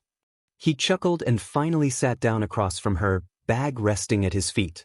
She leaned forward and grabbed the bag of snacks he'd brought, pulling out the Pocky and ramen. "You kept the strawberry?" she asked. "I thought you'd like it." "Thanks." They sat in easy silence for a moment, music humming faintly from the Bluetooth speaker her dad did manage to sync earlier. They were both sitting on the floor now, backs against her bed, a half-finished bag of Pocky between them and empty ramen bottles nearby. The Bluetooth speaker played a soft instrumental track in the background, nothing too loud, just enough to fill the space. Izuku leaned his head back against the bed frame, stretching his sore legs out in front of him. "So," Jiro said, popping a Pocky stick in her mouth, "on a scale from 1 to, please stop talking, how dramatic do you think Aoyama actually is?" Izuku didn't even hesitate. 12. She grinned. "Solid." He nodded. "Like, he probably dreams in glitter. You just know he owns a mirror that's only for hair flips." "Yeah," she said, and he named it something ridiculous like the Prism of Fabulousness. Izuku wheezed. She smirked, satisfied. The pause. Then he asked, "Okay, your turn. Which one of us do you think is most likely to get kicked out of UA for something stupid?" She raised an eyebrow. "Define stupid." "I dunno, like accidentally microwaving support gear. Or setting off the security system because they thought it'd be funny." Jiro barely even blinked. "Kaminari." Izuku grinned. "Oh yeah. Immediate expulsion. Not even a trial. Just pack your charger and leave." They both laughed. After a moment, Izuku tilted his head toward her. "What about Bakugo?" Jiro sighed, resting her chin on her knees. "What about him?" "I dunno. Think he'll chill out? Ever?" She snorted. "Not unless someone surgically removes the rage gland in his soul." Izuku chuckled softly. "Yeah, fair." They sat there for a bit longer, trading random thoughts. Who had the best style, Mina? Who was secretly terrifying, Tokoyami? Who was most likely to accidentally become famous, Uraraka, by tripping into it, literally? None of it really mattered. But it felt good to just talk. To be normal for a while. To not worry about quirks or tests or explosive classmates. Just 2 teens in a room full of music, relaxing. Breathing. The snacks were mostly gone. The music had faded into ambient background hum. The conversation had slowed to a comfortable rhythm. Occasional jokes, long stretches of silence that didn't feel awkward. Izuku leaned back against the bed again, arms crossed loosely over his chest. He looked thoughtful, eyes flicking toward the ceiling as something turned over in his head. Hey, Jiro. She looked over, earjacks coiled lazily around her wrist. Yeah. He hesitated, chewing the inside of his cheek. Did my Netta say something weird to you? Her brow lifted slightly. Why? He's been weird lately. Locker room stuff. And in class. I've heard him say things that were really uncomfortable, and I noticed he kinda always looks at you when he's being gross. Jiro blinked. Her face was unreadable for a beat. Izuku shifted, a little flustered now. I didn't mean to make it awkward, if he ever said something to you directly or made you feel weird, I think someone should say something. Or tell Aizawa. Or, I dunno, I care. That's all. A moment passed. Then Jiro sighed and let her head tilt back against the bed. Yeah. He has. Izuku's jaw tensed. Jiro didn't look at him, but her voice was calm. Mostly just passing comments. Stuff about skirts. Legs. One time he made some joke about how I hide the good stuff under my hoodie, and I almost decked him with my amp cord. Izuku sat straight up, eyes wide. He what? She smirked a little at his reaction. Relax. I didn't hit him. Just scared him. You should have hit him. Jiro finally looked at him. You mad? He blinked, ears already turning red. Of course I'm mad. That's not okay. At all. There was a pause. Her expression softened just a bit. Thanks, Zuzu. He blinked. For what? For asking, she said simply. For giving us CRP. He opened his mouth. Closed it. Always. And just like that, the air between them felt a little warmer. A little more solid. They didn't have to say anything else. They just let the music play. The room was quiet again. Soft music hummed through the speaker. The kind of quiet that felt almost heavy, like there were still unsaid words hovering just above their heads. Izuku was still slightly flushed. Jiro was staring at the ceiling, arms crossed, one leg bouncing. And then, hey, you two want, actually, never mind, I'm coming in. The door opened. Kyotoku stuck his head in, holding 2 bottles of soda and a bowl of something vaguely popcorn-shaped. Jiro's head snapped toward him. Dad. He blinked. What? Knocking after opening the door again. I said I was coming in. You always say that as you're opening it. He shrugged, unconcerned. Still counts. Izuku was sitting up ramrod straight, hands in his lap like he was bracing for judgment. Kyotoku raised an eyebrow. You good, kid? Izuku nodded way too fast. Yep. Yes, sir. I mean not sir, sorry. I'm good, thanks, hello. Kyotoku looked between the two of them. Then smiled. Then grinned. Oh, did I interrupt something? Jiro groaned. No. Looked intense. It wasn't. I can leave. Dad. Or I can stay and offer critiques on whatever deeply emotional conversation you were having. Dad. Kyotoku snorted, dropped the sodas on her nightstand, and handed Izuku the popcorn bowl. You two are cute. Izuku turned a shade of red that should have been illegal. Jiro just put a pillow over her face. Anyway, her dad said, heading for the door again, you wanna jam later, Kyoka? I got new cables in. Maybe, came the muffled reply. You too, Zuzu. The door shut behind him. Izuku looked down at the bowl. So, popcorn. Jiro sighed and peeked out from under the pillow. You're not allowed to ever bring up this moment again. He smiled. Deal. Izuku stared at the door after it closed, the popcorn bowl still awkwardly resting in his lap. Did your dad just call me Zuzu? Jiro didn't look at him. She was way too busy pretending the popcorn bag was suddenly fascinating. Yeah. Guess he did. Izuku turned, blinking slowly. But, how does he know that's... Wait, did you tell him? She shrugged. I might have mentioned it. He blinked again, scandalized. You gave him the nickname? She finally looked over, smirking. Look, if I have to suffer your chaotic playlist organization and the fact that you have a power-up, sad folder, you can survive one nickname. Izuku covered his face. Oh God. Oh please, she said, nudging his shoulder. You secretly like it. I absolutely do not. You definitely do. He peeked at her through his fingers. Your dad said it like it was normal. Good, she grinned. We're normalizing it. He groaned into the popcorn bowl. This is a nightmare. You're in my room eating snacks, surrounded by guitars, and my dad thinks you're adorable, she said, poking his knee with her foot. That's not a nightmare, Zuzu. That's a Tuesday. He let out a muffled laugh. This is gonna stick forever, isn't it? Absolutely. Come on, Jiro said, standing up and stretching. He's been dying to drag you down there since the first time I mentioned you had a music quirk. Izuku blinked as he followed her out of the room. Wait, you talked about me before I even came over? She gave him a look over her shoulder. Don't read into it. He absolutely did. They made their way down the narrow hall, past the kitchen where her mom gave them a polite wave and a curious look, and finally to the door at the end. It had 3 things on it. A faded sticker that said, "Do not knock. You may die." A mini whiteboard with today's playlist written in Sharpie. A crooked sign that read simply, "The Lair." Jiro didn't even pause. She opened the door, revealing exactly what Izuku expected and somehow even more.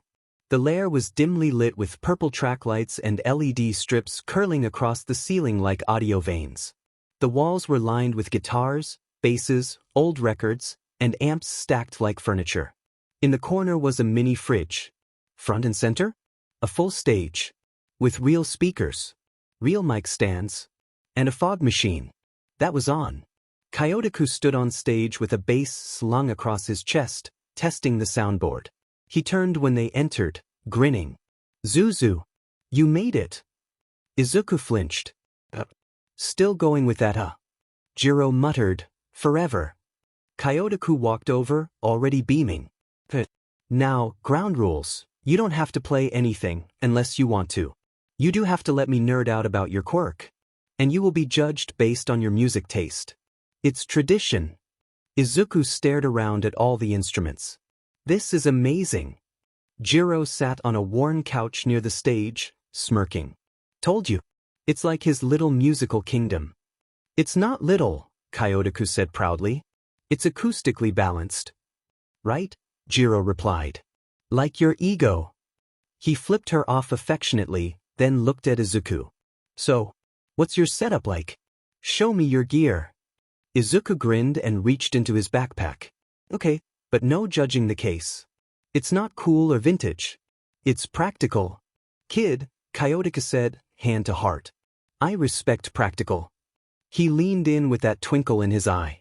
But if your playlist SCKS, I will revoke your snack privileges. Izuku blinked. Noted. Izuku carefully unzipped the front pouch of his backpack and pulled out his gear, a sleek black case that looked like it was built to survive the apocalypse.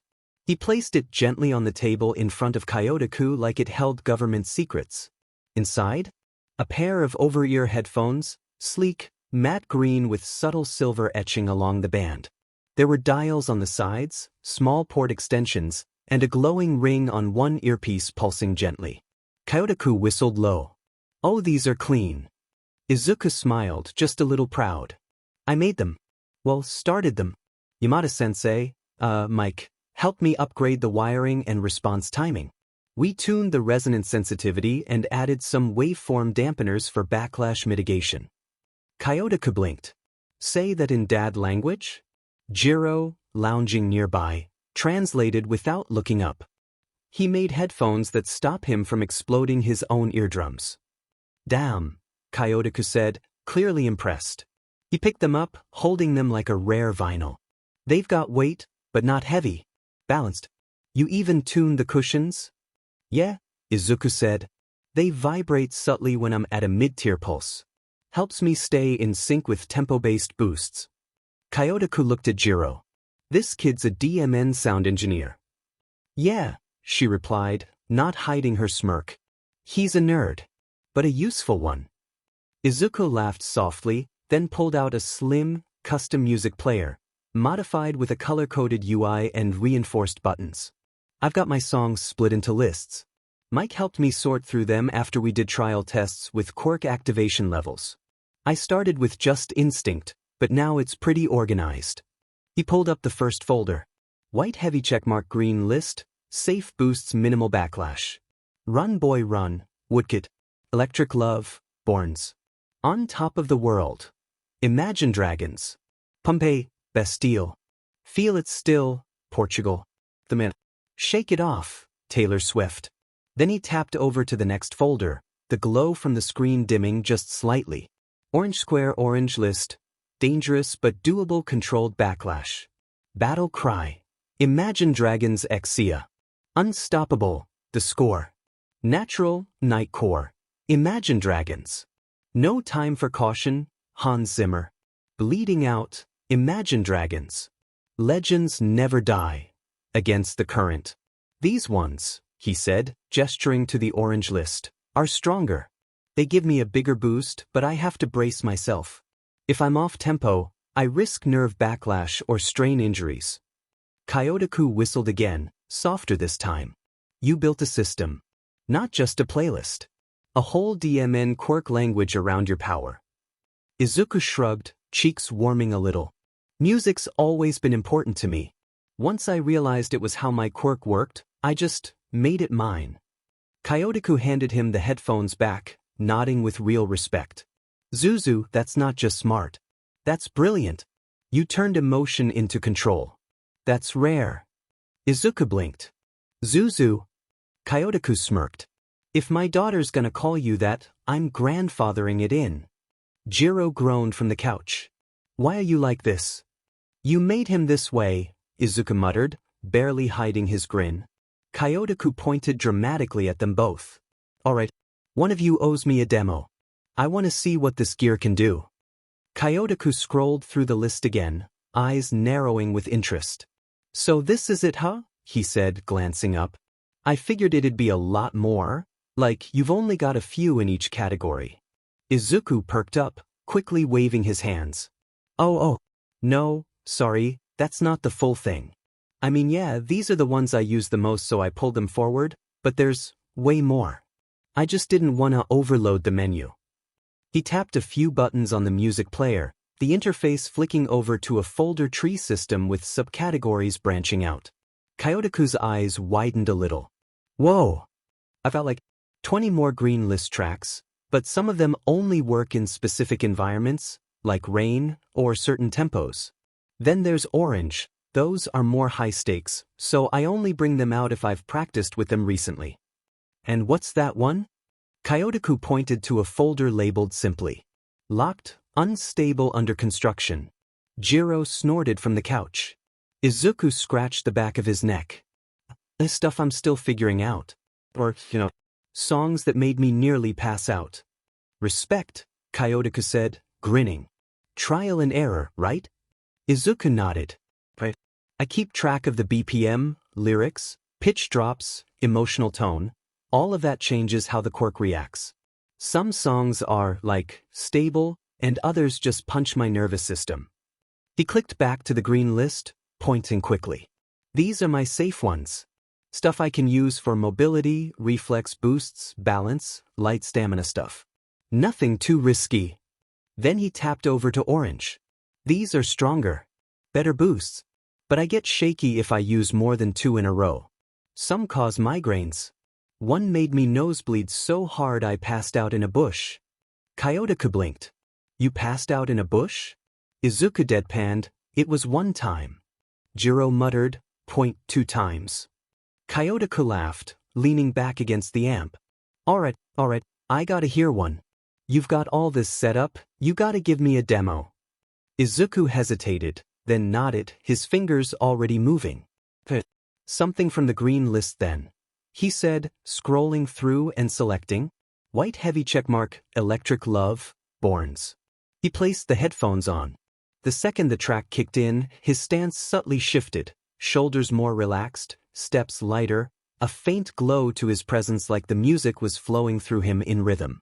Kyotoku whistled. Well, DMN. Jiro sat up a little straighter, arms crossed, smiling faintly. Welcome to the soundtrack era, she muttered. Izuku's headphones slipped off as the last notes faded into the air. His posture had lightened, a gentle glow in his expression like the song had seeped into his bones and made the world quieter. Kyotoku, still leaning against the amp, was beaming. Not just impressed, proud. "Dimin," he said, clapping his hands together. "You weren't exaggerating, Kyoka. That was incredible." Izuku flushed a little. "Thanks." But Kyotoku turned to his daughter next, a softer look in his eyes now. He nodded toward her guitar stand. "Now it's your turn." Jiro raised an eyebrow. "What? You've been working on that song for weeks. You think I don't notice when you lock yourself in here for 3 hours straight with the lights dimmed and your amp muted?" He tilted his head slightly. "Go on. Show him." Her eyes narrowed. "Dad. It's for him anyway, right?" Jiro froze. Izuku blinked. Kyotoku gave a small, knowing smile, like he hadn't just set the entire room on fire. "You don't have to say it," he added, backing off slightly. "Just play it." There was silence, thick, crackling silence. Jiro's fingers curled into the edge of her hoodie. "It's not done." Izuku looked at her gently. "That's okay." She glanced between them both, her dad, quietly watching, Izuku, not pressuring, just waiting. And then, she exhaled slowly, like she was releasing all that static in her chest. "Fine. But neither of you are allowed to look at me while I play." Kyotoku sat back, hands up. Eyes closed. Izuku gave a little laugh, cheeks still warm. "I already look at the floor when you play, so..." She shot him a look, but her ears were pink. Then she picked up her guitar. Plugged in. Tuned quietly. Took a breath. And played. Jiro sat on the edge of the little stage, her guitar resting against her thigh, fingers gently curled around the neck. The amp was on low. The air in the room was still, charged like the moment before a storm. Kyotoku leaned back in his seat with a soft grin, eyes respectfully closed. Izuku sat frozen just below the edge of the stage, hands in his lap, heart in his throat. "You can look," she muttered, avoiding his eyes. "Just don't make it a thing." He didn't answer. Didn't trust his voice to work right now.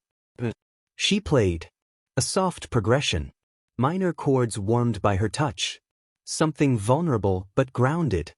And then, "You don't see it but you're loud when you're quiet. The way you move through the static, like you can't quite hide it.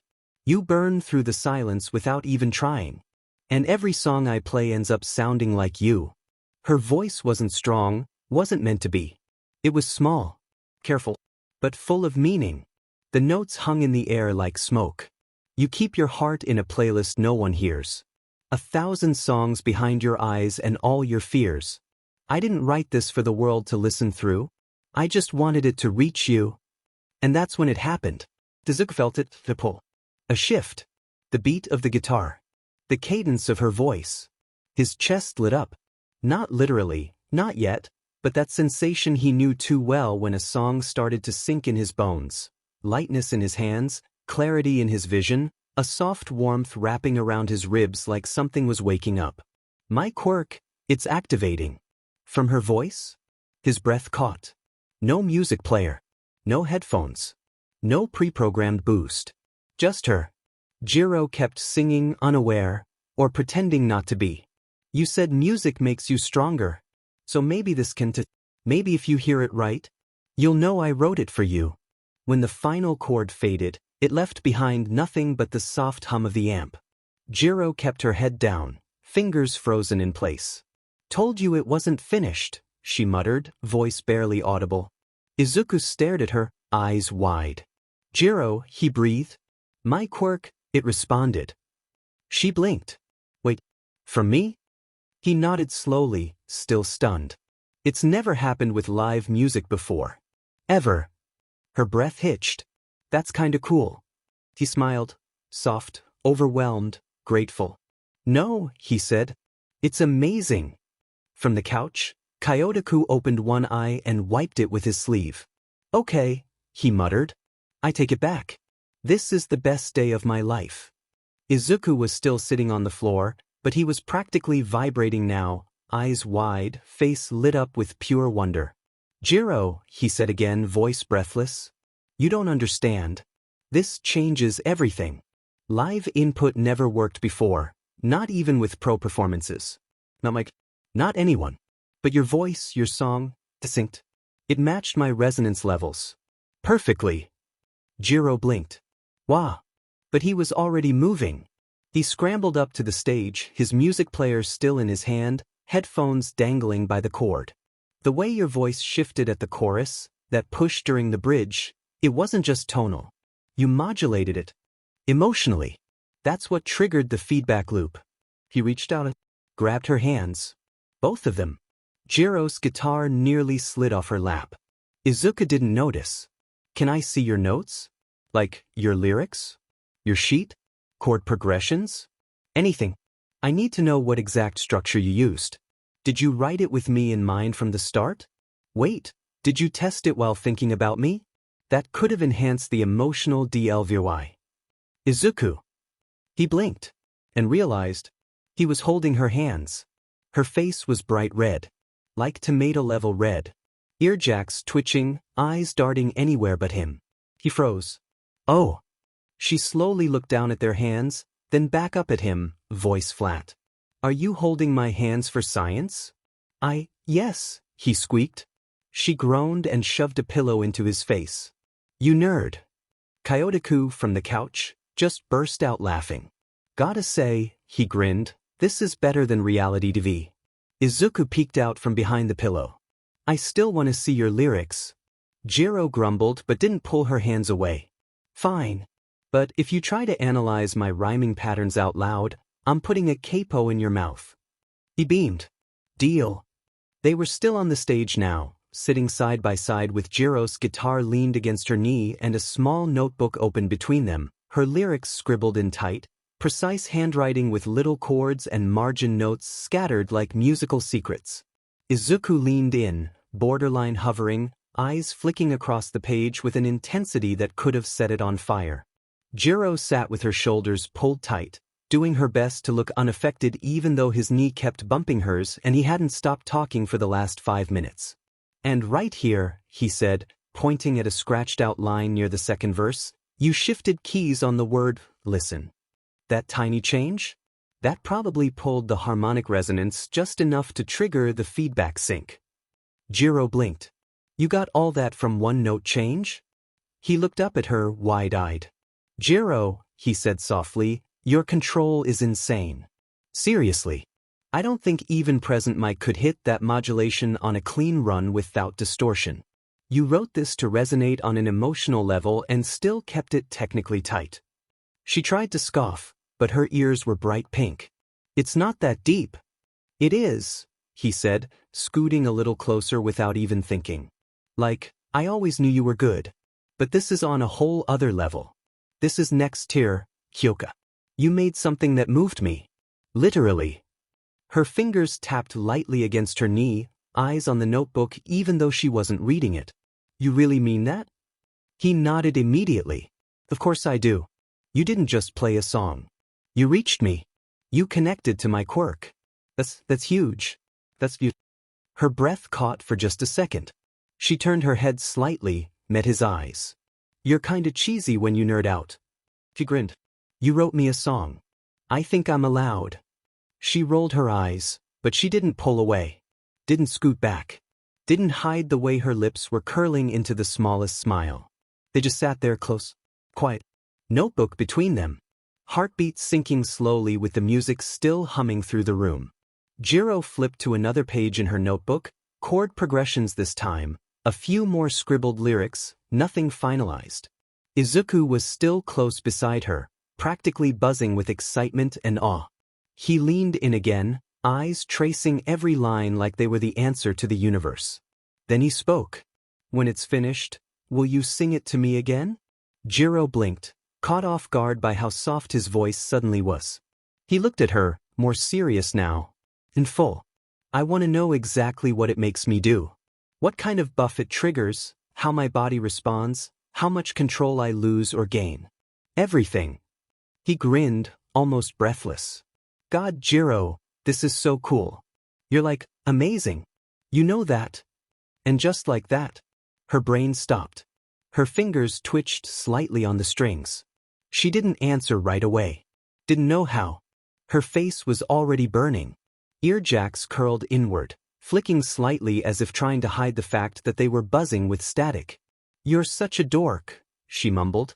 But her voice cracked just slightly on the last word. Izuku chuckled. "Yeah, I know. But I mean it." He looked down at the notebook again. Then back up at her.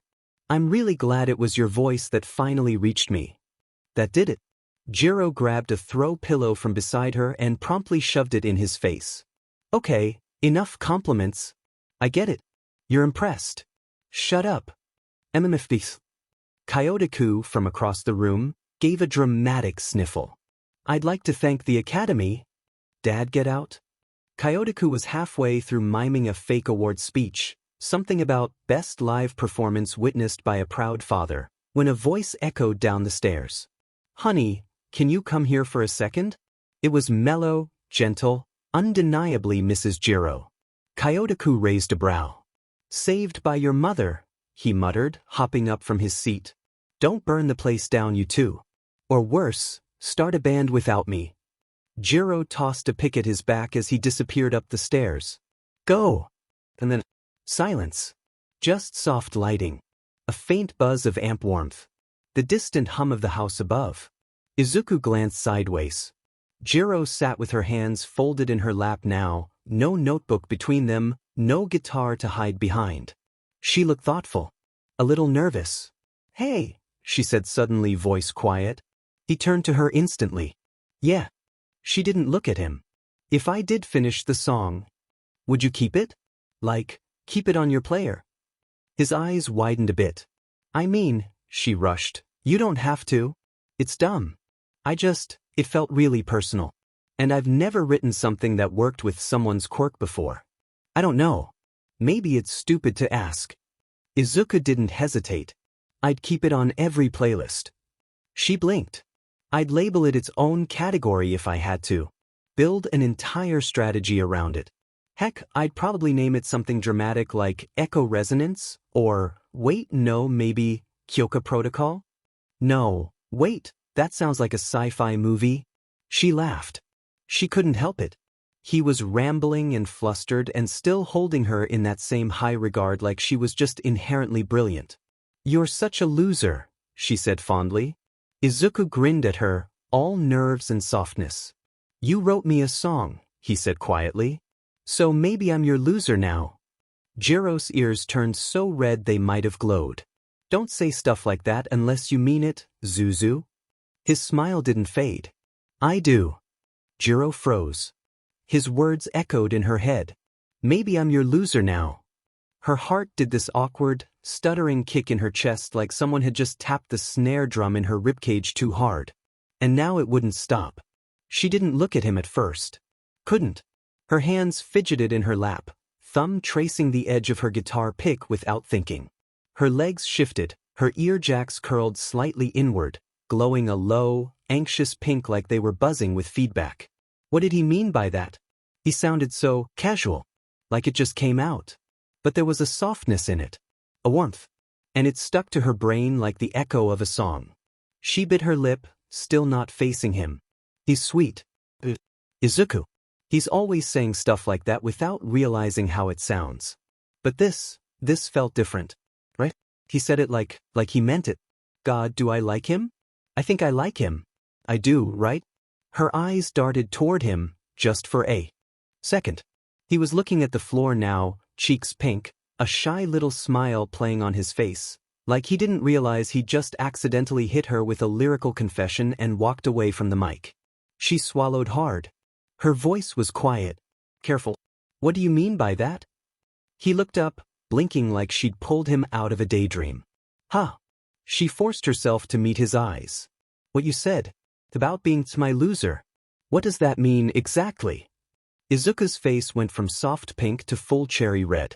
Oh no, I didn't mean not in a weird way," he stammered. Not ownership or anything. I just meant I dunno, you wrote a song for me and that means a lot, and I'm grateful and maybe I just trust you, you know?" Jiro felt her breath catch again. He's rambling. He's flustered. That's not nothing, right? He rubbed the back of his neck, eyes darting to the notebook beside them. And I guess I just feel connected to you in a way I haven't with anyone else. Like your music, it reached me in a way no one else's has. That's gotta mean something, doesn't it? She stared at him. Everything was buzzing now. Her jacks sparked gently with static, her heart thudding like it was caught in a kick drum. And finally, she looked away, hiding her face behind her hand and whispering, "You really don't know what you're doing to me, do you?" He blinked. "Huh." Jiro laughed once. "So, almost shy. You're either the smoothest idiot alive or the biggest dork I've ever met." I could be both. That earned him a real smile, even through the redness in her cheeks. "Maybe you are my loser," she muttered again, quieter this time. But she meant it. Izuku blinked, heart absolutely hammering now. And somewhere upstairs, a voice called down the stairs. "Izuku, you staying for dinner?" Mrs. Jiro's voice floated down the stairs, warm and casual, completely unaware she'd just drop-kicked a fragile emotional moment into the void. Izuku blinked, twitched, stared at the stairs like they'd personally betrayed him. Jiro looked away immediately, hand over her mouth to hide the grin that was breaking through the crimson disaster blooming across her face. Izuku scrambled for his voice, failing miserably. I mean, if it's okay? I don't want to be a bother. But if I should go, unless you want me to stay, which, I mean, if that's cool, if not that's totally fine." Jiro cut in before he imploded. "Yes, Mom. He's staying." Izuku's mouth clamped shut. His ears turned red this time. "I guess I'm staying," he mumbled. Jiro gave him a sideways look, trying and failing to keep her expression neutral. "You guess? I just wasn't prepared for the dinner boss fight." She snorted and stood up, brushing imaginary dust off her hoodie. "Come on, Zuzu. Let's go before my mom starts asking if you're allergic to soy or emotionally stable." He followed, still dazed, still very much not okay. But also, maybe kind of okay. Because she said her loser. And she meant it. The table was already set when they came upstairs. Mrs. Jiro greeted them with her usual calm smile, apron still on and sleeves rolled up from prepping dinner. "Glad you're staying, Izuku. Sit. He bowed slightly, still flustered. Thank you very much for having me." Kyotoku walked by with 2 bowls in hand and set them down with a flourish. "Well, would you look at that," he said casually. "Katsudon. What are the odds?" Izuku froze. Katsudon. His favorite. Like, comfort food level favorite. Coincidence? He glanced at the bowl. Then at Mrs. Jiro. Then at Kyotoku. She was already sitting beside him, elbow just a little too close, hoodie sleeves pushed up, hair tied back. And she was still red. Not like mildly embarrassed. Like full body, "I wrote you a song and maybe kinda like you, red." She picked up her chopsticks and stabbed at her rice, not looking at him. He blinked again. Slowly. Then turned to her and whispered, "Did you tell them?" She didn't look at him. "Eat your dinner, Zuzu." He nearly choked on air. Kyotoku grinned from the opposite end of the table, breaking the tension just enough to be dangerous. "So, Izuku, you like music, quirks, and my wife's home cooking?" Izuku made a sound like a microwave overheating. Mrs. Jiro gently smacked her husband's arm. "Let the boy breathe, dear." Jiro muttered under her breath, still not making eye contact. "I told you they'd be weird." But despite the mortifying intensity in the air, Izuku picked up his chopsticks. Took a bite. Savory. Familiar. He swallowed and, for a second, managed a real smile. "This is really good," he said softly. "Thank you." Mrs. Jiro smiled. "I'm glad." Jiro peeked at him from behind her bangs, still blushing but maybe, just maybe, smiling a little too. The plates were mostly cleared. The kitchen was warm with the soft clatter of dishes and the low hum of conversation. Izuku stood by the sink, awkwardly drying a plate while Mrs. Jiro rinsed the next one to hand him. Jiro was in the corner, pretending to clean the table but really just trying to avoid existence. And then, Mrs. Jiro smiled gently. "You know, Izuku, I just wanted to say, it's really nice having you over." Kyoka talked about you a lot when she first started training with Yamada. Jiro froze. Izuku blinked. He did? Kyotoku, leaning against the counter sipping tea like the menace he was, nodded. Oh yeah. A lot. Dad. I mean, we heard about you almost every day, Mrs. Jiro continued, very casually, as if she wasn't actively detonating her daughter's soul. She'd come home and say things like, Zuzu figured out how to rewire his headphones again today, or, he showed me a new song that might work with my heartbeat. Kyotoku smirked. Or that time she said, he fell down a flight of stairs but still kept his playlist running, it was kinda cool I guess. That one was my favorite. Jiro groaned into the dish towel she was holding. Why are you like this? Izuku's face was scarlet. He laughed, nervously but genuinely. I didn't know she said all that. Mrs. Jiro gave a knowing look, still rinsing. She was really excited, every day. It was the happiest we'd seen her in a while. Kyotoku added with a wink, she even started waking up on time. Oh my god. Izuku stared at Jiro, heart thudding a little harder. You were happy? Jiro was silent for a second. Then she shrugged. Yeah, I was. Her voice was soft now. Barely there. But don't get a big head about it, okay? Izuku smiled, cheeks still burning. No promises. The air outside had cooled since dinner. The sky was soft with twilight, and the streets glowed with the gentle flicker of street lamps. It was peaceful. Izuku walked beside Jiro, his bag slung over one shoulder, the quiet hum of the evening settling between them. The kind of quiet that was usually comfortable, but tonight? Tonight it was heavy. Not bad. Just expectant. She hadn't said much since they left the house. And he was too busy replaying the entire dinner in his head to form coherent thoughts. Jiro kicked at a rock, hoodie sleeves pulled over her hands, hair brushing her cheek as she walked slightly ahead. She stopped. Not abruptly. Just slowly. Like her feet made the decision before her brain could. Izuku paused too, blinking. Her back was to him. Her shoulders were tense. And her ear jacks were twitching. Bright red. Izuku, she said softly. He straightened up, blinking. Yeah. She turned to face him, barely. Just enough that he could see how flushed her face still was. Her hands fidgeted with her sleeves. Did you mean what you said earlier? She asked. He tilted his head. What part? She grimaced. You know, the whole your loser thing. She glanced away. God, that sounded less cringe in my head. Izuku's brain hiccuped. Jiro kept going, words rushing out now like a dam just cracked. I mean, I've been thinking about it, okay? All evening. I didn't want to ask in front of everyone because that would have been mortifying, but now it's just us, and I guess, like, if you meant it, then maybe you'd want to. She faltered. Took a breath. Her voice dropped to a mumble. Date.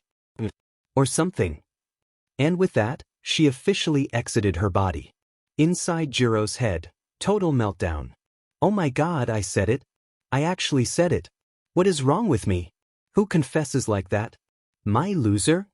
That's not cute, that's not even functional human language. He's going to think I'm insane. Or worse, he's gonna feel bad for me. God, he probably doesn't even like me back. He just likes music.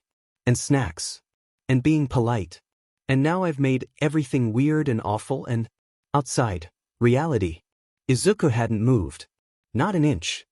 He was standing there, eyes wide, lips parted slightly, as if the wind had knocked every single thought from his brain. A tiny, invisible error screen had popped up behind his eyes. Izuku has stopped working. He blinked. Mouth opened. Opened again. Nothing came out. Jiro stared at him. Did you just blue screen? He made a noise. A noise. Somewhere between a wheeze and a squeak. She took a step back, panic bubbling up again. It's fine. Forget I said anything. I was hypothetical. I'm not, like, proposing or anything. Oh my god, I'm gonna walk into traffic? I meant it. He blurted. Jiro froze. What? Izuku's voice was breathless, fast. I meant it. Earlier. When I said I'd be your loser. I didn't even realize I was kinda saying that I liked you, but then I thought about it after and, yeah. I do. I like you. A lot. His face was on fire. I didn't say anything because I thought maybe it was too soon or not cool enough or that I'd ruin it but then you wrote me a song and I've literally never connected with someone like that and now I can't stop thinking about you and… He finally ran out of air. Jiro just stared. Earjacks still glowing. Still twitching. That was the most chaotic confession I've ever heard. He smiled sheepishly. Was it okay? She looked away, biting her lip. It was kinda perfect. And they both stood there. Too close. Too red. Too real. Izuku still hadn't stopped talking. Jiro had fully frozen in place, heart hammering, ears lit like warning signals. But she wasn't stopping him. Couldn't. Because Izuku was spiraling. Beautifully. Hopelessly. Perfectly. It's just, live music's never triggered my quirk before. Not once. Not even Mike, and he yells for a living. It's always gotta be headphones. Filtered. Controlled. He waved his hands a little as he spoke, animated and overwhelmed. But when you played that song, you didn't just sing it. You meant it. I could feel that. Every chord, every breath. It was like it matched something in me I didn't even know needed matching. His voice cracked slightly. He kept going. And my quirk, it didn't just react. It aligned. Like your song was built for it. For me. And I don't just mean technically, I mean emotionally. It felt like hearing a piece of myself I didn't know existed. Jiro stared at him, breath shallow. Her hands curled into her sleeves. Her jacks were practically shaking. And I know that sounds cheesy. And dramatic. And like something out of a weird fanfic with way too many adjectives. But I don't care. Because it was yours. You wrote it. You thought about me. You made something that reached me when nothing else ever did. He finally looked at her again, breath hitching. So yeah, I meant what I said. If being yours means hearing stuff like that again, if it means being seen like that, then yeah, Jiro. He smiled, soft and stupid and so sincere. I'll be your loser. Jiro blinked rapidly. Her face was redder than it had ever been. She wasn't breathing. She was just staring at him. Like he was a walking song. A glitching, flustered, totally sincere love song. You're ridiculous, she whispered. He panicked for a split second. I am. Her voice trembled as she smiled, teeth catching her bottom lip. Ridiculous. But mine. They stood there, just staring at each other, both of them flushed, breathless, caught in the glow of the streetlights like they were on a stage no one else could see. Jiro's hand twitched at her side.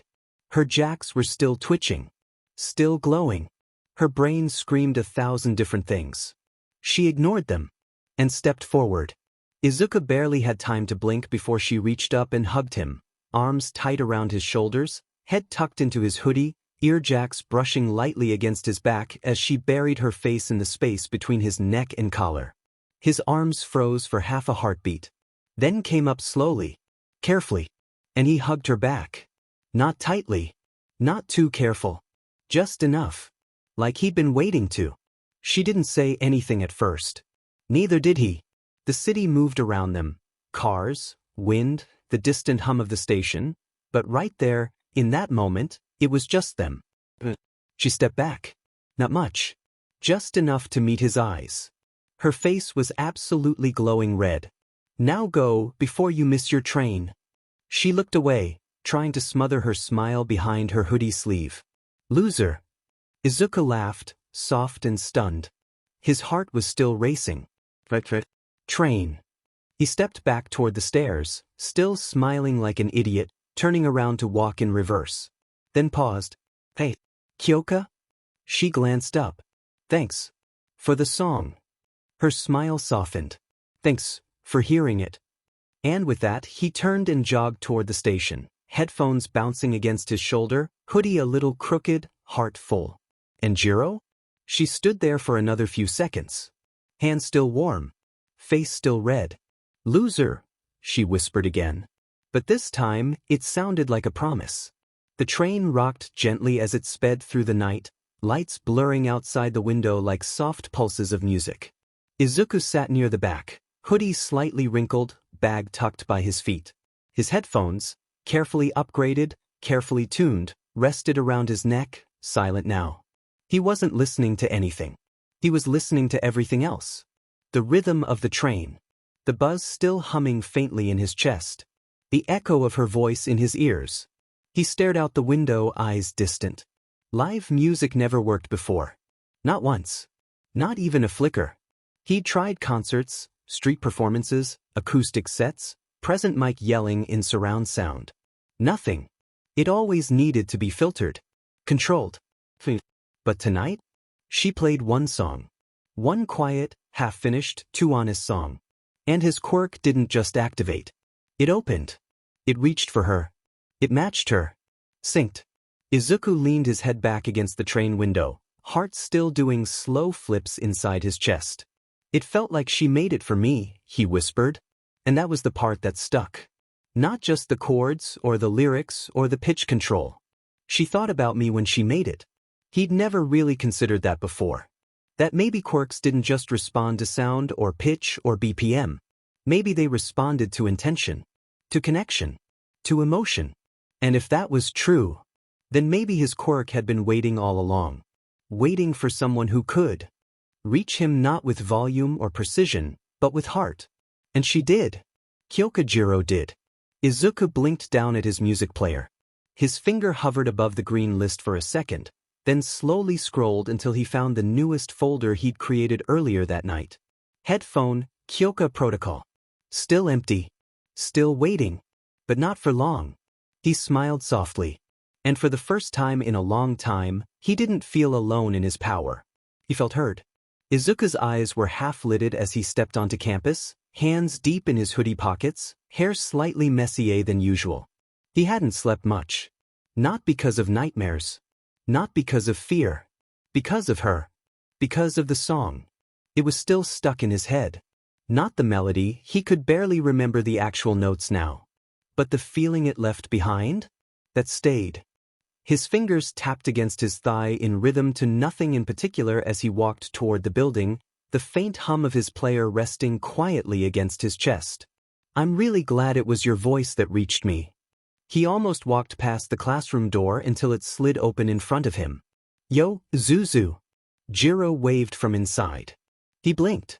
She was already in her seat, her usual resting deadpan face intact, but her earjacks gave her away. They buzzed slightly when she said his name, glowing faint pink before she yanked them back.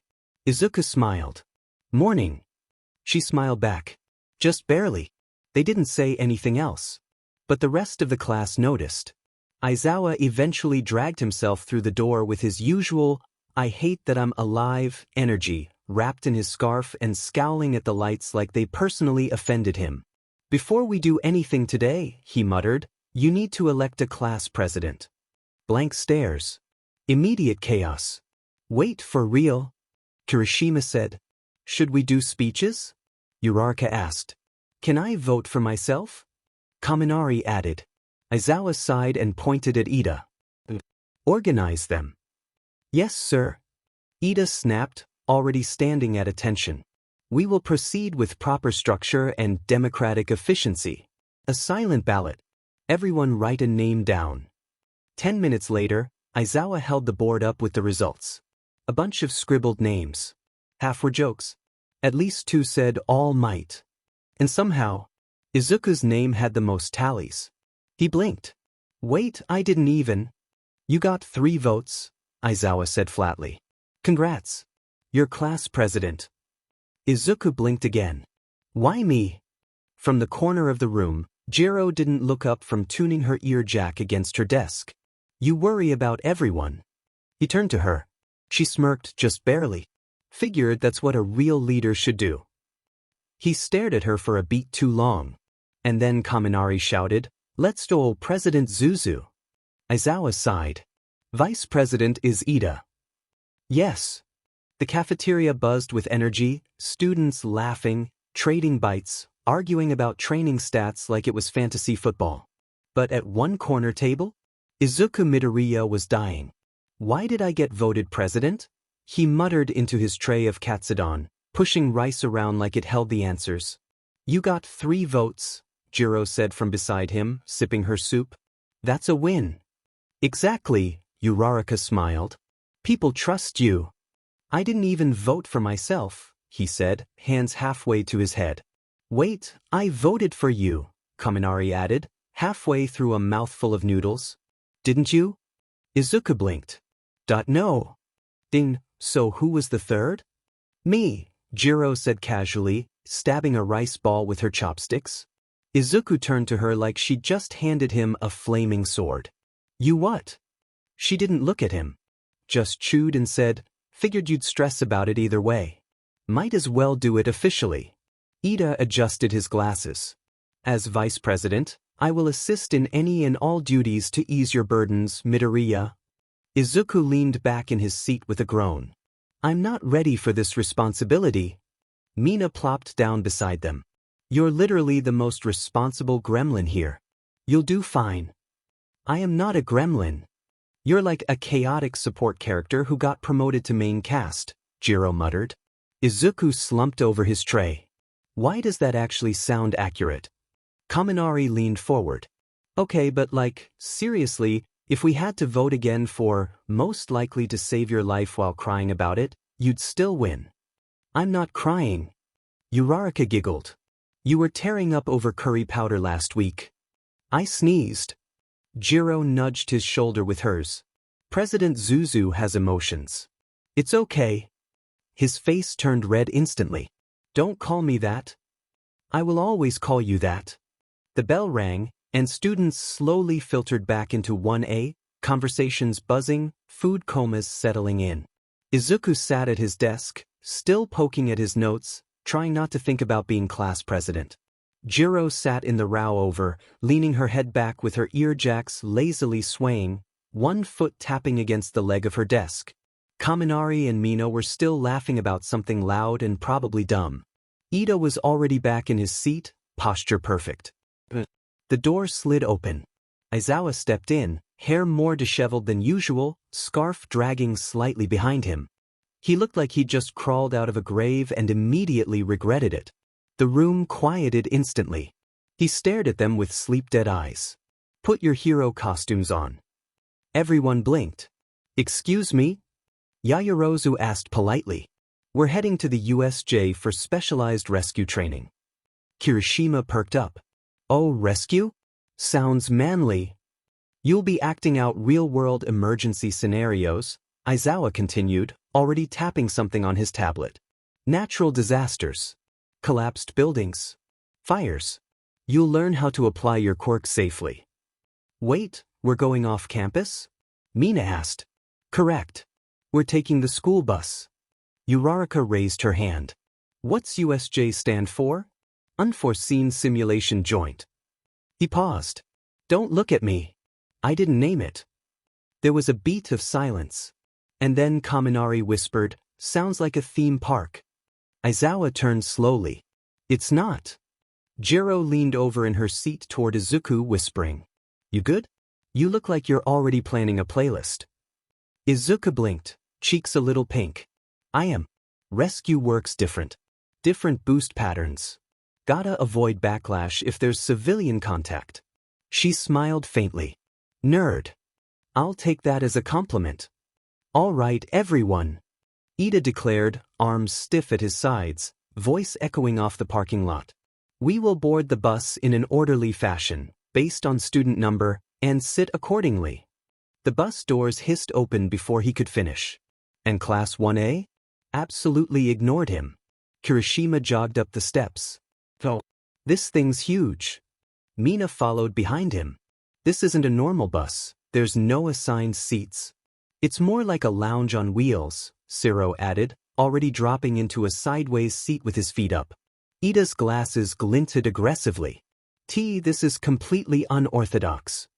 Izuku stood off to the side for a moment, eyes scanning the inside layout, side-facing benches, open walking space, zero assigned seating. It was definitely designed for heroes in costume, not classroom field trips. So, no rules, huh?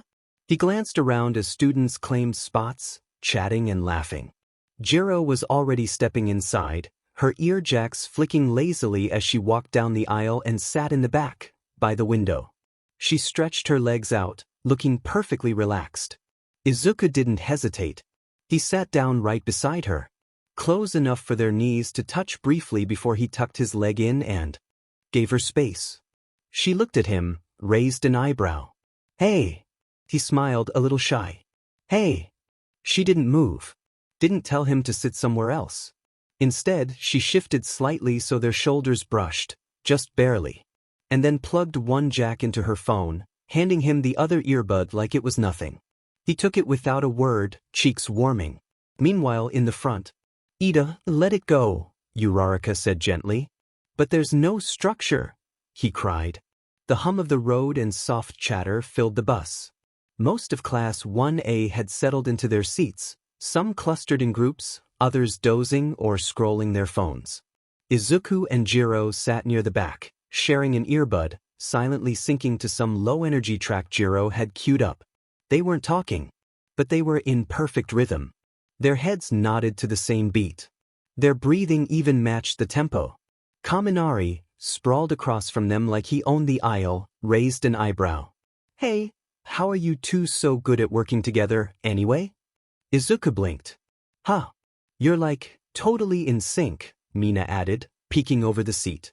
"Like weirdly in sync. You basically read each other's minds during the last training." "I do not read minds," Jiro muttered. Izuku scratched the back of his head, cheeks flushing a little. "It's not really a big deal, we've just trained a lot." "With present mic," Jiro added, her voice casual, but her ear jacks gave a little flicker. "Wait, for real?" Kirishima turned around in his seat. "You guys train with Mike?"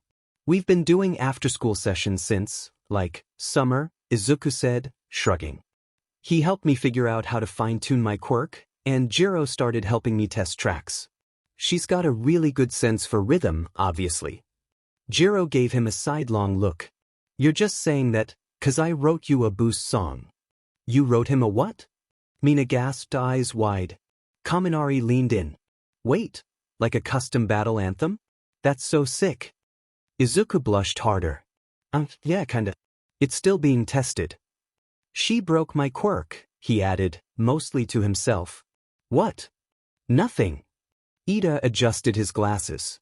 "It's admirable that the two of you are training outside of class time. That kind of dedication will surely elevate our class performance as a whole." Jiro kicked his foot lightly. "We're not that special." Izuku looked at her, softly. "You kind of are." She blinked, then turned away, ears fully red. "Oh wait, hold on," Mina said, half standing in her seat so she could look over everyone. "We should totally be using this bus time to get to know each other better." "As vice president, I agree with this initiative," Ida said proudly. "Teamwork and mutual understanding are essential to effective rescue coordination." "Exactly." Mina grinned. "Now, weirdest quirk moment ever. Go." "I once sneezed and accidentally stuck myself to the ceiling," Ciro said without hesitation. "What? How?" "Don't worry about it. I short-circuited so bad once, I fried the vending machine at my middle school," Kaminari added. "Totally worth it though. Free juice." "My acid melted through my gym shoes in first year," Mina said proudly. Uraraka giggled. "Mine's not that weird. I just accidentally floated myself once and had to hold onto a tree branch for like 20 minutes. "Okay, but that's kind of adorable," Kaminari said. Jiro leaned her head back. "Midoriya?" Izuku blinked. "Huh. Weirdest quirk moment." He scratched his cheek. "I guess. That time my quirk activated from live music for the first time?" "You mean my music?" Jiro smirked. I mean yeah. Everyone owed. "Oh my god," Mina gasped, hand to her chest. "That's so romantic." Your quirk responded to her voice. "Are you guys like fate-bound or something?" No. Izuku squeaked. "Maybe. I mean no, not fate. Like, training. We just trained a lot." Jiro, completely red, muttered, "I will sound wave all of you." "I support their union," Ciro said solemnly. "Can't believe we're witnessing a music-based soulmate arc," Kaminari whispered to Kirishima. Meanwhile, Todoroki, sitting 2 seats up, turned around and stared at them. What's a soulmate arc? Oh, said 4 people at once. The teasing rolled on, bouncing from quirks to dreams, to favorite foods. Izuku's Katsudon declaration got a chorus of course it is, and eventually to what they were nervous about today. Honestly, Uraraka admitted, I'm kinda scared of messing up. What if we get stuck in a fire zone or something and I just panic? You won't, Izuku said automatically. You've got instincts. You'll know what to do. She blinked. Thanks, Prez. You're welcome. I guess. Still can't believe they gave you power, Jiro muttered beside him. He grinned. Can't believe you gave it to me. She made a face. Shut up. And with that, the bus rounded a bend and a massive, dome-shaped building came into view, blue metal glinting in the sun. The USJ. The bus hissed to a stop in front of the massive dome. It gleamed like a giant metal bubble, sunlight bouncing off its slick surface. The words, USJ, were printed bold across the entry arch, unforeseen simulation joint. Still sounds like a theme park, Kaminari muttered as they stepped off the bus. Right? Mina agreed, bouncing beside him. Like, Universal Save Japan, or something. It does not. Ida snapped, arms stiff at his sides. This is an advanced training facility designed to prepare us for real-world emergencies. Show some respect. Respectfully, Siro said, it looks like a water park for disaster movies. Izuku stepped off behind Jiro, eyes immediately scanning the structure. His fingers twitched like he was tuning invisible knobs. Search and rescue, not combat. Prioritize speed and caution. Green list songs only. Maybe orange if things get tight. You already building a playlist in your head? Jiro asked, glancing back at him. He blinked. Yes. She smirked. You're such a nerd. I take pride in that. As they reached the entrance, the massive doors whooshed open. And there stood a hero. 13. In full suit. Black cloak swirling. Big, round helmet reflecting their stunned expressions. Hello, Class 1A, came the cheerful, modulated voice. Welcome to the USJ. Several students perked up instantly. Oh my gosh. Uraraka whispered. I love 13's videos. They're a rescue specialist, Yaoyorozu added. They're incredible in natural disasters. Good afternoon, Ida said with a stiff bow. It's an honor to. Let's jump right in, 13 said cheerfully, spinning on their heel and leading the class inside. The doors closed behind them, and the moment they stepped in, jaws dropped. Class 1A stood in quiet awe, scattered around the railing overlooking the vast simulation zone. From here, the different environments looked surreal, like something out of a dream or a movie set. Flooded neighborhoods, collapsed buildings, mountain zones, raging fire sectors. A city swallowed by disaster. It was too real. Jiro stood beside Izuku, arms crossed. Her earjacks twitched faintly, flicking toward every new sound. Izuku's eyes were wide, his thoughts racing. He could already imagine it all. People crying for help. Debris trapping survivors. Buildings creaking as they collapsed. What song would he need for each one? Would green be enough? Orange if he had to move fast. No red, not here, not with classmates around. Everyone, 13 said gently, cutting through the buzzing silence. The class turned. The pro hero stood by the railing now, facing them. The firelight from one of the zones flickered. Across their black cloak, casting strange shadows on the glossy floor. 13 raised a gloved hand. You've come here to learn how to save lives. The words were simple, but heavy. They echoed slightly in the space. Heroes are defined by the lives they protect. Not the battles they win. Not the enemies they defeat. But the people they pull from danger. The hands they reach for first. The class stayed quiet. Izuku found himself staring, locked in. 13 slowly clasped their hands together in front of them. And yet, all of you have powerful quirks. Some of you extremely so. Their voice softened, slightly sad. And I want you to understand something very clearly. The very quirk you've spent your whole life dreaming about, The thing that makes you special, unique? That same quirk can kill. The silence thickened. A few students blinked. A few looked down. Izuku felt his stomach twist. Jiro's hand tightened slightly at her side. Without control, training, or restraint, any of you could accidentally take a life. Not because you're villains. Not because you mean to. But because power does not care about intention. The beat. 13's modulated voice remained calm, but it cut deep. You will be placed in simulations where someone might be unconscious. Where the wrong blast of your quirk might cause a roof to fall. Where panic might push you to act without thinking. They let that settle. Your job is not to win. It is not to look cool. Your job is to save lives. And to do that, you must be careful. You must be focused. A longer pause. You must be heroes. Izuku swallowed. The weight of it hit him square in the chest. Jiro glanced over at him. He looked haunted but steady. Like he'd known this already. Like this lesson wasn't new, but it still hurt. Quirks can kill. He thought of the first time his quirk activated.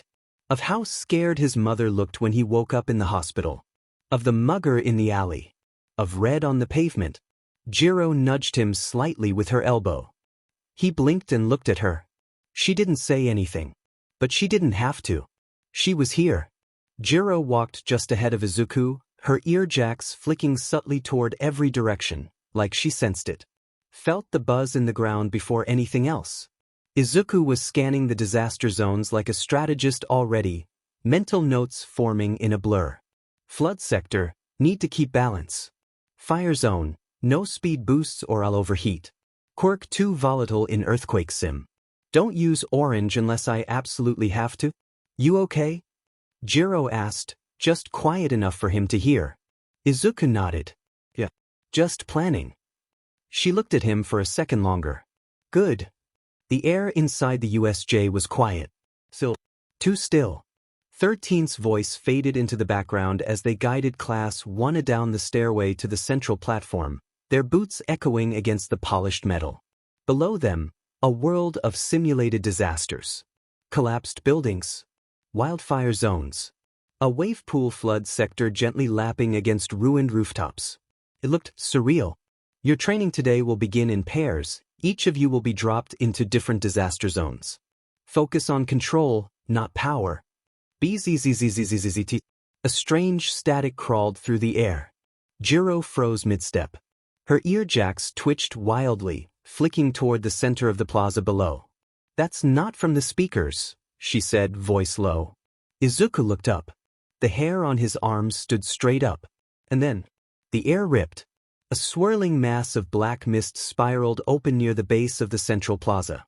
It twisted like a storm cloud, swirling wider and wider, and then, something stepped through.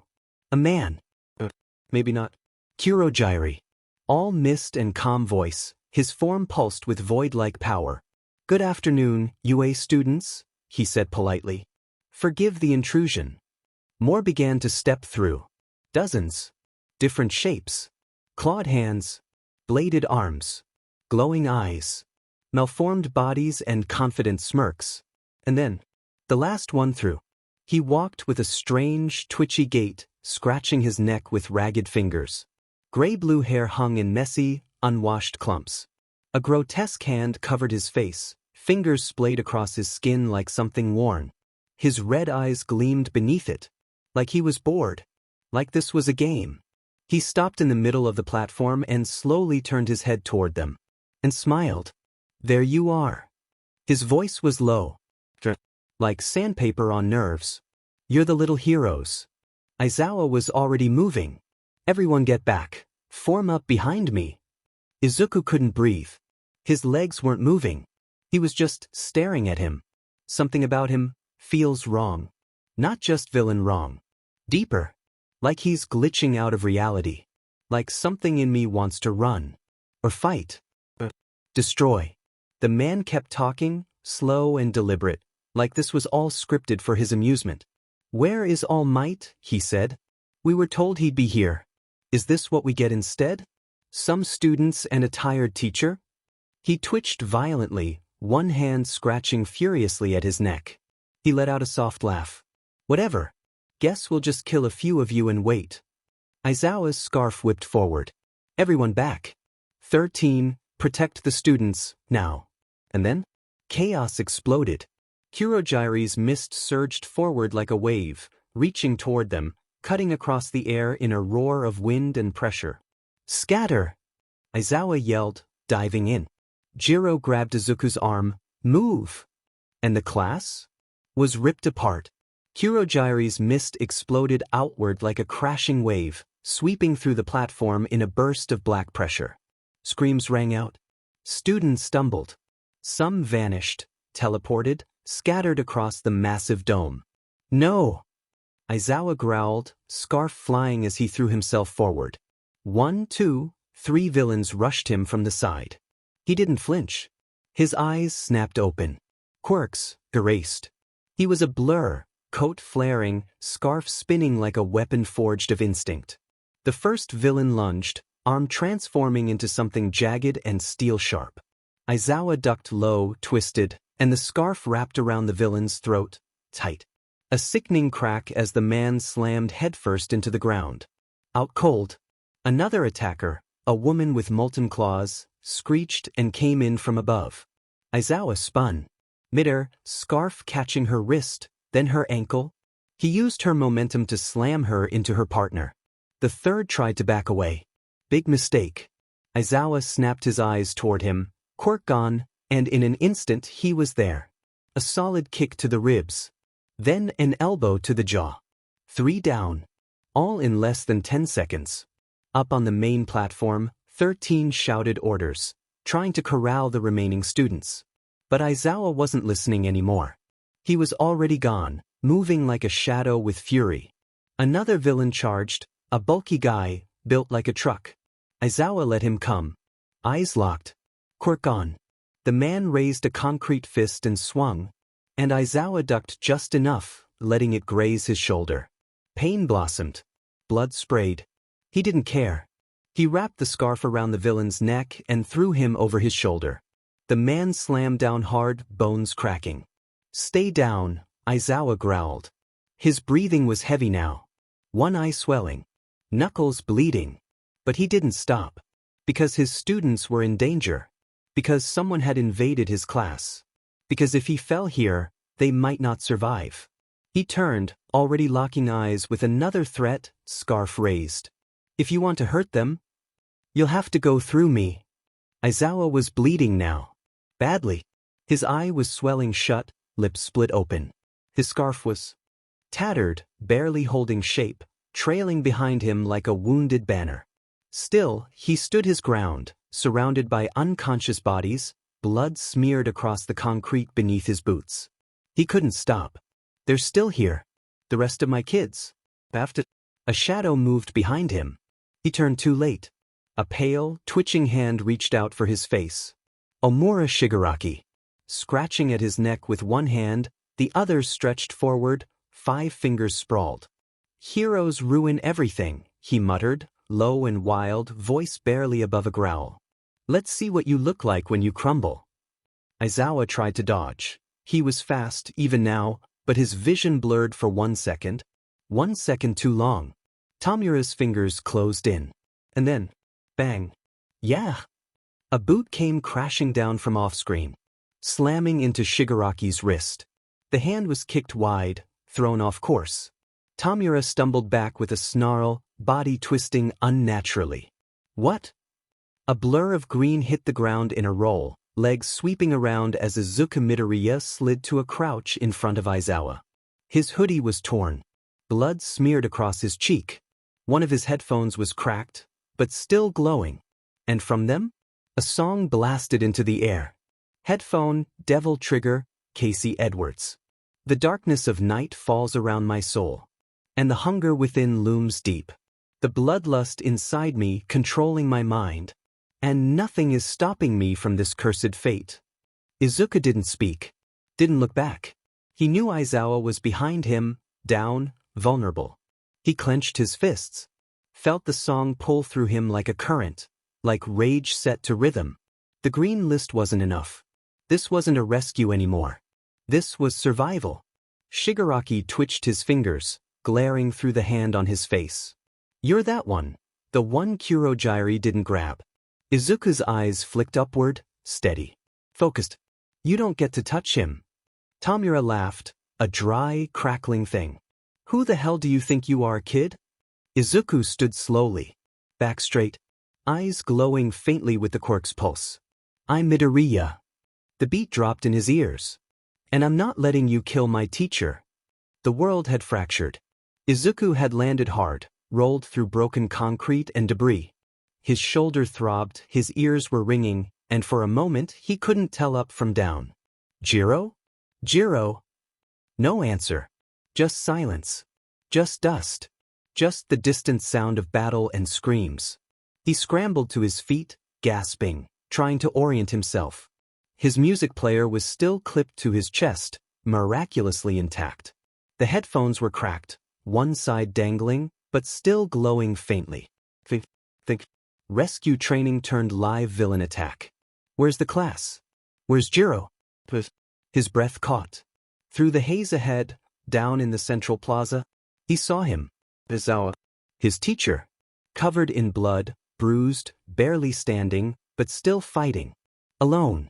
Villains swarmed around him, dropping one by one, but still coming. And behind them, emerging from that writhing cloud of black mist, Tamura Shigaraki. Izuku couldn't breathe. He knew what kind of person this was. He didn't know how, not really, but something in him recognized that twitching posture, that empty red gaze beneath the hand on his face. Something in his bones screamed. And then, that hand reached out for Aizawa's face. Izuku's mind fractured. No. Don't freeze, don't. Where's Jiro? You can't let him die. His legs moved before the thought finished. He ran. Too fast. Play, orange, now. His thumb slammed the dial on his music player. A harsh guitar riff slammed into his ears as the world tilted sideways. Headphone, devil trigger, Casey Edwards. I got a bullet with your name on it. Tracing every step you take. Don't ever look back, just run for your life. Or I might come for you. Everything else blurred. His fear. His panic. Even Jiro. Because right now, Aizawa was about to die. And Izuku would not let that happen. He launched forward, boots striking the ground like war drums. And just as Tamura's hand reached Aizawa's face, Izuku's foot collided with Shigaraki's wrist, hard, knocking the hand away mid-grab. Tamura hissed and stumbled back, snarling like an animal. Aizawa blinked in surprise, blood dripping from his brow. And there stood Izuku, breathing hard, knees bent, one cracked headphone hanging from his ear, music blaring, eyes burning. You don't get to touch him. The kick landed clean. Shigaraki stumbled back with a snarl, clawing at his wrist like it offended him to be touched. Izuku stayed low, legs braced, eyes locked, chest heaving from adrenaline and backlash. His ears rang with the pulsing beat of the song still blasting through his cracked headset. Headphone, pull my devil trigger. His heart pounded in sync with the rhythm, but all he could see was his teacher. Aizawa stood behind him, barely upright, shoulders slumped, one eye nearly swollen shut, breathing shallow. And then, don't let him touch you, Midoriya. Izuku's head snapped toward him. Aizawa's voice was hoarse, tight, but sharp enough to cut through the noise. Get back. Get away. That's an order from your teacher. Izuku's breath hitched. He froze. But, sensei. Now. His tone left no room for argument. But Izuku's fists were clenched so tight his knuckles had gone white. Behind him, Shigaraki laughed, a dry, skin-crawling rasp as he twitched his fingers. That's cute. You're playing hero. Too bad heroes break so easy. Izuku didn't move. Didn't back down. His mind screamed to listen, to obey. But his feet wouldn't leave the ground. I'm not leaving you, Izuku said through gritted teeth, his voice shaking. You'd stay for us. I'm staying for you. Aizawa's one good eye widened. And then, from the shadows behind Shigaraki, a monstrous shape moved. Something massive. Flesh. Muscle. The gnome. Aizawa's blood ran cold. Midoriya, run. A growl thundered behind Shigaraki. The concrete cracked. The air warped. And then it came out of the dark. A thing, not a person. Tall, twitching like its brain was too slow to keep up with its body. The gnome, built to kill. Eyes black. Chest heaving. Every step a small earthquake. It locked eyes with Aizawa. Aizawa's blood ran cold. He took a half step forward, too slow. He wouldn't make it. But someone else moved. Izuku's hand trembled as he reached for the dial on his music player. His fingers were bleeding. He couldn't feel his right hand. He flicked past green. Past orange. Past safe. He knew what was coming. He welcomed it. And then he selected the track. Headphones Suicide Boys. My flaws burn through my skin like demonic flames from hell. Red list. Max resistance. Warning. Physical disassociation. Blood surge. Long-term trauma imminent. The beat dropped. I feel the panic in my chest like a loaded Glock. I hear the devil whisper every time I try to stop. Don't care if I break, let my bones all rot. 'Cause pain is the only goddamn thing I got. And the gnome struck. Its fist was a cannon, its arm a flesh-covered wrecking ball. And Izuku didn't move. He let it hit him. Crack. The sound didn't even register right. It was wrong. Bones didn't break like that. Bodies didn't make that noise. Izuku was sent flying. He hit the ground hard, then skidded. Twice. A third time. And then slammed into a pillar. The stone split behind him. Blood poured from his mouth. His ribs were gone. Caved in. His arm was bent backward at a sickening angle. One leg wouldn't move. Something inside him tore when he breathed. But the music kept playing. Crawled out of hell just to bleed in the light. Can't kill what's already dying inside. Let me hurt, let me scream, let the red rain pour. I ain't running anymore. He coughed blood. Choked on it. Then he moved. Slowly. Twitching. Izuku Midoriya stood up. His legs buckled, but he forced them straight. His left arm hung useless at his side. His right hand, shaking, pressed play again. His mouth was leaking blood, teeth pink. But he looked at the Nomu and grinned. Eyes wild. Pupils blown wide. That all you got? Even Shigaraki hesitated. Even Aizawa froze for half a breath. Izuku took one broken step forward. Then another. The music screamed. Let it break me. I'll crawl back laughing. Scars ain't a weakness. They're proof I survived. The explosion wasn't just sound. It was pressure. It was weight. It was the kind of hit that makes the air go still. Jiro felt it in her chest. Her jacks twitched violently as the shockwave rolled past her, almost knocking her off her feet in the collapsed ruins of the mountain zone. She froze. Izuku. No response. But the music. God, the music. It was still playing. Faint. Distant. Screaming in a voice that wasn't his, but felt like it was. She took off running. Get out of the way, she barked at a student scrambling to stand. Shiro tried to stop her, but she pushed past. In another sector, Bakugo slammed a villain's face into the concrete with a guttural growl. He was sad, not scared. He'd been separated from the real fight. Dumped in a fire zone with losers while someone real was out there throwing hands. And then, he heard it. Not the blast. Not at first. The song. Violent. Broken. It drifted through the open breach in the dome wall, filtered and muffled but ripping through the air. Let it break me. I'll crawl back laughing. Scars ain't a weakness. They're proof I survived. Bakugo froze. The beat hit. The distortion crackled. The lyrics felt like a threat made with a smile. I know that voice. Turned. And sprinted. Jiro arrived first. She burst into the plaza full tilt, breathing, bleeding from the elbow, knees scraped raw.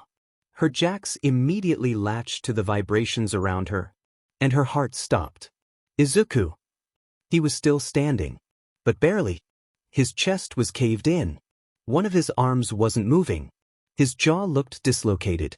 Blood soaked through his shirt and jeans and was dripping down his shoes. And yet, he stood, facing the Nomu. Aizawa was slumped on the ground a few meters away, conscious but stunned, his scarf shredded. Izuku's headphones were still on. Barely. One dangling by wire. And the track was still playing. Then Bakugo came skidding to a stop behind her.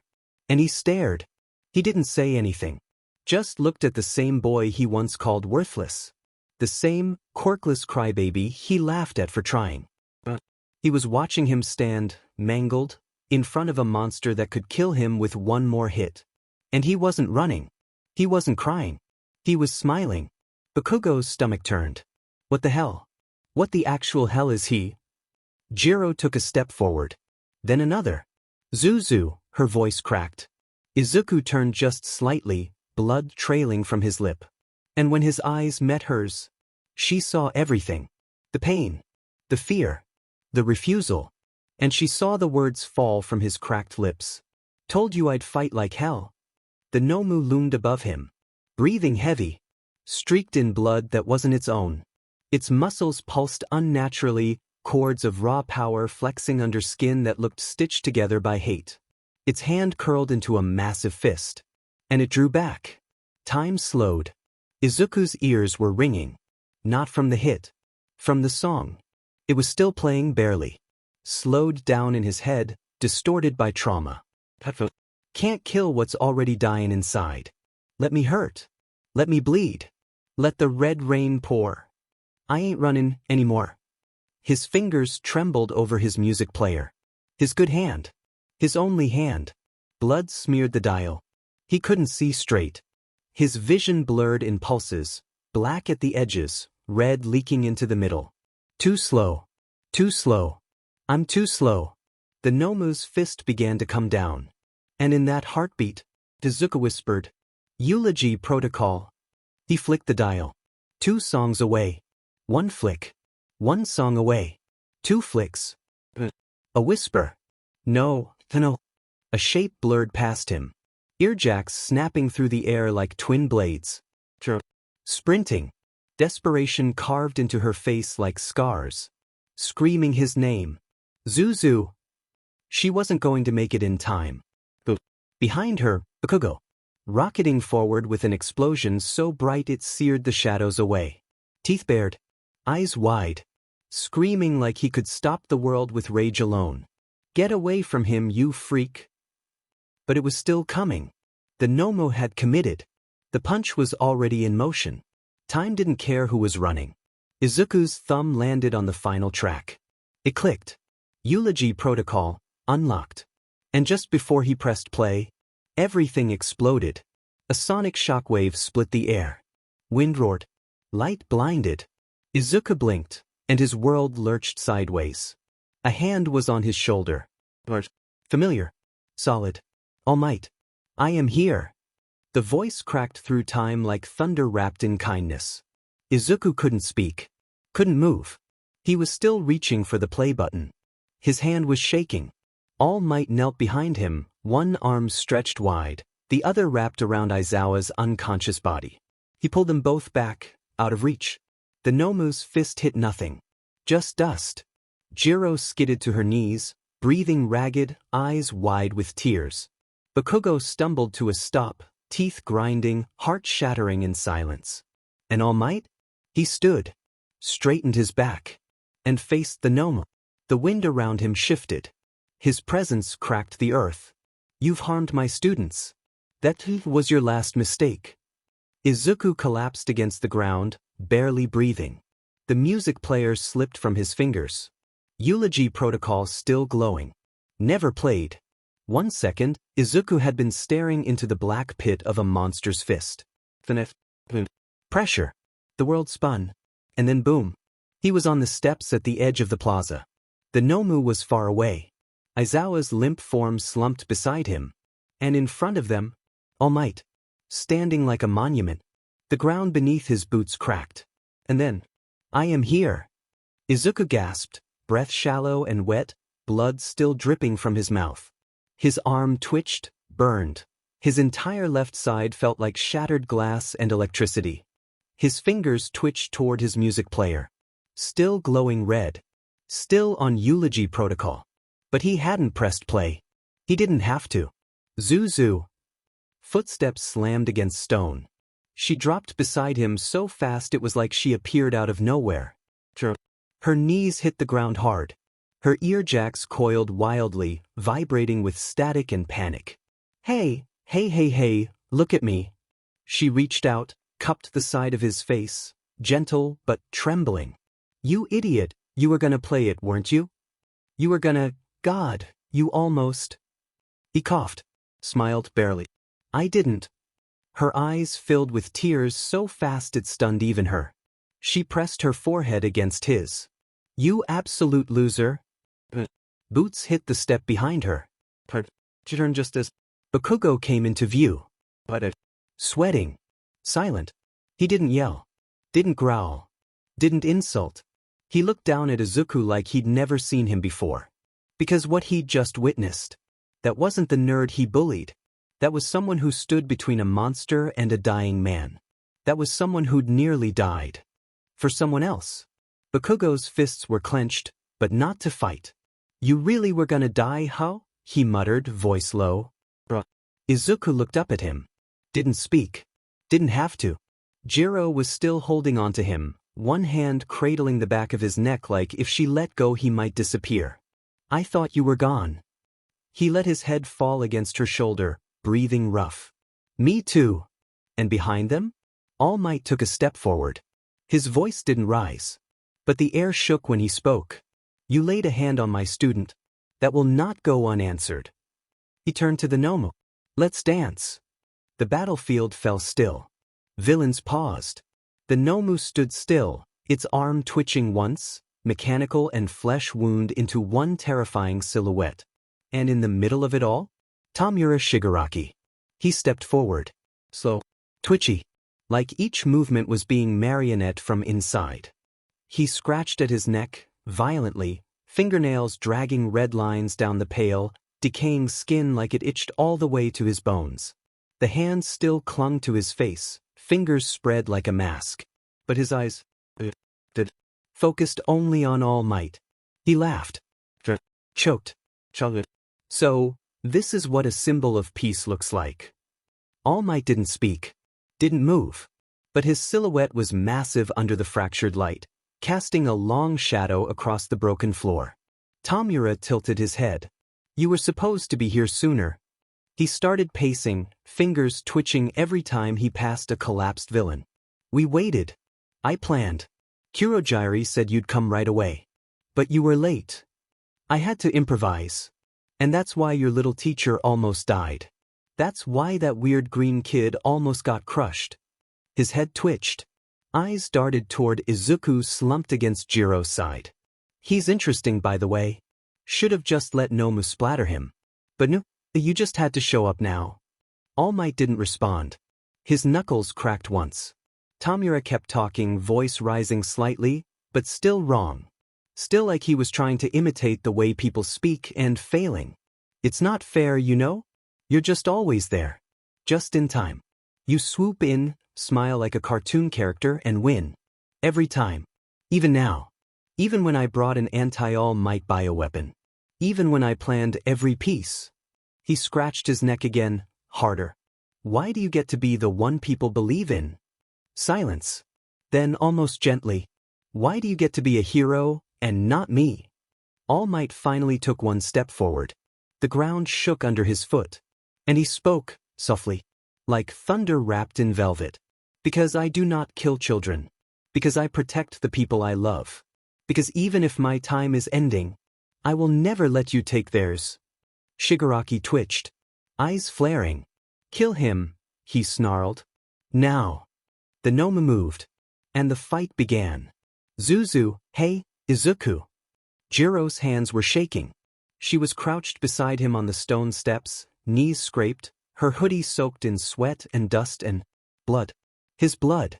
His shirt was soaked through, left side of his ribs caved in, one arm hanging at the wrong angle, his mouth coated in red. Every breath sounded like someone dragging broken glass through water. You're okay, she lied, voice cracking. You're gonna be okay. Just hold on. Her earjacks sparked against his body as she gently pushed his back upright, trying to stop him from slumping again. He coughed, wetly, and it sprayed across her sleeve. She didn't flinch. Didn't care. She pressed one hand hard over the worst of the bleeding, the other trying to check for fractures, tears, anything she could stabilize. "God, you're so dumb," she whispered, eyes burning. "Why would you take that hit? Why didn't you wait for someone? For me?" Izuku blinked. Barely conscious. "You'd do the same for me?" Behind them, the battlefield erupted. The Nomo barreled into all might at full force, fists the size of barrels slamming into the hero's chest, and he didn't budge. The concrete shattered beneath his feet. Dust kicked up like a storm cloud. But All Might roared and hit back with a punch that made the dome tremble. Jiro didn't look. She was too focused on him. "Izuku, stay awake, okay? I need you to stay awake." His eyelids were fluttering. He was shivering. Cold sweat poured down his face. The song had stopped. His music player blinked dimly in the dust. The dial still hovered over Eulogy Protocol, like a loaded gun that never fired. "I'm not letting you go out like this," Jiro whispered. She pressed tighter on the wound. He gasped. I know it hurts. I know, baby, just stay with me." Behind them, the Nomu hit the ground, All Might slamming a knee into its chest. The shockwave blew dust across the steps, tearing Jiro's hair into her face. She didn't care. She used her hoodie sleeve to wipe the blood from his lips. Her voice dropped to a whisper. "Come on, loser. Don't make me write your funeral song." Izuku blinked slowly, then smiled, faint, broken. "Wouldn't want to make it sad." She choked. "I hate you." "I know." Izuku's head lolled sideways, lips barely moving. His skin was grayish now, cold to the touch, slick with sweat and blood. One eye was already swelling shut. His chest rose in jagged, shallow gasps. "Izuku, Zuzu, you're really hurt. I need you to stay awake. Stay with me." Jiro's voice was breaking. Her hands trembled where they pressed against his side, blood soaking through her sleeves. His whole body shook now, spasming under her touch. "Is there a song?" she asked, panicked. "Tell me, please tell me. On your player. Something I can use. Something that heals. Please, don't fall asleep." She gently smacked his cheek. "Come on, damn it, answer me." Bakugo, kneeling a few steps behind her, had already carried Aizawa to safety.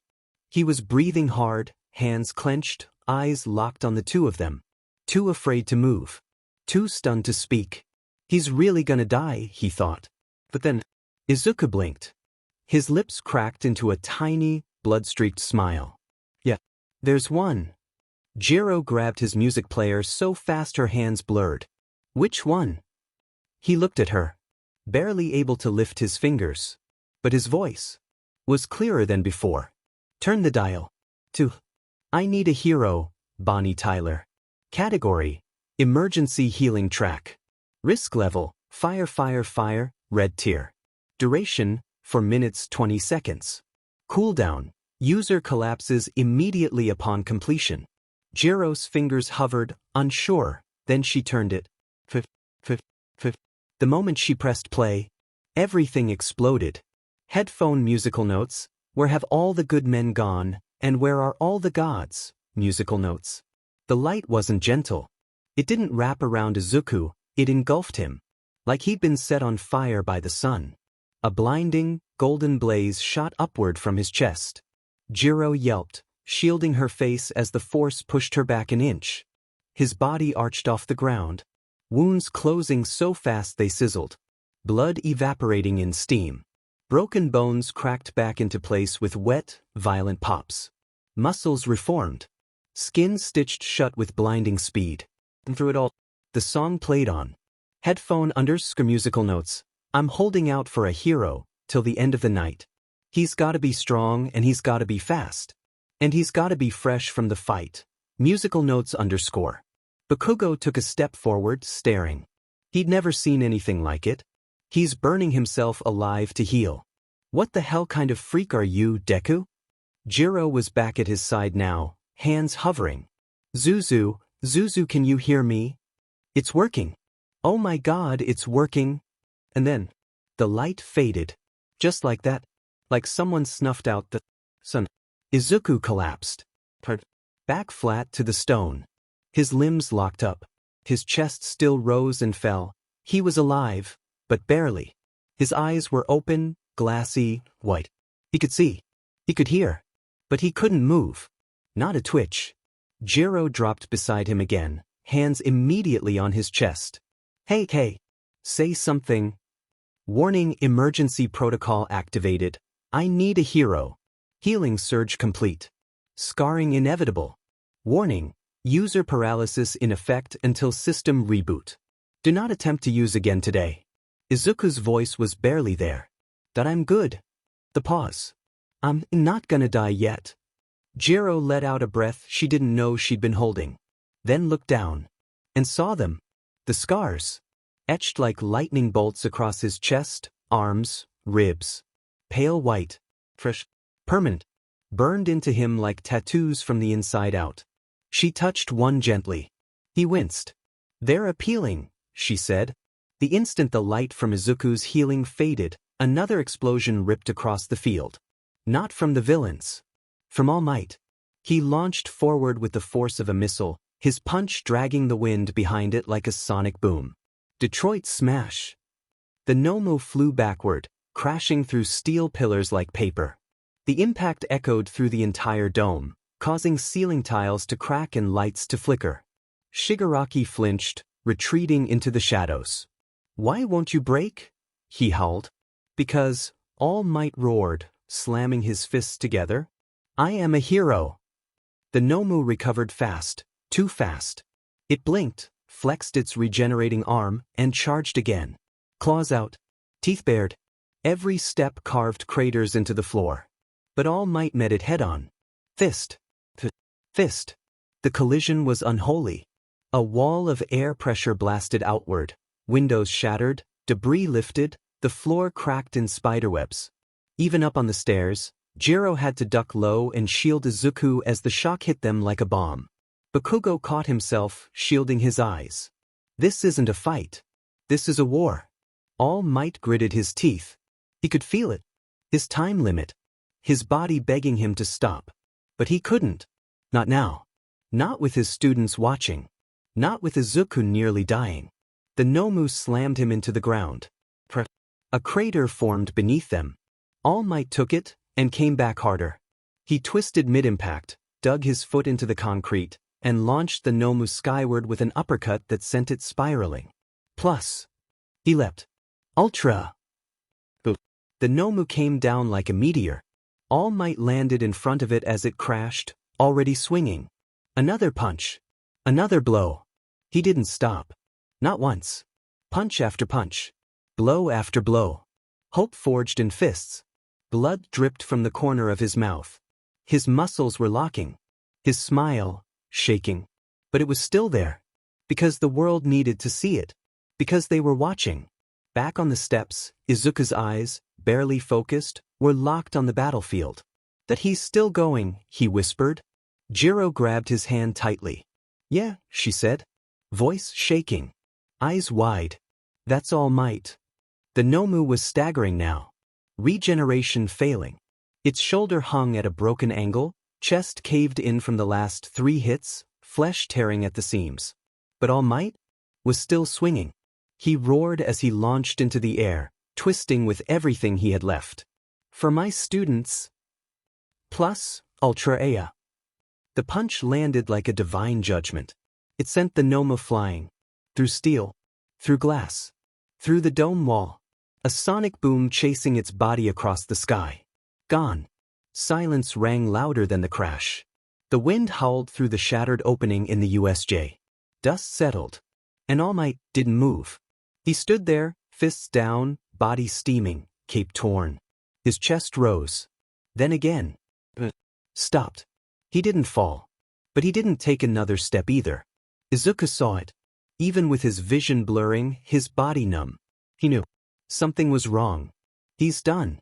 And then, Shigaraki moved. Twitching. Growling. No. No, no, no, and no. He sprinted toward the steps, toward All Might, rage pouring out of every step. You cheated, you were supposed to be dead. His hands stretched forward, fingers spread. One touch. That's all it would take. Izuku's body barely moved. He wanted to scream. But then, BGMI, his music player, cracked and clinging by a spark, made a sound. Static. And then, in a distorted, glitched whisper from the damaged speaker. System reboot. Paralysis effect ended. You better be running. One last flicker of light. One dying breath of metal and music. And then, it went dark. Izuku blinked. Chest heaving. Bones screaming. Then he moved. He ran. His legs screamed. His ribs cracked with every step. But he ran. And oh, he gasped. I won't watch him die. Every footfall was like a hammer pounding into his body. He was too slow. Jiro screamed behind him. Bakugo tried to move. But Izuku was already there. He skidded beside All Might, chest heaving, vision blackening, body giving out again. But what now? His music player, shattered. Wires sparking. Dials split. No tracks. No power. No salvation. I don't know what to do. Turned. And saw Shigaraki closing in. Bang. A gunshot. Then another. Bang. Then three. Bang. A sudden cloud of mist erupted in front of Shigaraki, smoke and force slamming him backward. Pro-heroes flooded the plaza. Cement us. Snipe. Midnight. We've got them. Secure the area. Shigaraki shrieked as he stumbled, Kuroji's portal warping and twisting behind him. No. No. I'll kill you next time, All Might. I swear. And then, he was gone. Izuku collapsed. Right there beside All Might. His blood pooled with dust. His fingers grazed cold stone. He turned his head, barely, and looked up. All Might was slumped against the wall, one hand clutching his chest. But his face was different. Not the shining symbol of strength, but something older. Hollowed. A skeleton of a man. Izuku's eyes widened. His heart skipped once. Then again. And then. Darkness. Everything was a blur. Sound came in waves. Muffled, distant, then far too loud. Like the world couldn't pick a volume. Her lungs burned from running. Her throat ached from screaming. She didn't even realize she was still screaming until her voice cracked and went silent. Her knees hit the ground as pro-heroes swarmed past her. She couldn't move. Where is he? She tried to stand, eyes searching, jacks twitching, still listening for his heartbeat. His breathing. Anything. But then, Cementos stepped in front of her. Expression unreadable. Wait, she begged. He's right there. I need to. He didn't answer. Just placed his palm on the ground. Stone rose from the earth like gentle steel curtains, forming a smooth, high wall between her and the steps. Blocking her view. Blocking him. No, and oh, what are you doing? She slammed her fists against the new wall, her jacks sparking against the solid surface. Let me see him. A familiar voice. But still unmistakably All Might's. He'll be all right. Her fists paused mid-strike. So will I. The voice was close, but not the same. Lower. Older. Like it was stripped of its power. Recovery girl is waiting. We'll both be in her care. The pause. Then softer. You did good. Go breathe, young lady. Jiro dropped her forehead against the stone. Her whole body shaking. He's okay. He has to be okay. The wall stayed there. Silent. Heavy. Protecting her from seeing more blood. Protecting her from seeing All Might like that. Protecting her from seeing Izuku not moving again. She didn't realize she was crying until she tasted. So, didn't realize she was still whispering the same word. Zuzu. Zuzu, please be okay. The bus rumbled softly beneath them.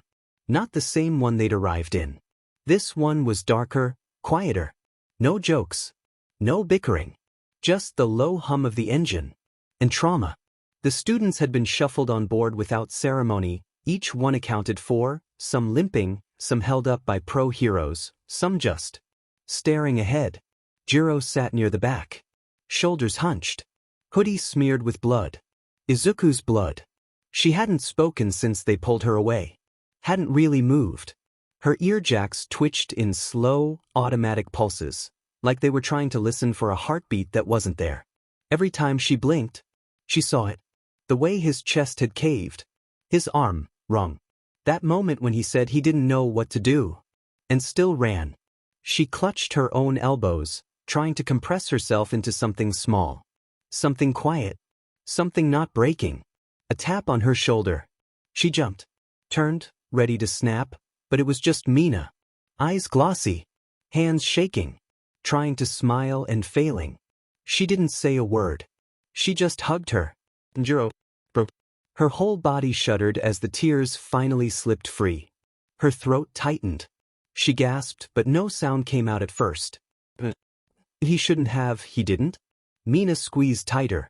Some of the other girls leaned closer, one reaching for her hand, another placing a trembling palm on her back. They were crying too. Some silently. Some choking down sobs they didn't want to let out in front of everyone. Some were crying because they were scared.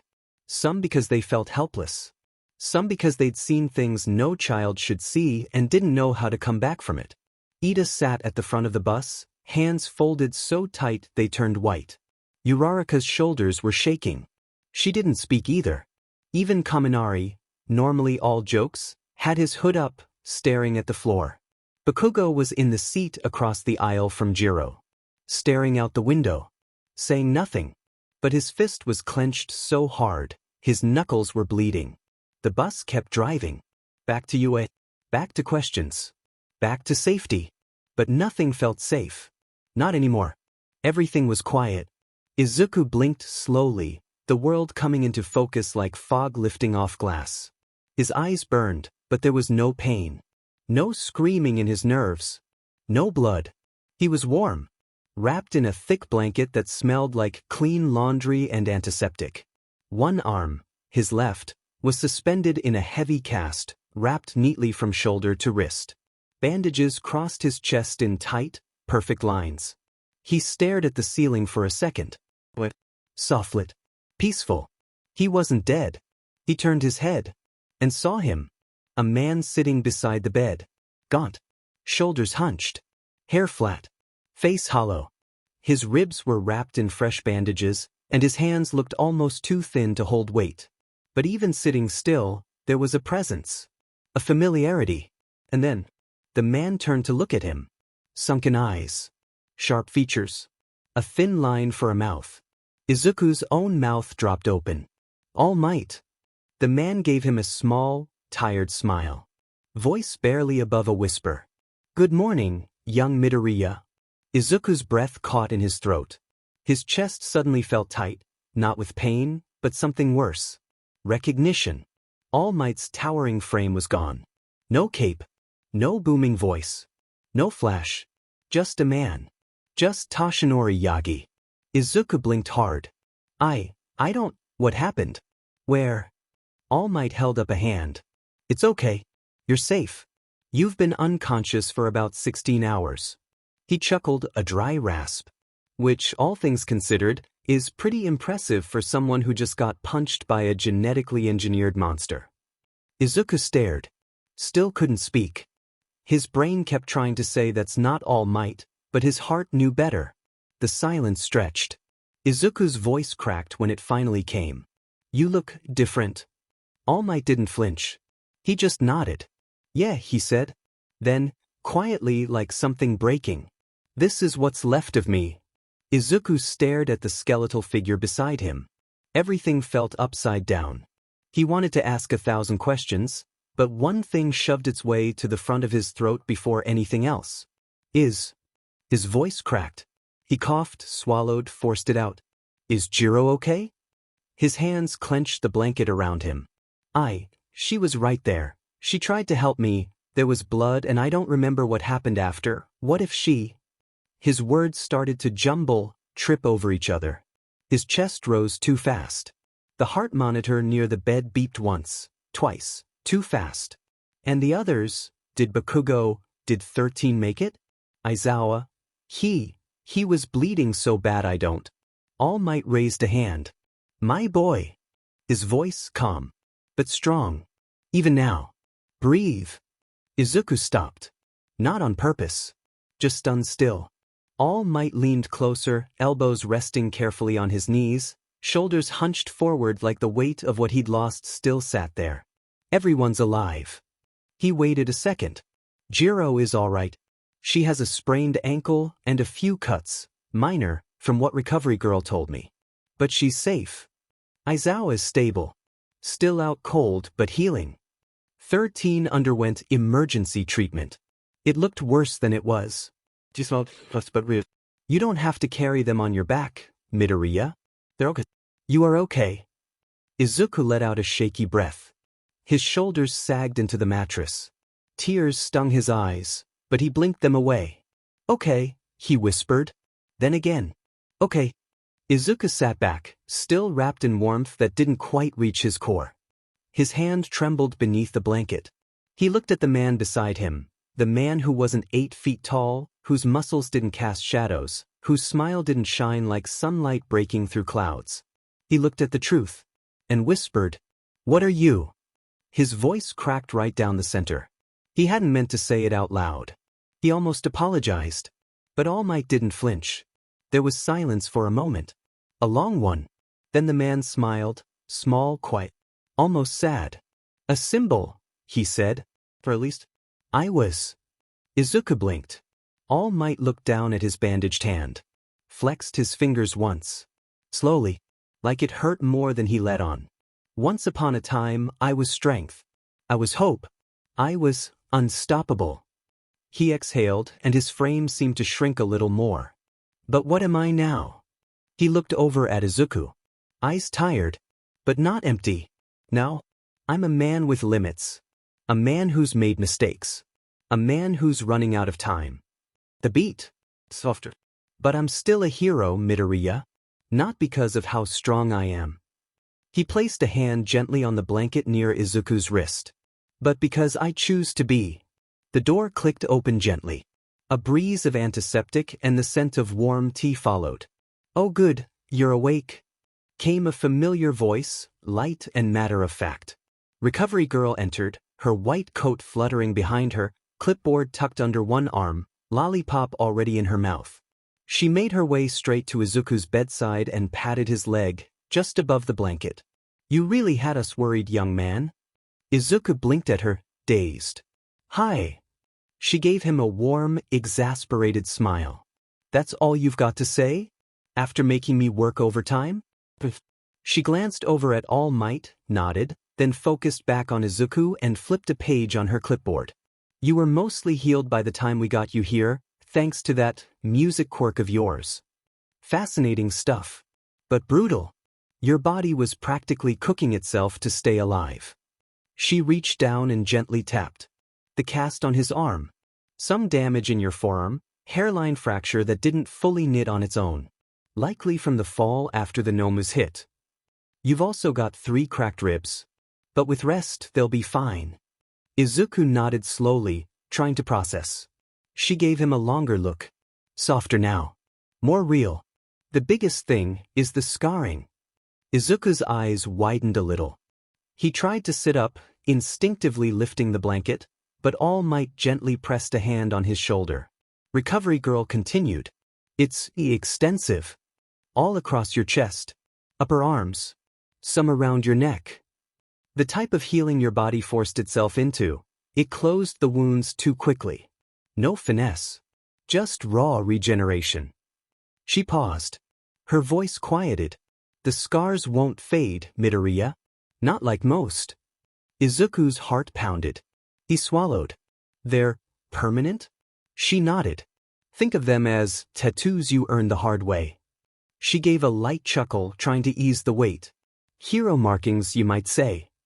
Izuku looked down at himself under the blanket. His hands trembled. Not from pain. From the truth sinking in. He'd never looked the same again.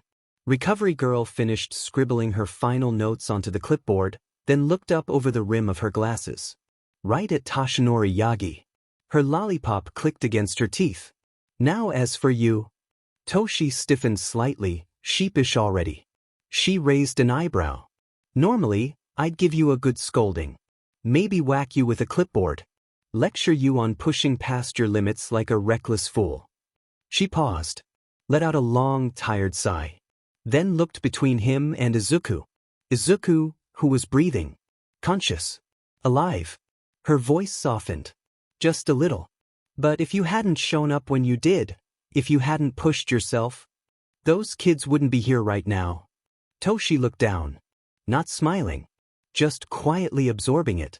She gave a faint nod. So this time? I won't say anything rude.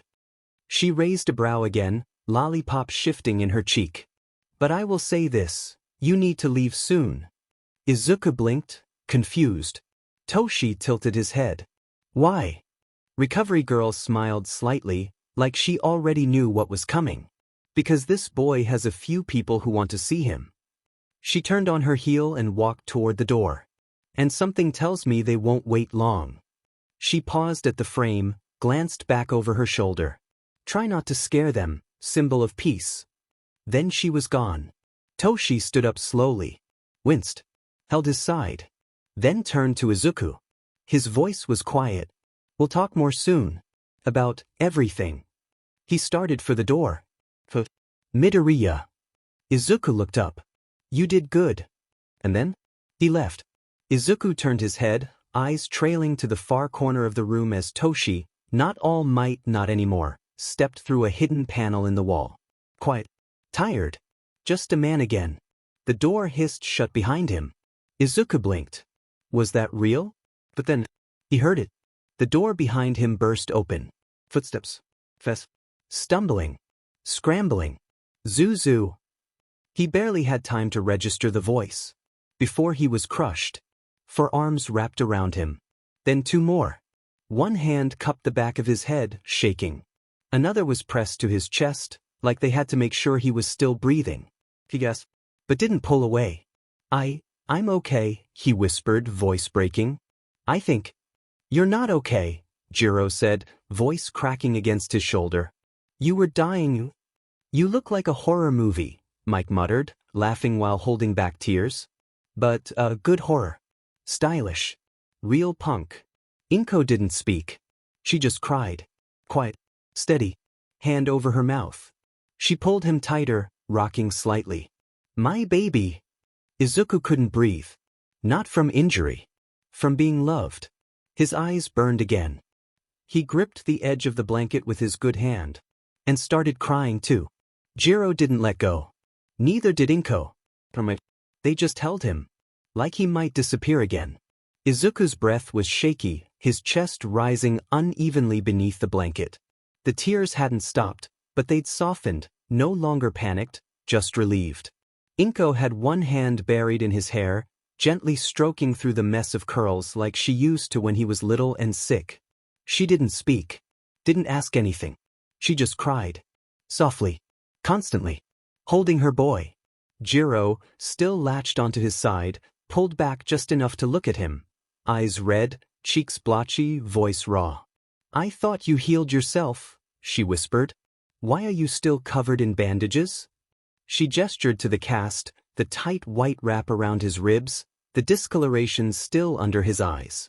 I thought the song worked. Her voice cracked. You said it would work. Izuku blinked at her. Tried to smile. It did. He lifted his casted arm slightly. Winced. But it's not perfect. He hesitated. Swallowed. The song forced my body to close everything, fast. Violently fast. It's not real healing. Not the kind recovery girl would do. It just stops the bleeding.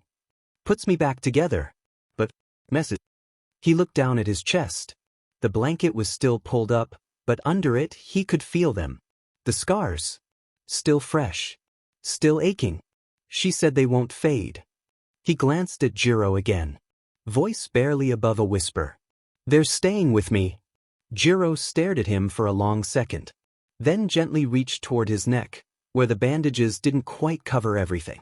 Her fingers brushed against one of the raised, pale ridges of scar tissue. She didn't flinch. Didn't pull away. Good, she murmured. He blinked. What? She smiled, watery but real. Now I don't have to remind you how stupid you are. Your chest can do it for me. He let out the smallest laugh. And Inko, without stopping her gentle touch to his hair, whispered through her tears. That's not funny. But even she was smiling now. Just a little. Jiro's hand was still resting lightly on his chest when Mike leaned in again, his sunglasses pushed up on his head, his face more serious than Izuku had ever seen it. His usual booming voice was barely above a whisper. I was worried about you, little listener. Izuku blinked. Mike gave a weak laugh, short, nervous. Aizawa, he told me later. Told me what you did. He reached up and rubbed the back of his neck, fingers twitching like he wasn't sure what to do with himself. Said you jumped in to help him. Mike swallowed. And then I saw the footage. With Nizu. His voice shook. I saw what that thing did to you. How you stood there anyway. His hands curled. He leaned in and hugged Izuku again. This time tight. Not joking. Not playful. Heavy. Grateful. Dumb. He muttered, voice muffled in Izuku's hair. But brave. He pulled back just enough to look at him, eyes glassy. And smiled. I'm proud of you, kid. Izuku's throat tightened. He didn't know what to say. Didn't need to say anything. He just nodded. And whispered, Thanks, sensei. The air was starting to settle now. Mike had stepped back, wiping his eyes with his sleeve like he was trying to pretend it never happened. Jiro sat beside the bed, still close, still watching him like she wasn't letting him out of her sight for the rest of the year. But Inko, she hadn't spoken in a while. Just held him, stroked his hair, searched his face like she couldn't quite believe he was still there. Then she said it, voice trembling, like it was caught in her throat. You can't do that to me, Izuku. Her lips quivered. You can't scare me like that. She swallowed hard. I thought you were... She stopped. The words broke before they finished. So instead, she leaned down and hugged him deep. Not like before. Not carefully. Not as if he'd shatter. This time, she hugged him like she needed to feel every heartbeat for herself. Izuku let out a soft breath, eyes closing as his good arm came up around her back. He didn't say anything for a second. Just held her. He pulled back just slightly. Looked her in the eye. And with a crooked little grin, voice still raspy. Look at me, mama.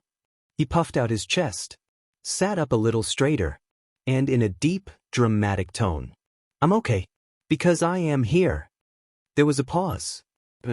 Inko's hand flew to her mouth as her eyes widened. And she laughed. Tears still on her cheeks. But real, genuine laughter. She hugged him again. Don't ever do that again. I can't make any promises, he mumbled. The quiet warmth in the room lingered like sunlight through the blinds. Izuku was finally breathing easy. Inko wiped the last of her tears away, still holding his hand in both of hers. Jiro hadn't moved from his side. Mike glanced at the clock on the wall, then stood up with a little groan, brushing invisible dust off his jacket like he hadn't just cried all over it. All right, little listener. I gotta go. He gave Izuku a soft smile, ruffling his hair one last time. Gotta go check in on Shota before he convinces the doctors to discharge him with, like, half his ribs still broken. Jiro smirked from her chair. Didn't miss a beat. You mean your husband? Mike froze mid-step. Turned back slowly. Brows raised. What? Excuse me? Jiro leaned forward, grinning wider. Don't act like I haven't seen you two bickering like an old married couple for months. Mike made a noise somewhere between a scoff and a laugh, waving her off as he walked to the door. Pisstich, whatever. You kids and your fanfiction level gossip. He paused with his hand on the doorknob. Didn't turn around. But his voice softened just enough to make Izuku's chest ache again. You scared the hell out of me, kid. He looked back, this time with his full smile, lopsided and bright. But DMN if you didn't fight like a pro.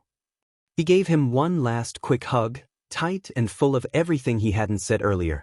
Then, with a peace sign in the air and a wink. See you soon, Zuzu. And he was gone.